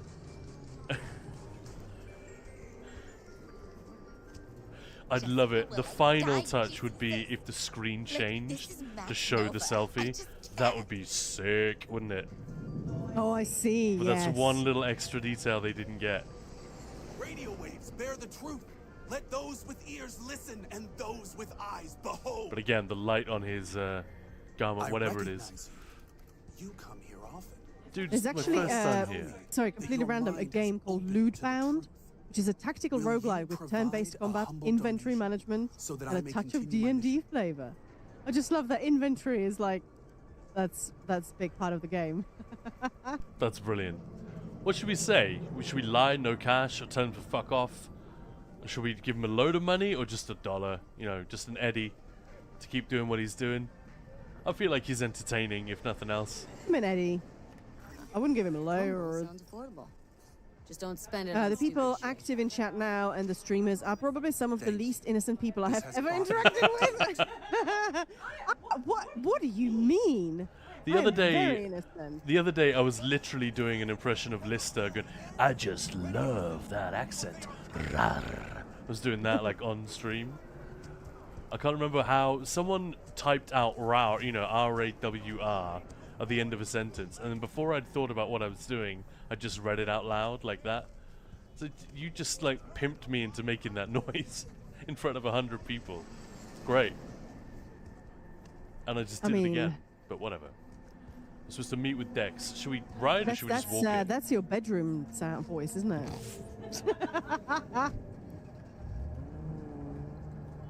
Oh, there's a dead. There's a dead in the good, street. innocent Catholic street girl. Wow. Well, not anymore. That's so fucked up. We just like drove over the body. I misread a name of a game as Curse of the Feces. Curse of Feces. It's Curse of Faces. Unfortunate, whoops.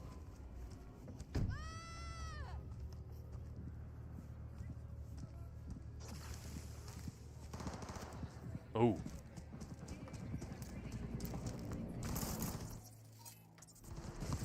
Oh yes, because Catholics are known for innocence. Mm-hmm.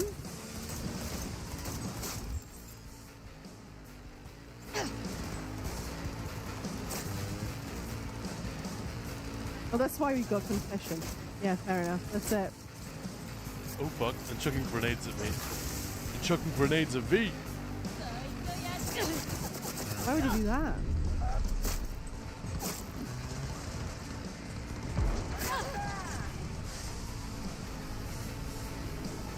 I don't have the slide yet.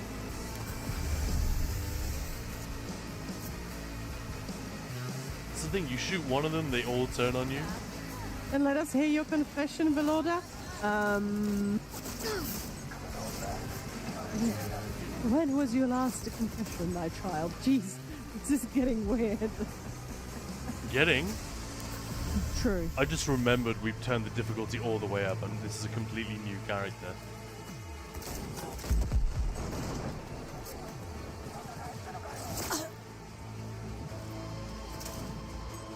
That's 3.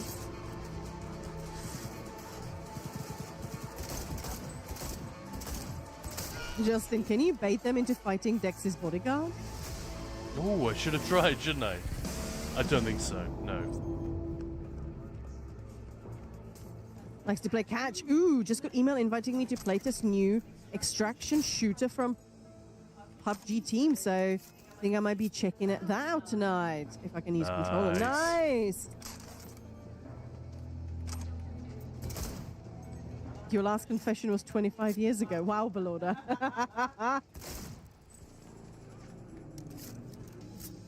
That's been a while. I never did confession. I'm not actually Catholic, so I was never allowed.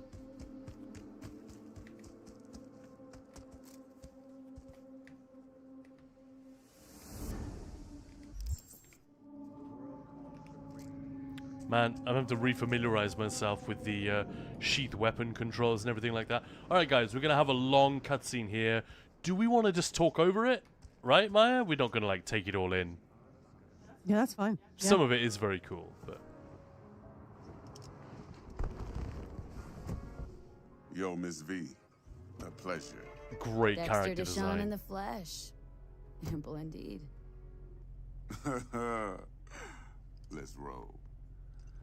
Great voiceover, great character design. I love it. Right off Han can be a priest. Would you rather live in peace as Miss Nobody, die ripe, old, and smelling slightly of your I'll be your down priest. For all times in a blaze of glory, smelling near Of like posies gaming. seeing your 30th. Of DPS? I don't know. Something. What? No.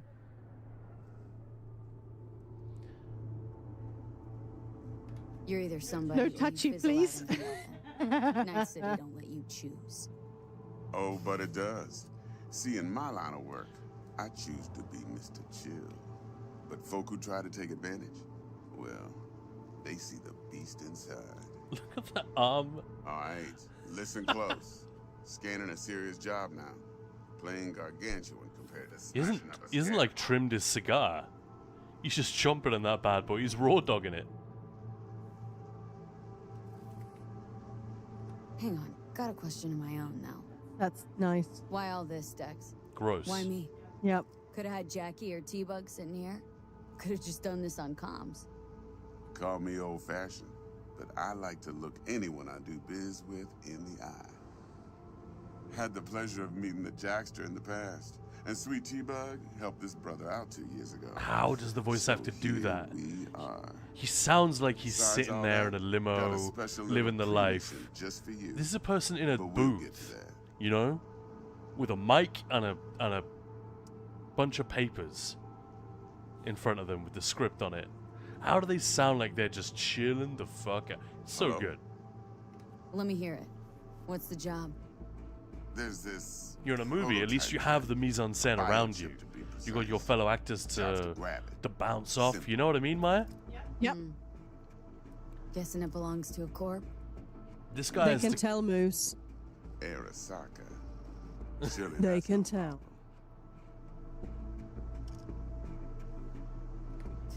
Corps don't deserve special treatment. Shit, you ain't playing around. I have so many things I want to Got a feeling this say, could but I'm be not the going start of to. a beautiful friendship built Yeah. on heaps of eddies. You work this out? Might Got a get into plan? trouble. Two things. First, a conundrum with the Maelstrom boys. Needs active resolving that. Second, a rendezvous. Simple. Client who brought us. Pretty the sure job I thanks. once went into He the wants to parlay line with one to of get the team. not confession, but just to get The to cookie. receive the host. You know, which you're not supposed to do as a non-Catholic. I was just curious. Miss V? You just wanted a cookie. What's her thing?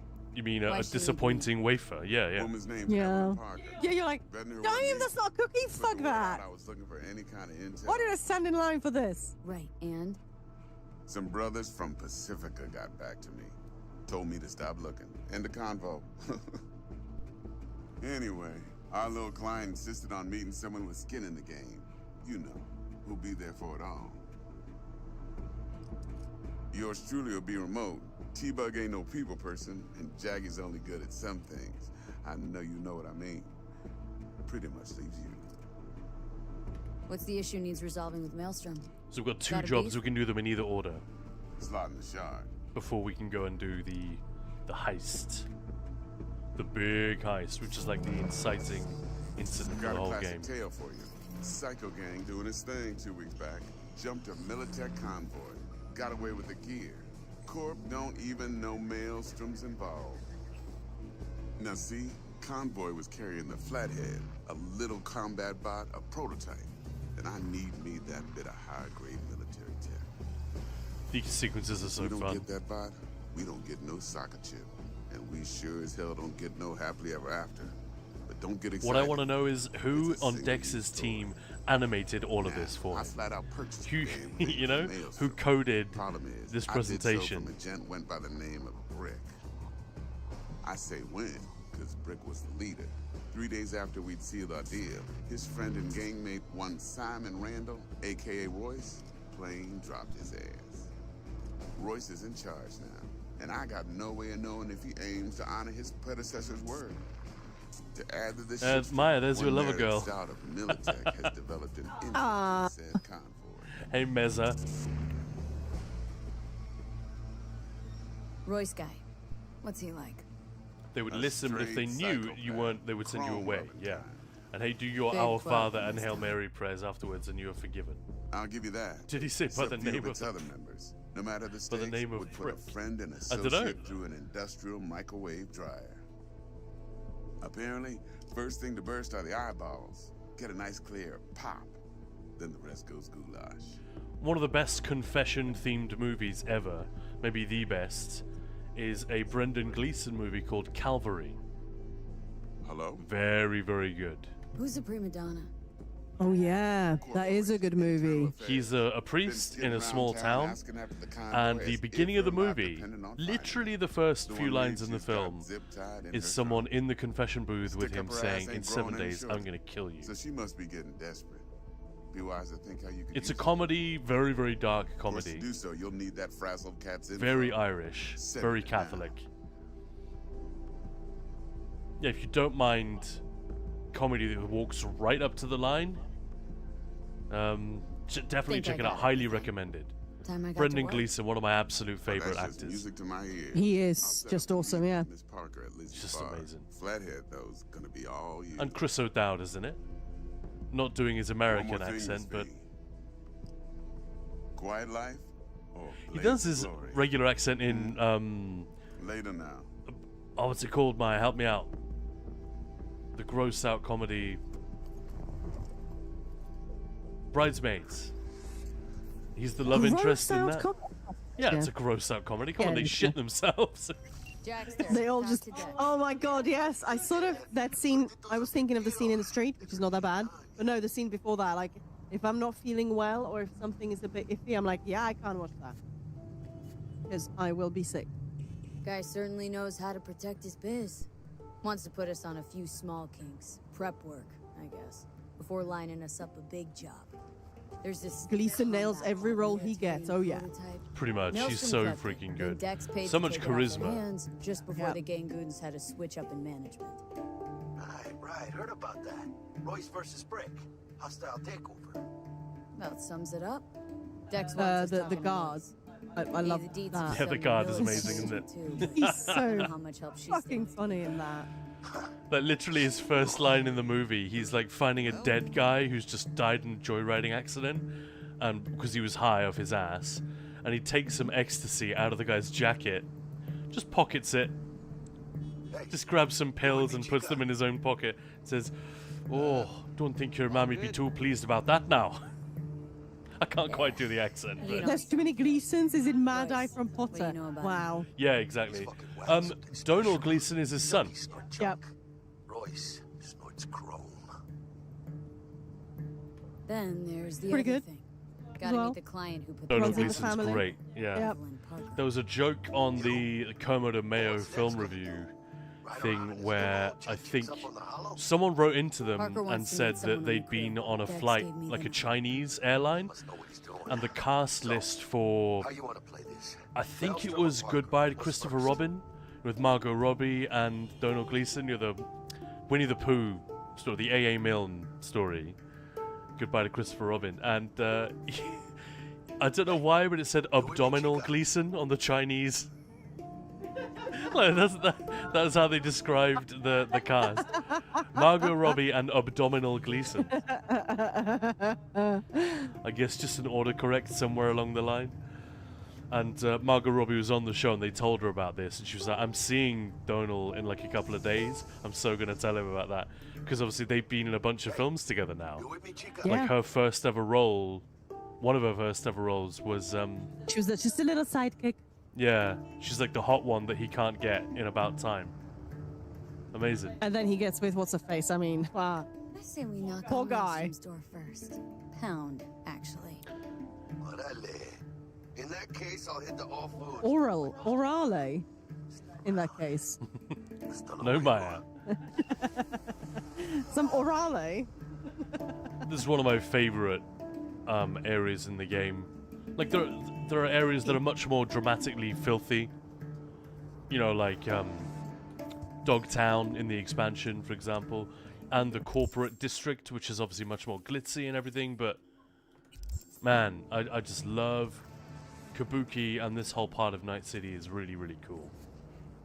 It really feels like a rabbit warren. Yeah. Even though you can't go in any of these apartments, which is part of that is a little bit heartbreaking.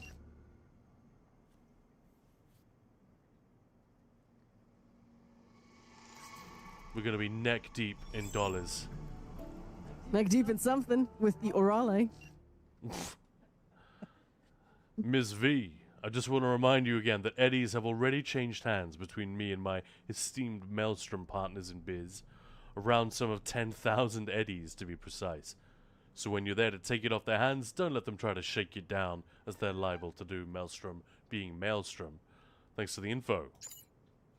Maelstrom are just knunts. Yeah, I guess they took their name after the arena in ESO. Hey guys, let's be the worst.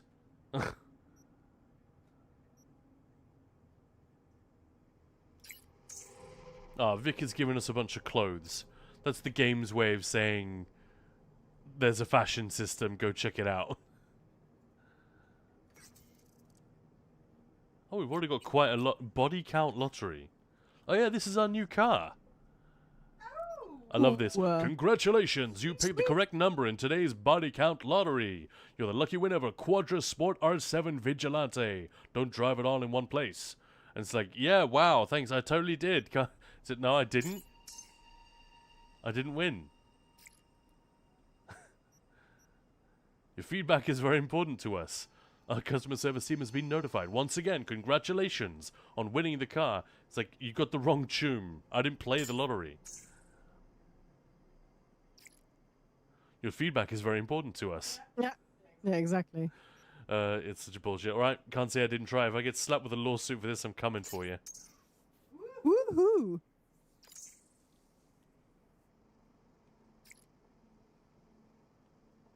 So it's been sent to our flat. You want to go and get it? Or should we just, like, summon it? Summon it. Summoning is fun. I love me some summoning. There it is. Summoning. Summoning? Yeah, sorry.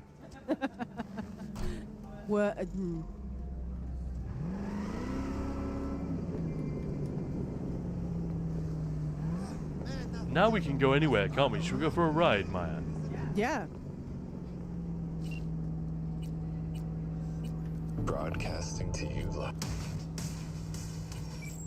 Vexelstrom is definitely the edgiest.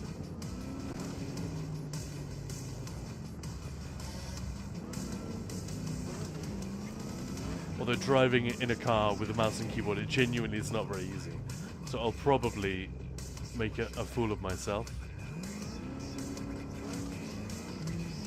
But yeah, we can't stream for much longer. We got to get going fairly soon. But one of these days, we will get a proper, like, 2-3 hours in Cyberpunk under our belts. What do you say, guys? Let's do this. It is just a fun game and a world to hang around in. Yeah.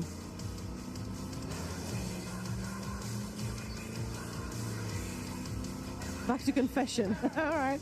Had my first at age 8. It was a joke. As a child, you believe that you aren't doing anything wrong, but they force you to confess. Yeah, very strange. Moose, kill everyone! Alright, well, let's do a little save here. And go and do some murder.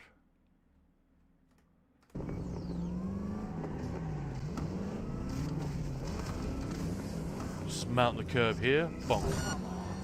1, 2, Just mow people down. 3. Alright. This is proper GTA mode, isn't it?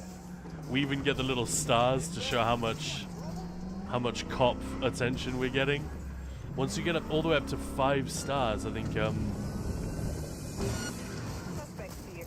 oh, we have none of the tools I'm used to. Silent Hill. Oh, Ninja Paul's playing my favorite game. Bruh, stop mowing people. I just did a safety save. Yeah. We're just messing around. We're just sticking around.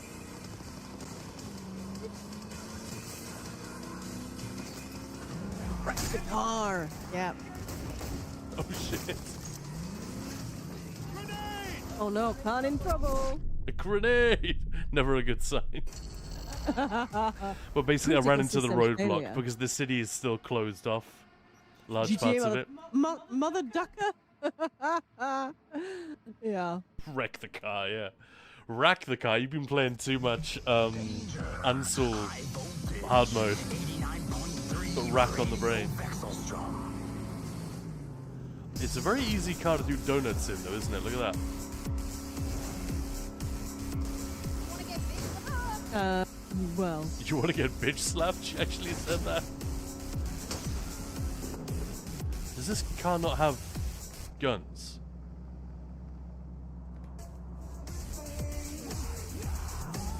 I thought it did. Well, you're still a baby. No, it does. It does have guns. Oh.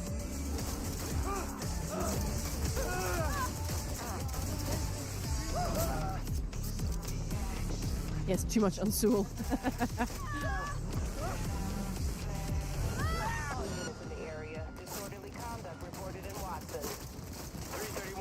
So, well, I guess it's Saturday today, isn't it? So it means no stream until Tuesday now. And hopefully next week we'll be bringing you some exciting news. Nothing major, just a bit of a fun stream coming up. Fun stream-ish event thing. So yeah. Fine made me so sick on Thursday. Oh no, what? Too much booze.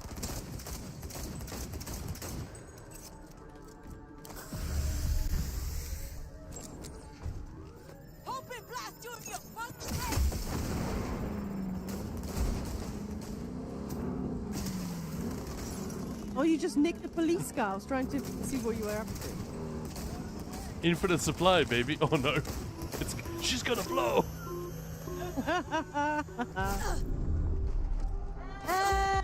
Then you're gonna fly. Oh, they rammed you. I did jump, but they still hit me. Holy smoke. Oh, motion sickness. Wow.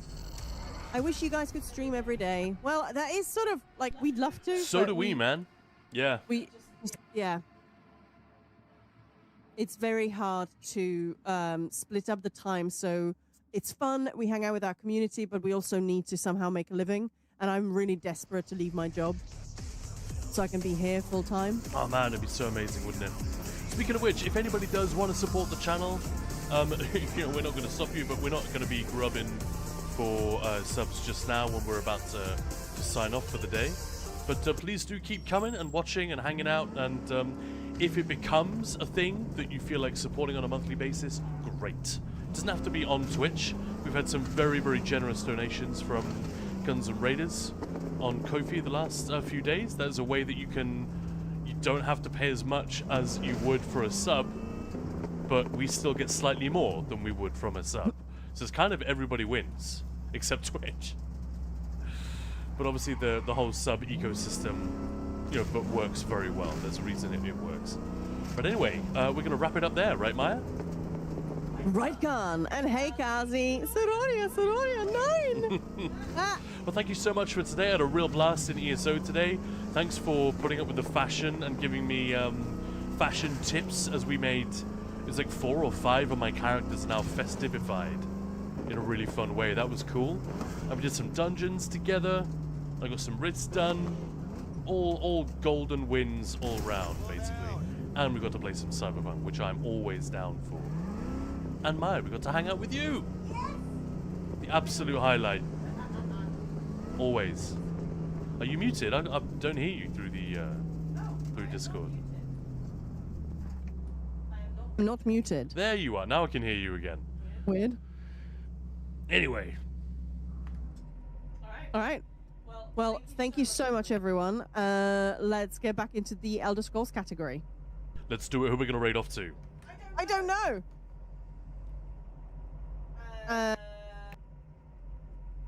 Let's go for Man by Nug. I feel like it's been a while. It hasn't. I read him all the time, but that's perfect.